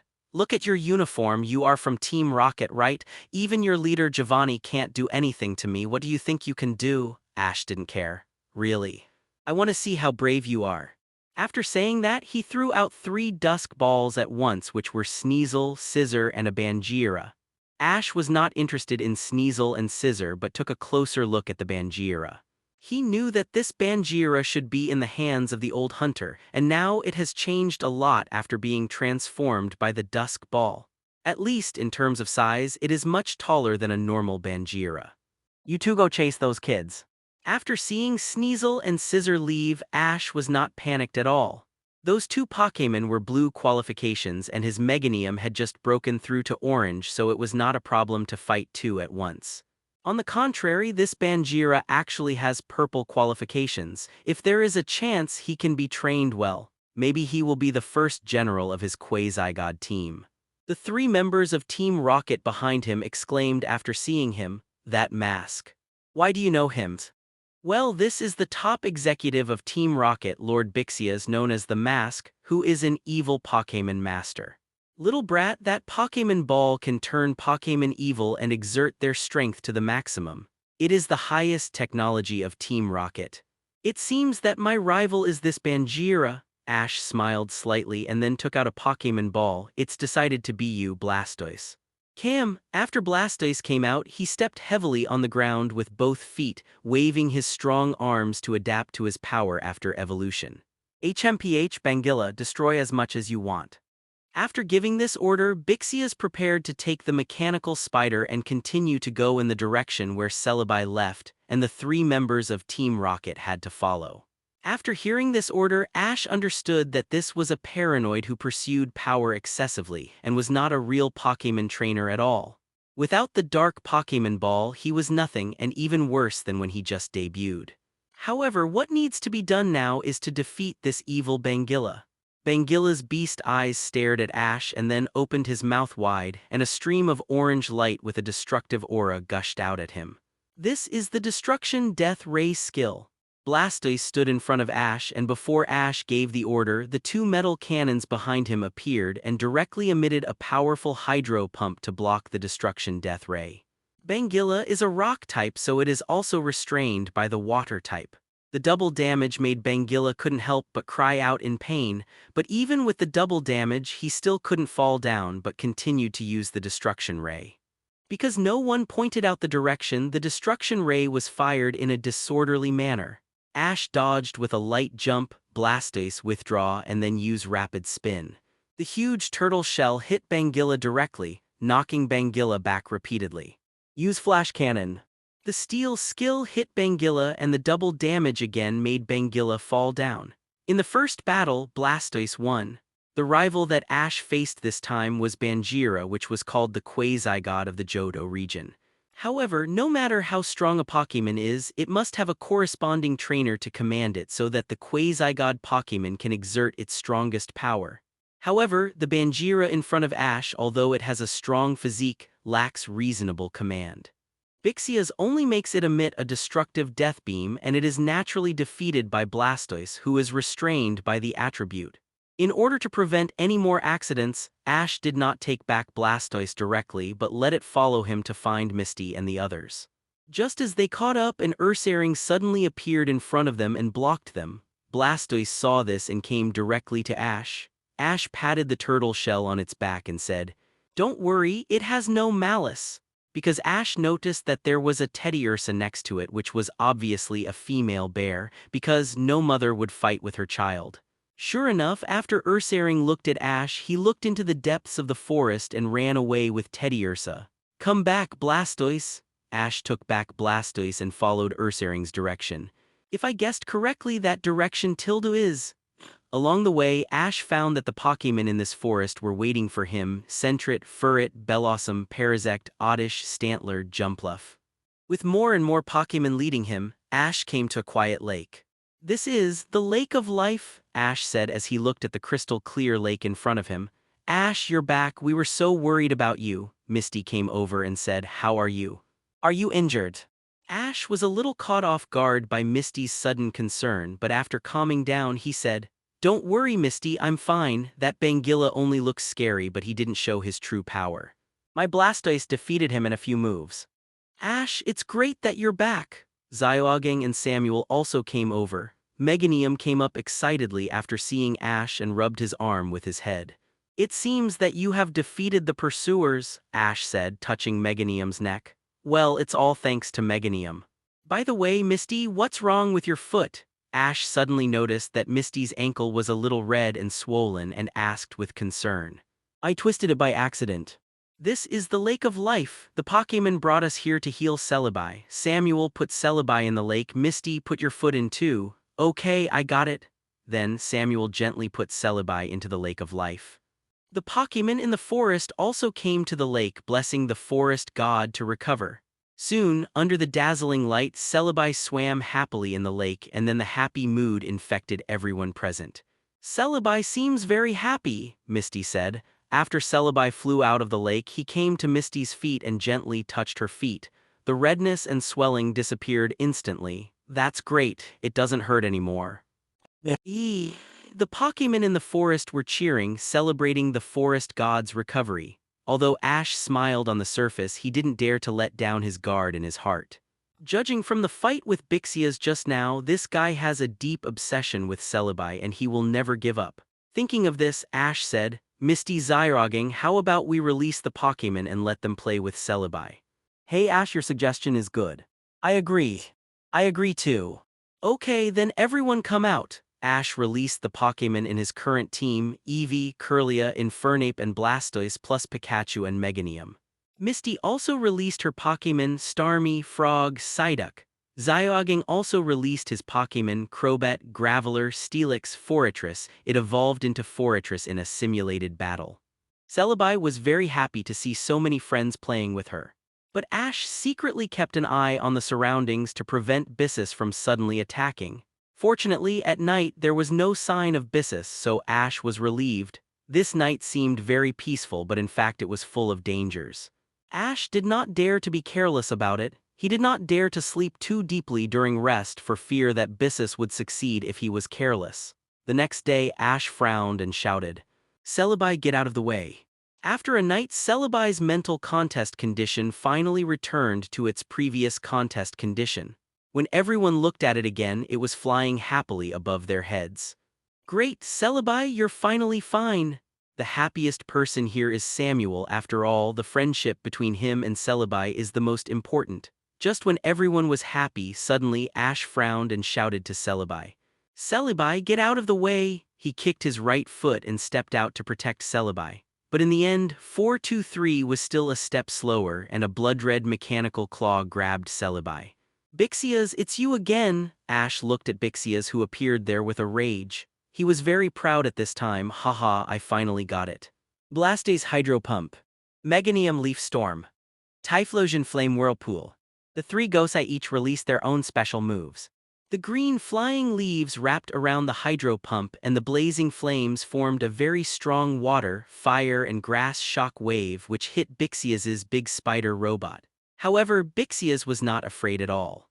Instead, he threw out a dark Pokémon ball, and it was exactly Bangira who was defeated by Blastoise before. The terrifying Gosei shock wave hit Bangira. Even if it was a quasi-god and strengthened, it could not withstand such power. However, Bangira was just to buy enough time for Bixias because he had thrown an empty dark Pokémon ball to Celebi, who had just recovered. "Stop!" Ash jumped onto the robot with Pikachu, but he was still a step late. Watching the Pokémon ball flashing black sparks, that is the process of dark transformation of Pokémon. Ash saw it. Fiery wrath. "Bixias, you are simply damned." As he said, he punched Bixias's mask. This punch contained Ash's immense anger plus the bonus of wave power. Bixias was knocked down without any surprise. However, Bixias, who fell on the ground, didn't care about the pain on his face at all but laughed loudly. "Done, I finally got the strongest Pokémon." This laughter was almost crazy. When the transformation was completed, Bixias released Celebi again. At this time, Celebi's eyes did not have the previous spirit but were replaced by gloomy eyes, plus the aggravated dark circles, which was simply terrible, with a dark breath wrapped around his body, floating there motionlessly. The Pokémon in the forest shouted at Celebi as if to wake it up. "What do you want? Do you want to save this Celebi? Then I'll let you know that the Celebi you know no longer exists. Celebi, get rid of them all." After hearing the order, Celebi suddenly raised his head, his eyes shrank into a point, and then a strong Psywave burst out, whirlwinding all the Pokémon around him except Ash, who was still standing there. "Damn, don't be too proud." Ash roared, and then he took out a Mega Evolution Stone from his pocket, which was Blastoise's Mega Evolution Stone. "Blastoise, let him see our bond." Blastoise took the Mega Evolution Stone that Ash handed to him. Ash pressed his hand on the bracelet. "Respond to my heart, Blastoise Mega Evolution." With the connection of a 7-color light band, Blastoise's figure suddenly changed. The steel cannons originally mounted on both shoulders merged into one behind the back, and 2 Arnold Point steel cannons grew out of both arms. This is the true posture of Mega Blastoise. "Is this evolution?" Bixias said in surprise. 3.6, but it was only limited to a moment. "Even if it evolves again, what does it matter? I have already got the strongest Pokémon. Celebi, give it to me and kill it." Sure enough, this Bixias is a rubbish trainer who relies on the dark Pokémon ball. The orders he issues are to eliminate and destroy, and all Pokémon are left to do it themselves. Mega Blastoise Hydro Cannon. Celebi is now controlled by Bixias's dark Pokémon ball. Under his command, Celebi also began to show its true form. Countless tree vines in the forest kept moving towards him, protecting him and forming a sphere. Then, the sphere began to change, growing a bloody mouth, thick arms, and broken wings, looking like a monster. No, it was originally a monster. On the other side, after noticing something strange in the forest, Miku and Grandma Yangjiu came over in White's airship. Mega Blastoise, Dragon Pulse? In order to calm Celebi down as soon as possible, Ash took the lead in launching an attack. Mega Blastoise's main gate cannon fired 10 Dragon-type energy to hit the canopy. Celebi destroy it, tear it into pieces. The monster opened its 24 bloody mouth and Celebi controlled it inside, sending out a Psyshock. Under the blessing of the dark Pokémon Ball, this impact turned directly into purple energy and collided with Dragon Pulse. After the collision, a strong explosion was triggered. The aftermath of the explosion whirlwinded the surrounding flowers, plants, and trees, and the Pokémon in the forest also hid one after another. Only Ash was still standing there with Mega Blastoise by his side. However, this huge monster once again sent out a purple Psywave. Seeing this, Ash quickly took Mega Blastoise to avoid the attack, but the consequence was that this attack smacked down into the Lake of Life, raising several meters high waves, and even the silt at the bottom of the river was lifted up. The evil breath took advantage of the opportunity to enter, and the color of the lake turned black. Damn it, you dare to be like this, unforgivable. Ash is now very angry. Mega Blastoise Hydro Cannon, Meganium Leaf Storm, Typhlosion Flame Vortex, Pikachu Thunderbolt. 4 attacks were launched almost at the same time, and the combined attacks of fire, grass, electricity, and water hit Bixias together. Bixias also reacted in time and jumped to the other arm of the monster. The place where he originally stood was blown up, but it soon grew back. Seeing this scene, Bixias laughed. Haha, I finally got the strongest Pokémon, Team Rocket. I will no longer be controlled by you, Giovanni. I want to show you that I am the man who conquers the world. Boy, since you dare to stop me, be prepared to be killed by me. Then Celebi's attack came again. If you don't dodge, you will definitely die. Everyone, get out of the way, Ash shouted, and the 3 Pokémon dodged at the critical moment. The attack fell into the Lake of Life again, and the evil breath fell into the lake. Ash knew that Suicune would definitely come at this time. If it didn't come, he would use Clear Bell to call it over. If it couldn't be stopped, he would release Mewtwo. In any case, he couldn't continue like this. Perhaps sensing Ash's intention, Suicune really appeared. After coming to Ash's side, Ash said, Samuel, we must wake up Celebi. I will cover you for a while, and you ride Suicune and quickly get close to its body, please accept. Leave it to me, Ash. Samuel nodded and then rode on Suicune's back. Suicune, please. Leave the rest to me, you just rush in. Samuel and Suicune nodded and went to the center of the monster together. Let this Suicune also become mine. Bixias sneered and then took out a dark Pokémon ball which contained the Bangira. It blocked Suicune and opened its mouth to fire the destruction beam. Suddenly, Bangira seemed to be knocked away by something and the destruction beam had to stop. Looking again, it was Zyogang's Steelix and Misty's Starmie on his head. Ash, this Bangira will be left to us. Ash nodded and at the same time signaled Meganium to prepare for the raid. Typhlosion, Fire Pledge, Mega Blastoise, Water Pledge. Ash actually let 2 Pokémon use their ultimate moves. The 2 Pokémon did not disappoint Ash. Mega Blastoise stepped on the ground with both feet and Typhlosion hit with his right hand. The blue water column and the red fire column merged together at this moment, covering Samuel and Suicune to climb up the monster's shoulders. At this time, Celebi was in the center of the monster, protected by countless vines. Celebi. Samuel just called softly and Celebi was a little shaken, causing the monster to be unstable. Suicune had to jump down with Samuel and was almost hit by Steelix. Although Steelix completed the evolution, it was still not as good as the quasi-god Bangira. Fortunately, Meganium took the initiative to stand up and knocked Bangira down with a sun flame and fell into the Lake of Life. Celebi, crush this kid for me. Celebi's attack came towards Ash again, which was exactly what Ash wanted. In this way, Celebi can be entangled to buy time for Samuel and others to wake up Celebi. Typhlosion and Mega Blastoise's special moves collided with the monster's attack again, and it was difficult to tell who would win. Pikachu now used Thunder with the greatest power. Ash's order instantly reached Pikachu's ears, and Pikachu jumped directly from Ash's shoulders, accumulating electricity on both cheeks. Perhaps God wanted to help Ash. Soaring in the sky was gradually covered by a layer of mysterious dark clouds, which were still flashing with lightning as if to help Ash. Ash also noticed this scene and immediately let Pikachu use thunder. This lightning was particularly strong under the blessing of the thundercloud, and the hit rate was also improved. This Thor's hammer from the sky fell at the thundercloud right on the monster's head, and its powerful power also penetrated the monster and fell on Celebi's body. Soon, the monster stopped moving and it seemed that the main body was paralyzed. After seeing this, Samuel immediately said, "Suicune, now is the time." Suicune's agile figure jumped a few times and came to Celebi. "Celebi, wake up quickly, you are not a Pokémon that would do such a thing, right?"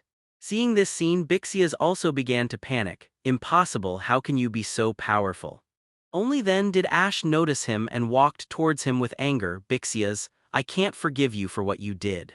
Now, your Bangilla fell in the lake of life and was seriously injured and unconscious. Celebi was paralyzed and couldn't move. Do you think you still have anything to rely on?" As he said, Ash stepped forward and grabbed his collar. If it was just now, under the protection of the big monster summoned by Celebi, Ash really couldn't do anything to him, but now Celebi was paralyzed and his last support was gone. He was completely at the mercy of Ash. "Celebi, you are the god of the forest, I believe you, you will definitely do it." Under Samuel's extremely hopeful call, Celebi's sluggish eyes began to show a hint of color, and he remembered the wonderful and happy time he had with Samuel, Ash, and Ash's Pokémon. At this moment, the power of the mythical beast began to fight against the power of darkness, and the dark Pokémon ball of Celebi on Bixias was also flashing spark. Ash smiled slightly and snatched it away. What are you going to do?" Bixias said in horror as if he had thought of something bad. "What do you think?" So Ash squeezed hard and the Pokémon ball was directly crushed. Explosion also happened in front of Bixias. After the mask was broken, a very wretched face with a mustache was revealed, but half of the face was swollen before. At the same time, Celebi finally recovered his spirit and the monster also fell apart. Samuel fell uncontrollably and was lifted up by Celebi's confusion and sent back to Misty Zyrogang. Ash also found the remaining 5 dark Pokémon balls on Bixias and asked Bixias to find the Pokémon balls of Bangira, Scizor, and Sneasel. As for why it was so smooth, just look at the swollen face on the other side. Then, this person was tied up tightly, and what awaited him was the punishment of Officer Jenny. However, when Celebi was controlled before, he burst out too much power, even beyond his own power, and now he has run out of energy and his body is shriveled. "Ash, Celebi," Samuel was at a loss for this scene. "By the way, can't water purify sewage? Let it purify the lake of life," Miku suddenly remembered and said. Ash sighed slightly.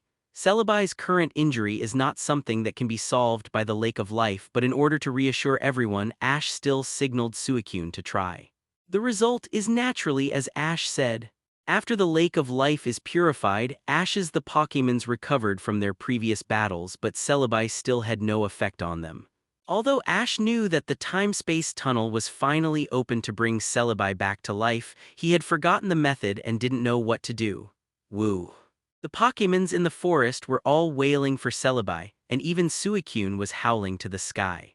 Ash definitely didn't want to see this scene. "Don't cry, don't give up, it's not the last moment yet, everything is not over yet." At this moment, Ash's backpack lit up. Ash quickly took it down and found that it was a GS ball, Rainbow Wing and Silver Wing. In Mr. Orberg's previous research, it was found that this GS ball had a magical lock, but no one knew how to open it. Now it seems that it requires the power of Rainbow Wing and Silver Wing, that is, Ho-Oh and Lugia, to open it. At this time, a pleasant bell sounded and a white light lit up, just like the light that Ash and the others saw when they saw Samuel. I really didn't expect that this GS ball, under the power of Ho-Oh and Lugia, actually opened the spacetime tunnel, and dozens of Celebi appeared in it at the same time. After they flew around Ash's head, Zhao's good, and danced a circle, they gently lifted up the Celebi, and under the treatment of their companions, they soon regained their lives. After these Celebi flew around Ash's head again, they returned to the spacetime tunnel, leaving only the Celebi who had recovered from his injuries. After flying a circle, it came back to Samuel and gestured to him. "You should go back, Samuel." Ash smiled slightly. Samuel's heart was complicated at this time with excitement and reluctance. "Don't worry, we will meet again." In this way, under the eyes of Ash and his group, Samuel went back after the battle in Celebi Forest. The matter was resolved.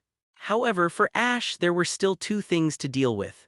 "You mean you want to come with me?" Ash said, looking at the Pokémon in front of him, and this Pokémon was Suicune, who had fought side by side with them before.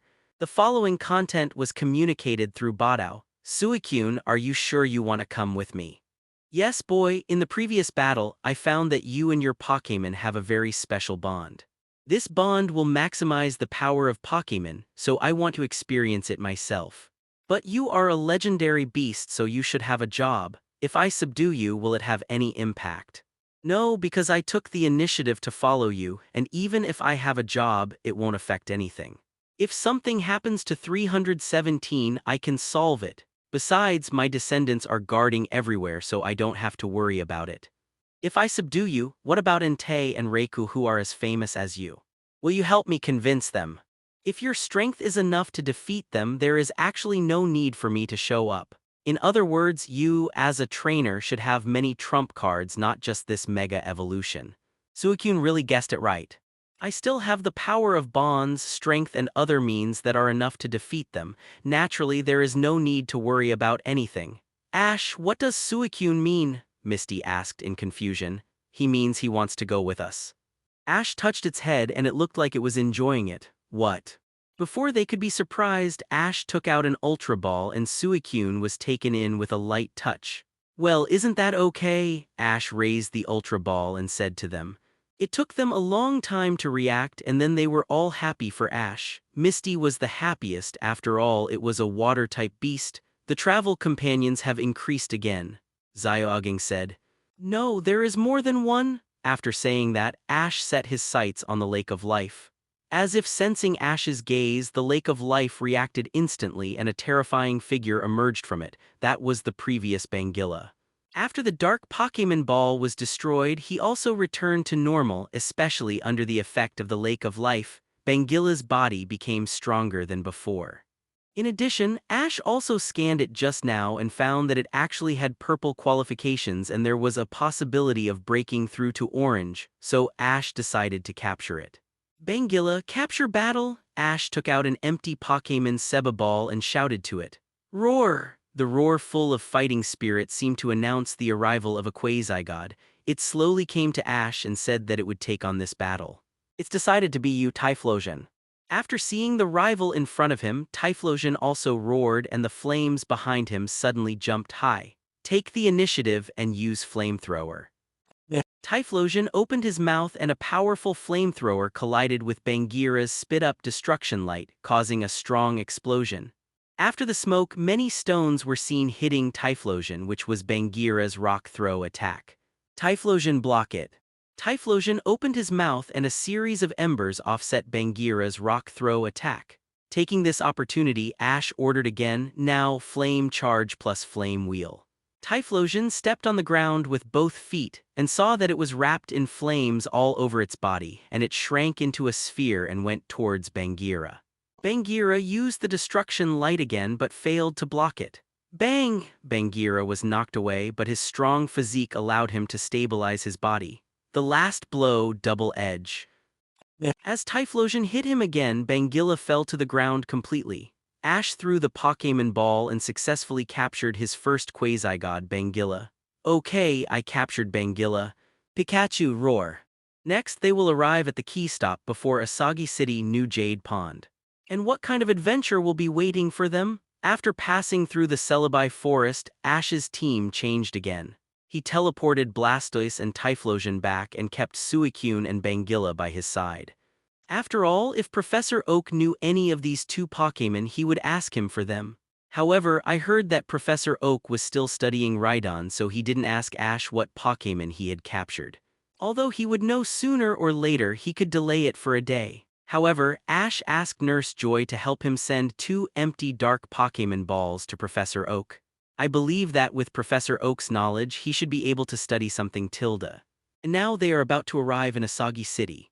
What a beautiful pond! At this time, they saw a very beautiful and clear pond. "Wait a minute, this place can't it be New Jade Pond?" Misty seemed to have thought of something and suddenly said with surprise. The pond of Zenyuchi is very different from the normal pond. It is not only clear and transparent but also sways with the breeze, which makes people feel bright. Yes, this is Zenyuchi, Zyoging said as he flipped through the travel guide. It seems that we have come to a good place.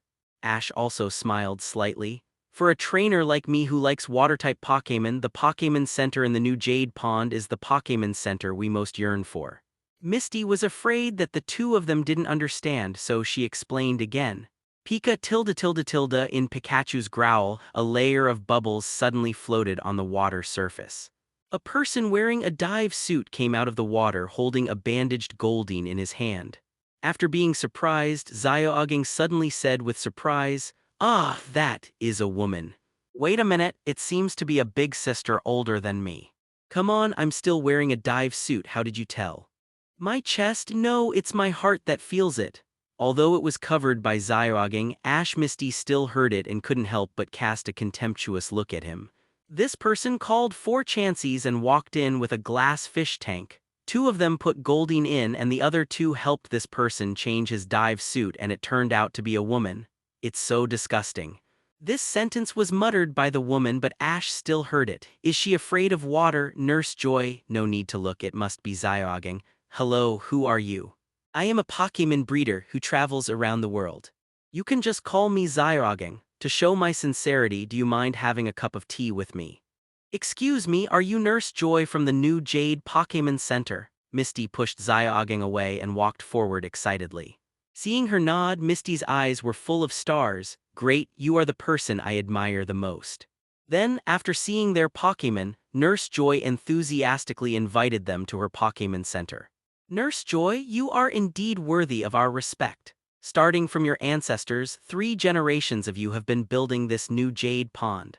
From the initial dead pool due to sewage discharged from nearby cities and factory wastewater, it has now become a water Pokémon paradise and sanatorium. Of course, your efforts are indispensable. Ash began to praise her as soon as he sat down. Ash, you actually know all this? Misty was shocked. I have never seen him do any research on weekdays. In addition, Spring Without Pokémon and Spring of Muck Sing are also from your ancestors. Yes, those 2 books are the works of my grandmother and my mother, both of which were written during the transformation of the new Jade Pond. Ash, you even know this. After hearing what Misty said, Ash smiled slightly. After all, this is the idol you have always worshipped. So is it because of me? Misty's heart was suddenly touched. There are many Pokémon recuperating here, including Tentacool, Dugong, Chinchou, and even a Gyarados. Of course, Misty was still a little scared after seeing Gyarados. At this time, Ash encouraged, Misty, since you have chosen to be a water Pokémon master, then you must not be afraid of Gyarados because it will become your trump card sooner or later. When you have a Gyarados, your strength will definitely have a lot of room for development. Ash was very clear about this because when Hone saw Misty again, she had already captured a Gyarados, which showed that she could still overcome this fear. In addition, Misty was also afraid of bug-type Pokémon, which was also a flaw. What if Rival knew her weakness and specially prepared 6 bug-type Pokémon during the battle? At that time, would she still avoid the battle? It seems that I should do something to help her. After helping Ash check the Pokémon, Misty also wanted to give her Pokémon to Nurse Joy for inspection. As a result, when Nurse Joy found out that she only had water Pokémon, she began to panic. I wonder if Ash can help her solve this problem. After Ash came to the new Jade Pond, he met Nurse Joy here. As a result, when Misty wanted to give her Pokémon to Nurse Joy for inspection, she found that her contest condition was very wrong. You said that all your Pokémon are water type. Yes, Misty said proudly. When she saw that she was about to take out the Pokémon ball, Nurse Joy immediately stepped back several steps. No, you can't take it out here, you can't look at it here, don't let them touch me, don't take it out here, don't. If this is heard by outsiders, don't think someone is going to harm Nurse Joy. Misty was dumbfounded. May I ask what's wrong with you? 047. Seeing that this could not be concealed, Nurse Joy had to say honestly, I am afraid of water-type Pokémon, and I hate them the most. As long as it is not a water-type Pokémon, even if it is a bug-type and a poison-type, I dare to treat it myself. But the only exception is water-type Pokémon. If I don't wear a dive suit, I don't dare to touch them." As he said that, the Chanseys took the dive suit up very considerately. Dive suit is fine in the water, but once on the shore it is not convenient for movement. Misty was a little disappointed. How come it's like this? Nurse Joy of Zenyachi is not good at contacting water-type Pokémon. Nurse Joy added, "It's not that I'm not good at it, I hate it." After saying this, Misty felt even more shocked. "I really didn't expect it to be like this, my dream is shattered." Seeing this, Ash felt that he should do something for Nurse Joy or for Misty anyway. He didn't want to see this matter become unpleasant, and the two of them couldn't be angry because of it. At this time, Nurse Joy put on the dive suit again. Of course, the equipment in our Pokémon Center is still the most advanced, and the treatment equipment for water-type Pokémon is more advanced. However, Misty said coldly, "You don't need to check."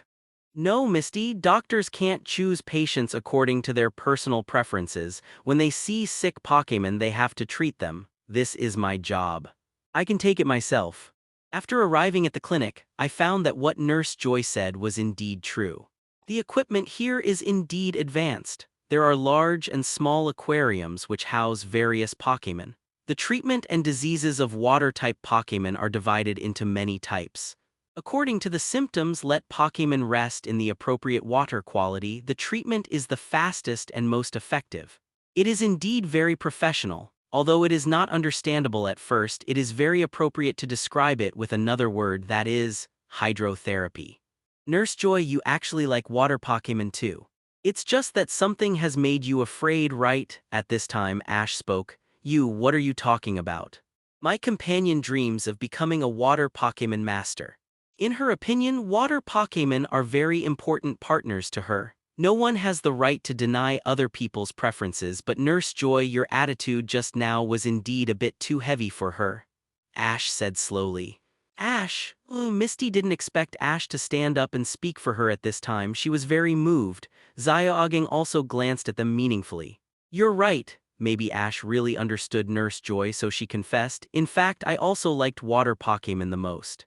Song is? Then he told Ash and others about his childhood memories. Things were not particularly bad. He was just washed into the water by Remoraid's water gun. Although he later knew that they had no malicious intentions, he still had psychological trauma. This sounds a little bit like Misty's experience of being afraid of Gyarados. Ash thought about it. Nurse Joy, if you want to be an excellent Pokémon doctor, you must face water Pokémon. Let's do this.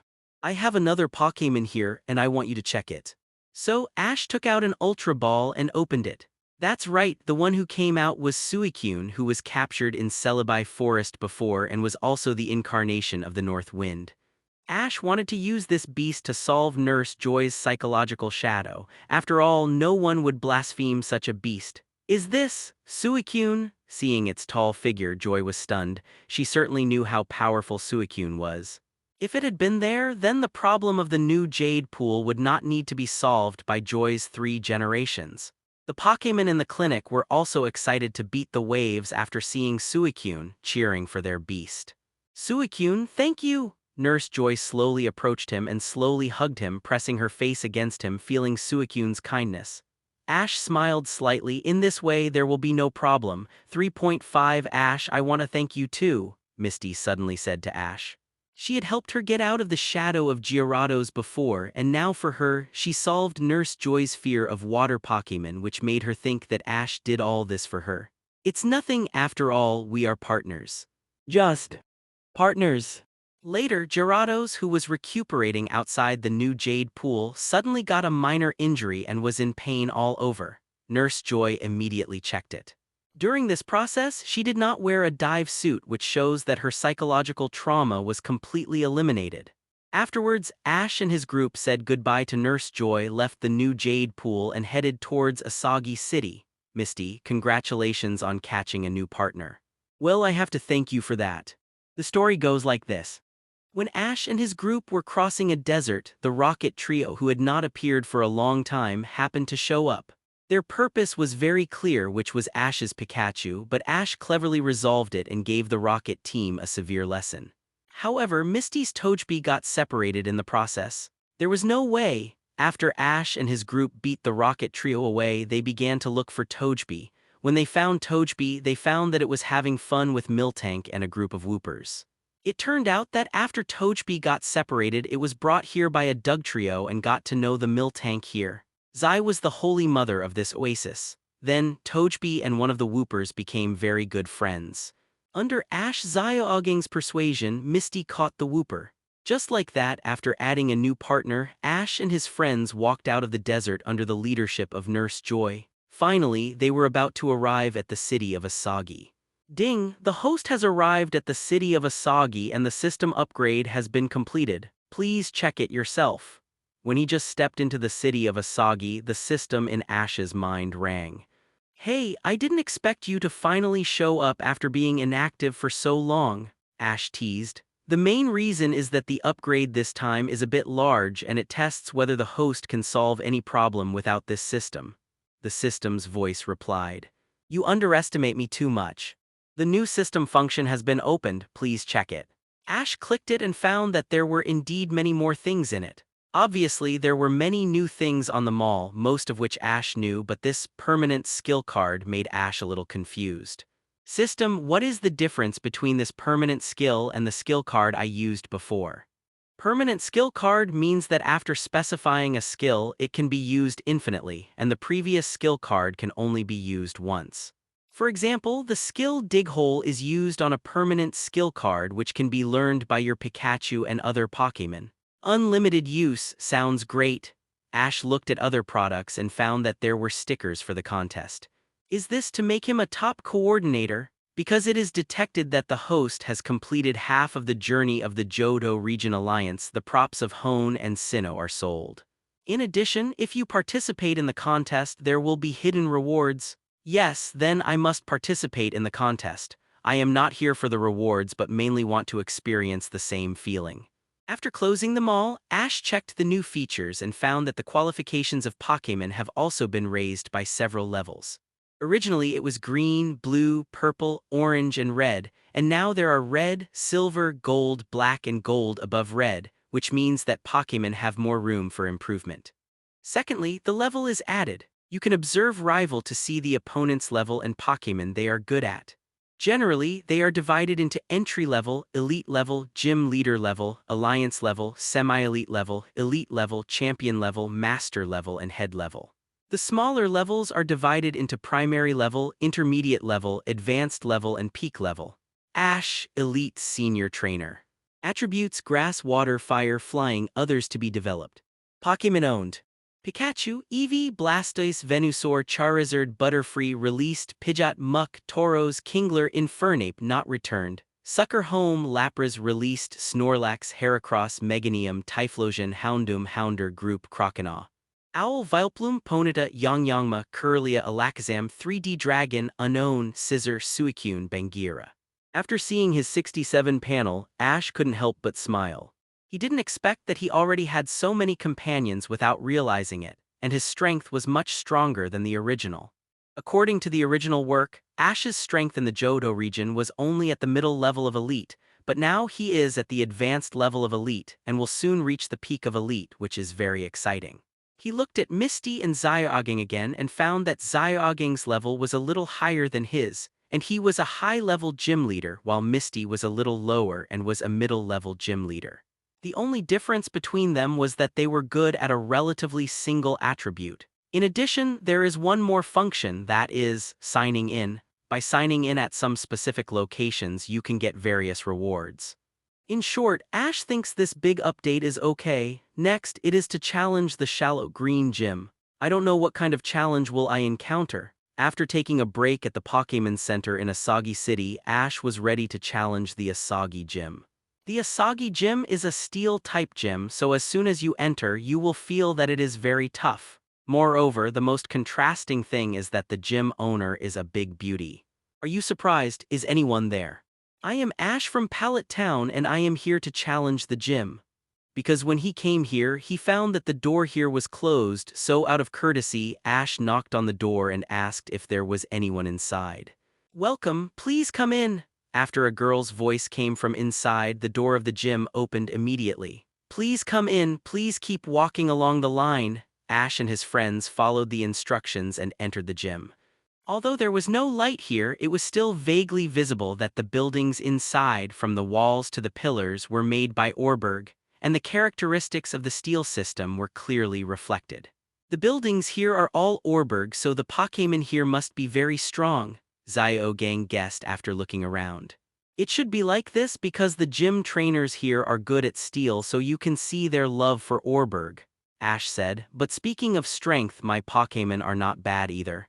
That's right, most of Ash's Pokémon have completed their final evolution, and their size has also become much larger, plus he has a Bangira in his hand. While they were talking, they had already arrived in front of a door which opened with a push, and the person who had just spoken was waiting for them there. At this time, the lights also lit up. When they turned on the lights, they were greeted by the hardness of the metal, and the sky was very open with an unobstructed view, giving people a very bright feeling. I'm Jasmine, a gym trainer from the Shalot Gym, a beautiful warrior. The little girl who spoke seemed to be the same age as Ash, but she said she was a gym trainer. It was unreal, wasn't it? Ash glanced around and found that there was not a single referee nearby. He asked, since it's a gym challenge, why is there no referee here? In fact, from entering the Shalot Gym to seeing Stephanie in front of him, the sign-in was not triggered. When Ash asked, he realized that it was necessary to meet the real gym leader and accept the challenge before the sign-in would be triggered. Later, Ash remembered that the Stephanie he was about to meet was not the real Jasmine, and his Onix was coated with waterproof wax, so the crocodile sent by Ash in the original book had no effect on it. There are 3 Pokémon used. Go Onix. The girl in front of him did not answer Ash but directly sent out her Pokémon. The surface of this Onix looks very shiny. Ash thought it is just like the original. However, he now has a Pokémon in his hand that can restrain Onix. Why is the body of this Onix shiny? As Onix's trainer, Xiaogang was puzzled. I see, then it is decided to be you, Meganium. Rock Pokémon is not only restrained by water but also by grass. Although he does not have water, he can still use grass. Why didn't you send out a water Pokémon? This Jasmine was a little panicked. Logically speaking, water can restrain cloth and ground, right? Ash chuckled, you are right, but you only know one thing and not the other. In addition to water, grass can also restrain rock and ground Pokémon. I don't have water, so I can only use grass. But now that the battle has begun, Meganium, Razor Leaf. Ash took the initiative. Meganium threw Razor Leaf at Onix, and Onix was caught off guard and injured. Onix, now is not the time to panic. Meganium, use Petal Dance. Countless petals surrounded Onix's body, causing damage again. 2 moves, just 2 moves, Onix was knocked down. Tell me, why did you apply waterproof wax on Onix? Don't you know that this is also pitiful for Onix itself? Ash shouted slightly. Is it so? Actually, I'm not Jasmine, my name is Kexia because I have always admired Miss Jasmine and I reluctantly asked her to accept me as an apprentice. I wanted her to look at me with new eyes, so I wanted to overcome Onix's weakness, but you are wrong, weaknesses cannot be completely overcome just like what I did just now.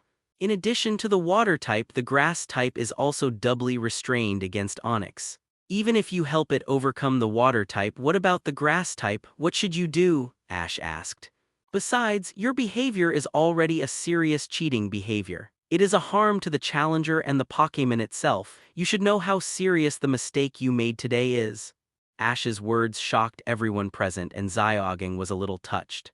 He didn't expect that the boy who didn't know how to command Pokémon at the beginning would become such a powerful trainer. Well said, I apologize to you on behalf of Kexia.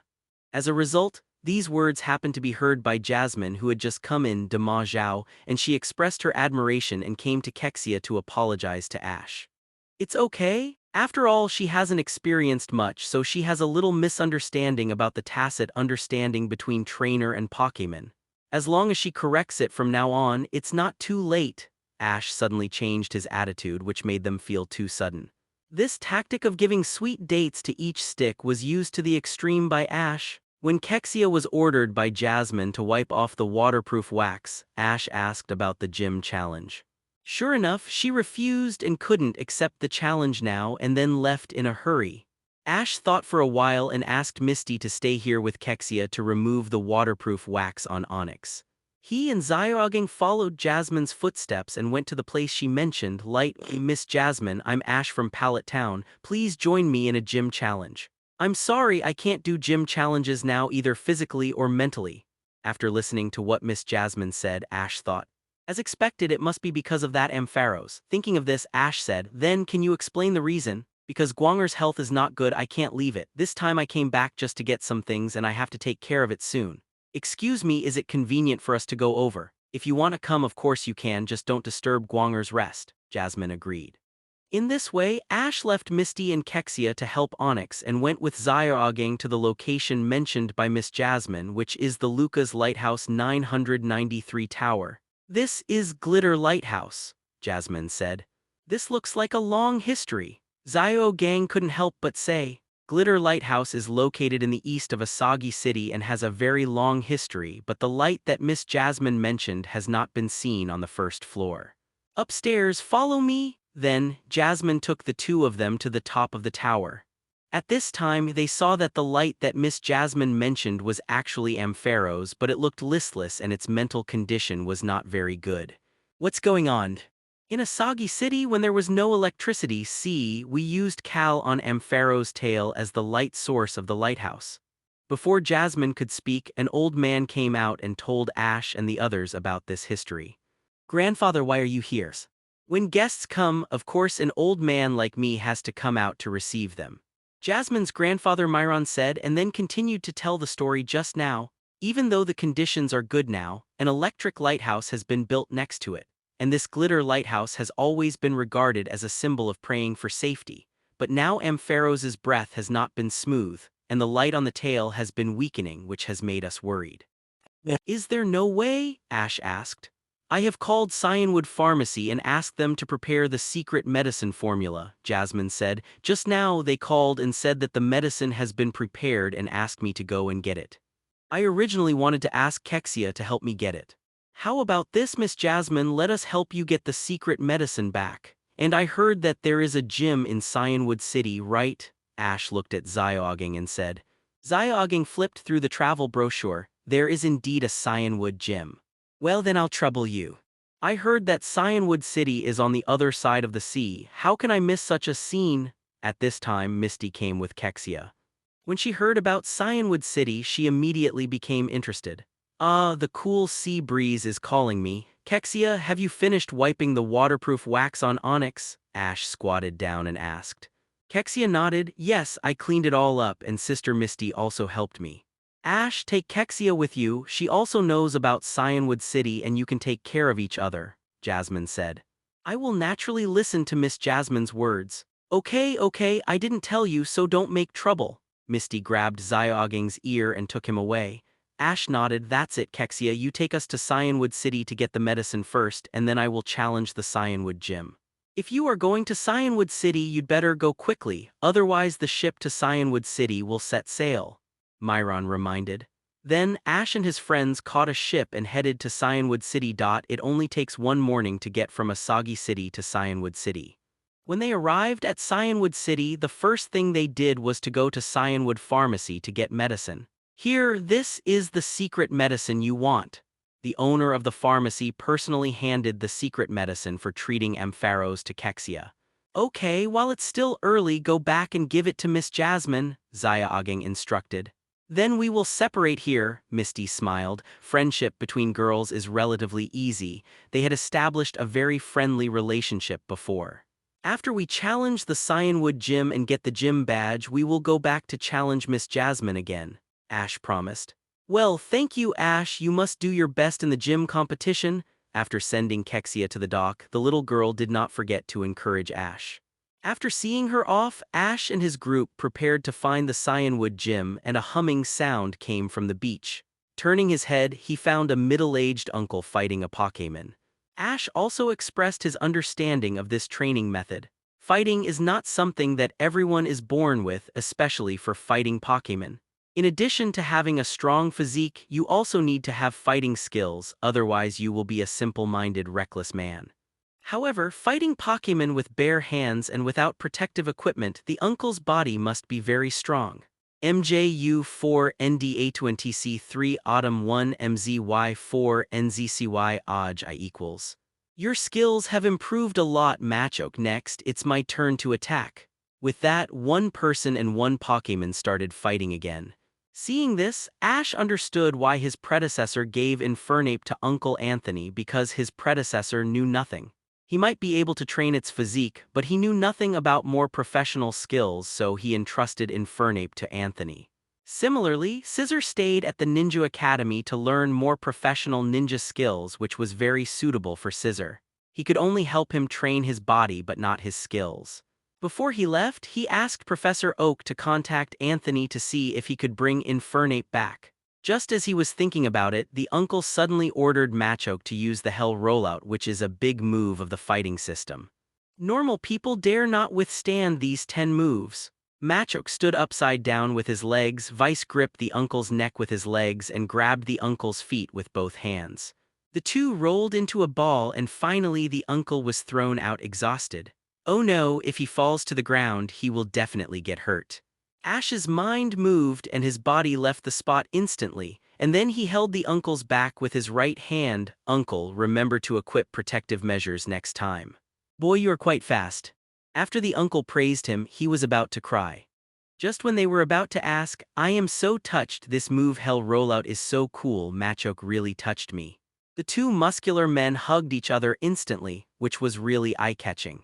Ash remembered that Blaze in his previous life was a complete replica of Kai and Zio Lee. After crying, the uncle tidied himself and said to Ash, Boy, your reaction speed just now was very fast. I haven't seen such a fast boy for a long time. See, there are Pokémon around you. You are a trainer. What's your name? I am Ash from Pallet Town. This is my companion Misty, Zyrogging, and Pikachu. Please give me flowers. So you're going to Cyanwood Gym? Ash nodded yes. Really? Then run 10 laps along this beach first, show your strength. Do you really want to run? Ash couldn't help asking as he saw them eager to move. Of course, if you want to challenge Cyanwood Gym, you have to run. Okay, Pikachu, let's run together. After saying that, he ran first. Hey, I didn't say start yet. Sorry, I didn't say we had to run together. After Ash took the lead, the uncle followed closely with Machoke, and Pikachu's speed was not slow either and soon caught up with Ash. Now, after continuous strengthening, Ash is different from before. At first, he was still letting the uncle off a bit to prevent him from looking too bad. When he saw them catching up, he suddenly accelerated and pulled them away. How can this guy run so fast? Uncle, Ash's physique is different from that of ordinary people. Not only that, he also has psychic. When he ran to Misty and the others, Misty couldn't help but explain, Uncle, I'm almost done. How many laps do you have left? Ash asked the uncle when he passed by the uncle for the 9th time. I'm almost done. He was a little embarrassed at this time. Okay, then I'll keep running. See you at the finish line. After saying that, he ran away again. Finally, when Ash ran to the 15th lap, the uncle had only finished 10 laps. I'm done. You don't have to run anymore. You can stop. Then he lay down on the beach. After the uncle had a good rest, he and Machoke brought Ash and the others to a big house. Misty couldn't help but say, So, why do you run? The reason is that the uncle might need to rest for a while because he was still a little out of breath when he said this, so he could only point in the direction of the house to express it. Following the direction of his finger, several trainers brought their fighting Pokémon and said to the uncle, Teacher. Very good, did everyone practice well? The uncle stood up abruptly and said with a very majestic look. To be honest, if Ash and the others hadn't witnessed it with their own eyes, they would probably have been fooled by the uncle's silly look. Their answer, of course, was worth it. Ash, welcome to my Cyanwood Gym. I am the trainer of Cyanwood Gym, the king of fighting Pokémon, Chuck. Unexpectedly, the uncle was quite imposing when introducing himself. Chuck, Cyanwood Gym trainer. Level Elite. Pokémon he's good at. Machoke, Frog. Only the Pokémon used in the original book are listed, but there are more than 2 of them in fact. But uncle, shouldn't we eat now? The training just now definitely requires energy replenishment. Ash smiled slightly because just now he accidentally heard the uncle's stomach growling. Well, you're right, after the passionate training of course you have to eat a lot, Uncle Chuck said embarrassedly. Eat, eat, eat as much as you can, eat as much as you can, only when you are full will you have the energy to do the fighting game. Chuck himself is also very honest. When he served Ash rice, he also served him a large bowl of fried rice. Wow, it's so delicious, Misty couldn't help but exclaimed. If it tastes good, you must eat more. Chuck's wife was very pleased to see their big pieces and then looked at Ash. You are the challenger this time. Yes, what's wrong? You must do your best. Hurry up and beat my husband. I seem to have heard this from Anthony, but looking at their loving appearance now, it is completely different from their situation. If I remember correctly, the reason for saying this is... Then Ash suddenly looked at the uncle's slightly bulging stomach and thought of something. These meals are not only delicious but also low in fat, high in protein, and easy to digest. This kind of food is most suitable for trainers and Pokémon. I'm going to ask my wife for advice. Now Ash, your Pokémon are all trained more intensively. This recipe will definitely help you in your next training, Zyoging said. Zyoging really saved Ash a lot of worry in raising Pokémon. I'm full, it's time for some exercise after dinner. Ash, let's fight. Mr. Chuck, I want to go to the Pokémon Center and exchange Pokémon, is that okay? Ash suddenly said. In the original book, Pikachu and Bayleaf were used for this gym battle, but now Ash has more suitable Pokémon for this battle. Hearing this, Chuck nodded. Dividing line, Pokémon Center. Ash, I was just looking for you. I have already contacted Mr. Anthony for you. Professor Oak saw him contacting him and already knew what he was asking. Really? How is Infernape? Ash said with great surprise. Don't worry about this, Mr. Anthony has retired and is a coach. Infernape has no chance to play, so I'll get his Pokémon ball back for you. That's great, help me teleport him and Heracross here. In exchange, I have 2 new companions here. I believe Professor Oak will be interested. Oh, what are the newly captured Pokémon? You'll know when you see it. After the exchange, Professor Oak saw an Ultra Ball and an ordinary Pokémon ball, and muttered. There is also an Ultra Ball, what Pokémon is it? As soon as it was released, Professor Oak's eyes popped out. No way, Suicune. With this feeling, he opened another Pokémon ball. This is Bangilla. What on earth did Ash go through? He actually captured them. Ignoring Professor Oak's surprised look, Suicune and Bangilla ran away. Suicune naturally went to find Croconaw and Blastoise, while Bangilla went to find Rhydon. On the other side, after Ash got the Pokémon balls of Infernape and Heracross, he released them in the backyard of the Pokémon Center. Come out, Infernape, Heracross. Puha 2.9 Heracross. Ash first looked at Infernape and touched its head. Long time no see, Infernape. Infernape was naturally very happy and kept jumping there. Ash knew that he was very interested in his hat, so he took off the hat and put it on his head. Welcome back, please give me more advice in the future. This time I'll also be counting on you, Infernape Pokémon. Attribute: Fighting. Ability: Enthusiasm, Rage. Qualification: Deep Purple. Learned moves: Rage, Leer, Grab, Focus Energy, Taunt, Brick Break, Karate Chop, Fury Swipes, Cross Chop, Pursuit, Seismic Toss, Screech, Counter, Rumble. Learnable moves: Headbutt, Protect, Facade, Bulk Up, Thunder Punch, Mach Punch, Close Combat, Fire Punch, Freeze Punch, Focus Punch, Swagger, Assurance, Stomping Tantrum, Outrage.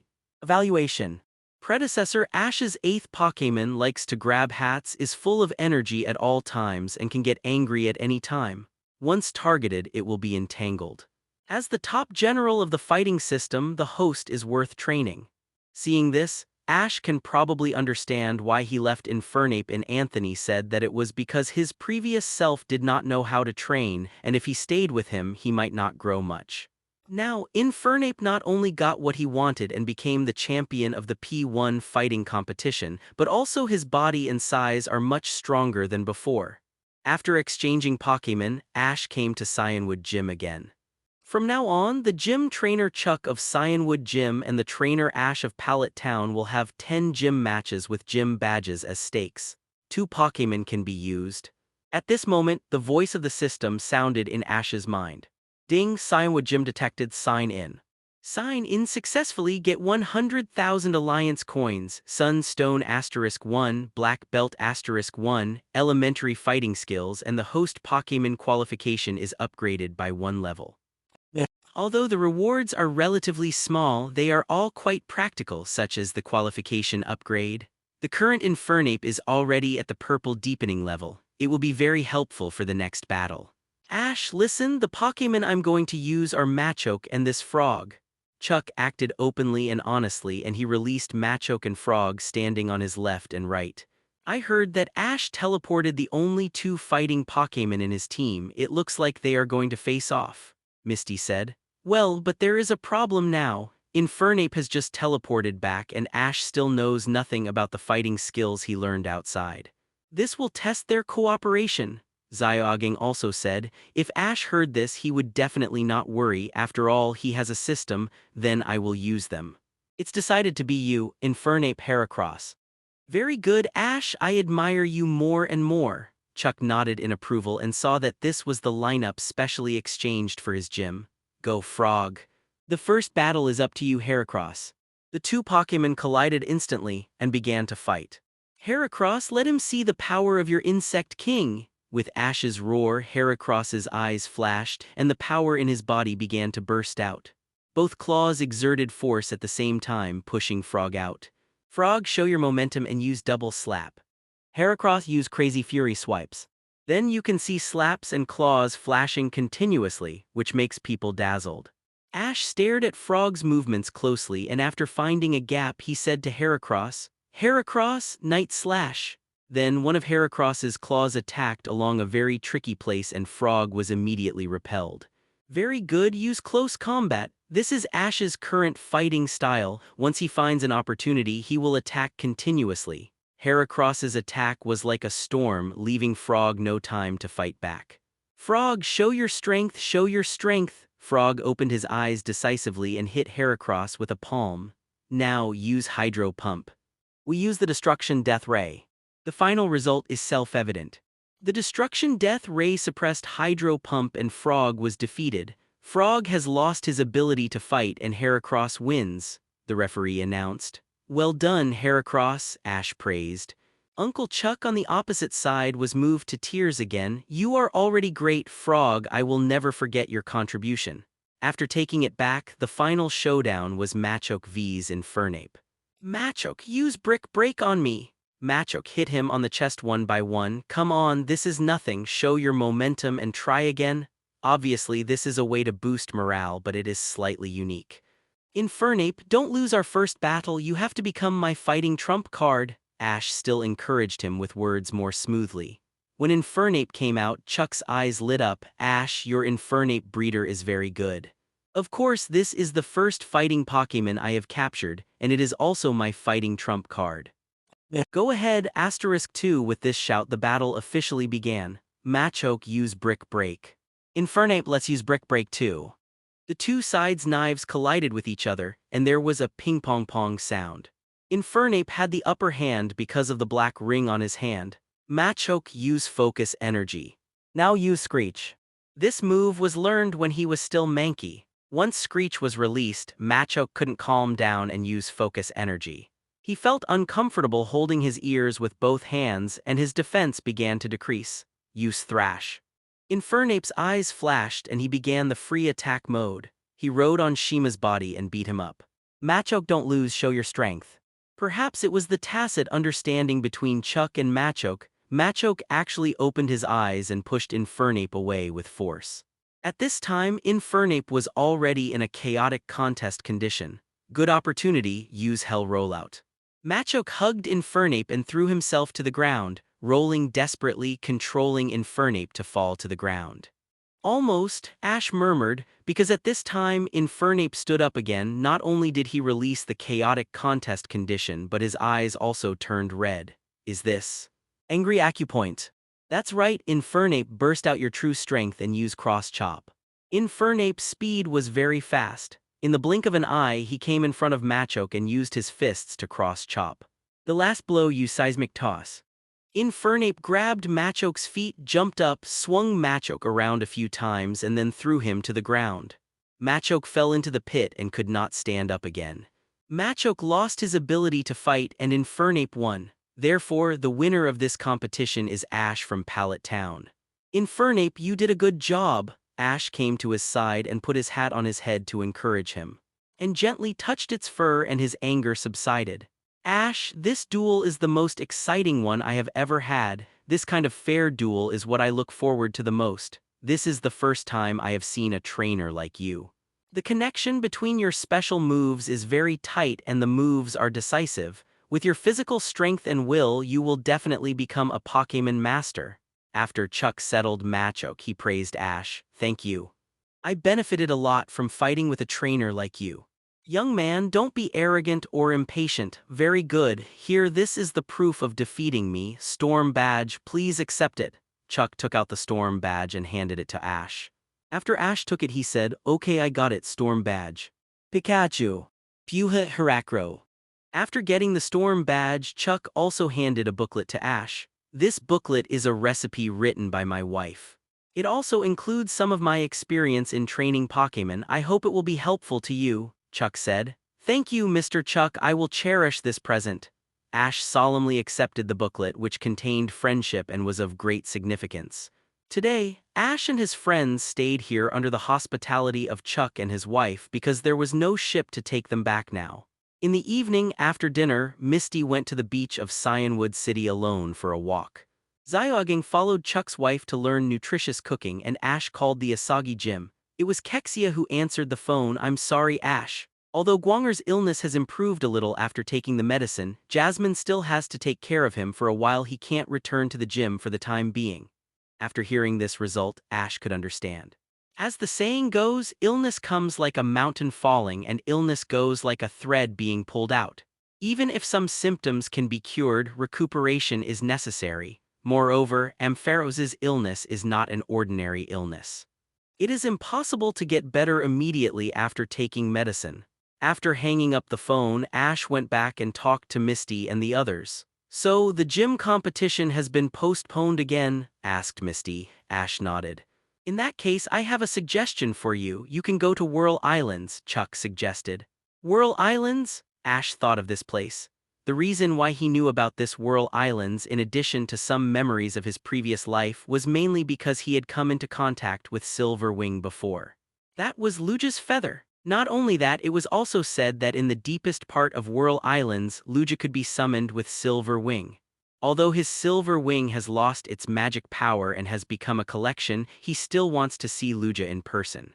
As for the location of Whirl Islands, it is a small island group between Cyanwood City and Asagi City.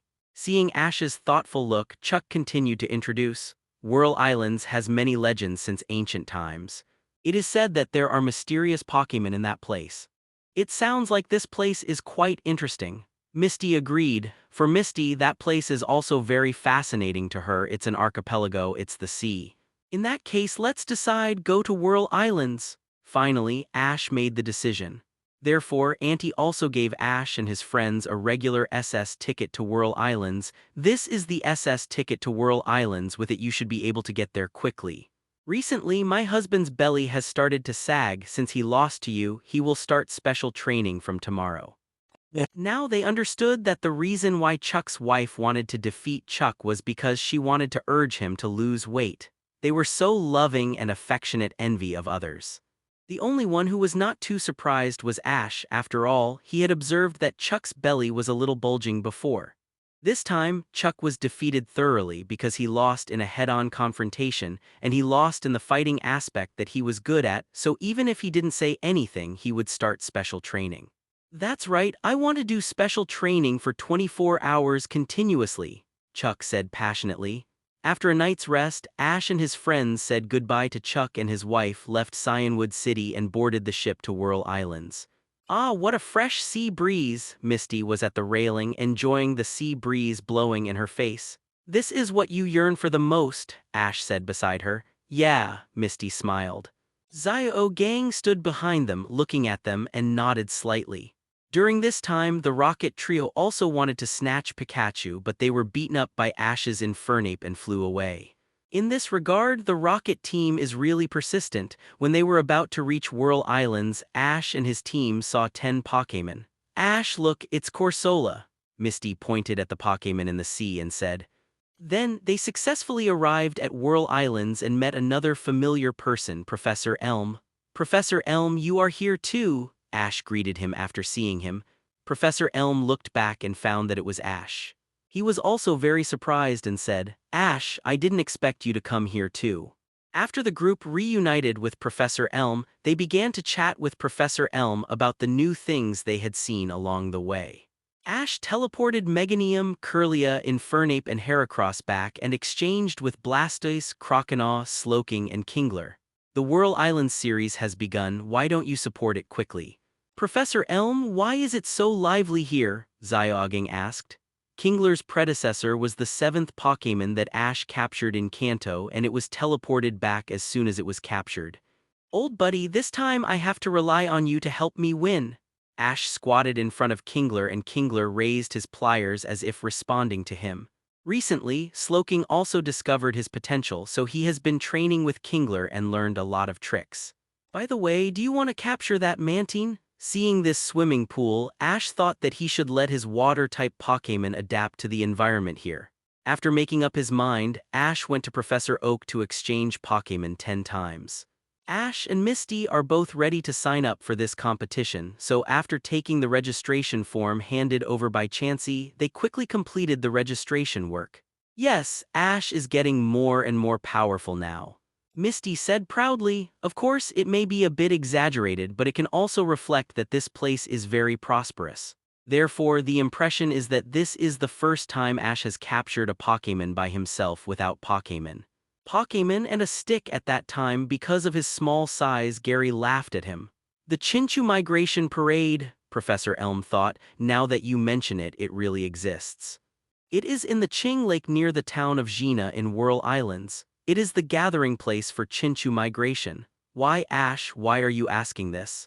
By the way, if he remembered correctly, there seemed to be a place in the original book that Chinchu must pass through during migration. If there is a chance, it would be a good choice to help Misty capture a lanternfish. "Ash actually has so many water Pokémon," Professor Elm said. "I didn't expect Ash to think of this, not bad." Professor Elm nodded.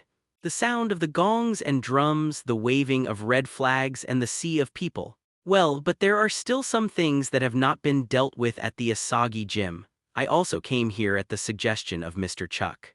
"By the way, try a new challenge," Ash replied. "Whirl Islands competition." With this calculation, his water team is almost full, including Suicune plus the released Lapras, which is exactly 6. "Welcome to Kingian Island. Are you here to register as well?" Obviously, Nurse Joy is in charge of this part of the work. "Oh, it's okay, I just asked casually," Ash answered vaguely. During the conversation, a Corsola jumped onto Professor Elm's legs and shared his hot cream. Then, under the leadership of Professor Elm, the group soon arrived at the gateway island of Whirl Islands, Kingian Island. As for the origin of the name, there are more blue rocks here, to be continued. "I captured this by chance when I was doing research in Whirl Islands," Professor Elm introduced. "Actually, there is another point, that is, the water Pokémon here are all preparing for the Whirl Islands competition, so it is also a process of adaptation," Ash added. "Wow, so cute. I want to capture one too." Obviously, Misty was attracted to the Corsola. Ash knew it after seeing it. Misty finally captured her own Corsola. "Yes, this is a water Pokémon competition held every 3 years." "Water Pokémon contest?" Misty's eyes widened when she heard this. Isn't this her stage? However, this also indirectly reflects how strong the luck of Ash and his group is. "Have you seen the Grass Pokémon contest and the Fire Pokémon contest that Ash participated in before?" Ash won the final victory. And now they are facing the Water Pokémon contest held every 3 years. The scene alone is much bigger than the previous competitions they encountered. Although the competition will be held in a month, the registration is still as grand as ever, Professor Elm said with emotion. When Professor Elm brought Ash and his group to the Pokémon Center here, Corsola ran away on his own. "Where is Corsola going?" Misty has been paying attention to Corsola's movements. In response, Professor Elm smiled and said, "It doesn't matter, let him go. He should go to the swimming pool in the backyard. The swimming pool here is connected to the sea water outside, and he can freely shuttle to the sea, and there are many friends here." You are lucky to have caught up with the right time. The Whirl Islands competition is being held here now, Professor Elm replied. Thinking of this, Ash asked, Professor Elm, when you were investigating here, did you hear about the Chinchu migration parade? As for Suicune, Ash plans to use it as a trump card, and according to Sloking's information, Kingler's strength has improved greatly recently. I see, I have already got 5 badges. After arriving at the rest center, Professor Elm took a sip of hot tea and said, however, at the Indigo Plateau Conference, Krabby evolved into Kingler and completed the feat of 1-on-3, setting a good record. As soon as they landed on the island, they came to the largest harbor city here, Kugia City, and found that it was very lively. To use the words of a famous comedian, it was the gongs and drums.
Hello, everyone!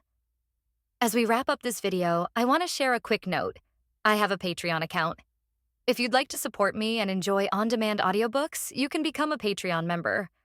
Alternatively, you can check out my Google Drive link, which has 500-plus novel audiobooks available through my Ko-fi or Patreon shop. I appreciate your support.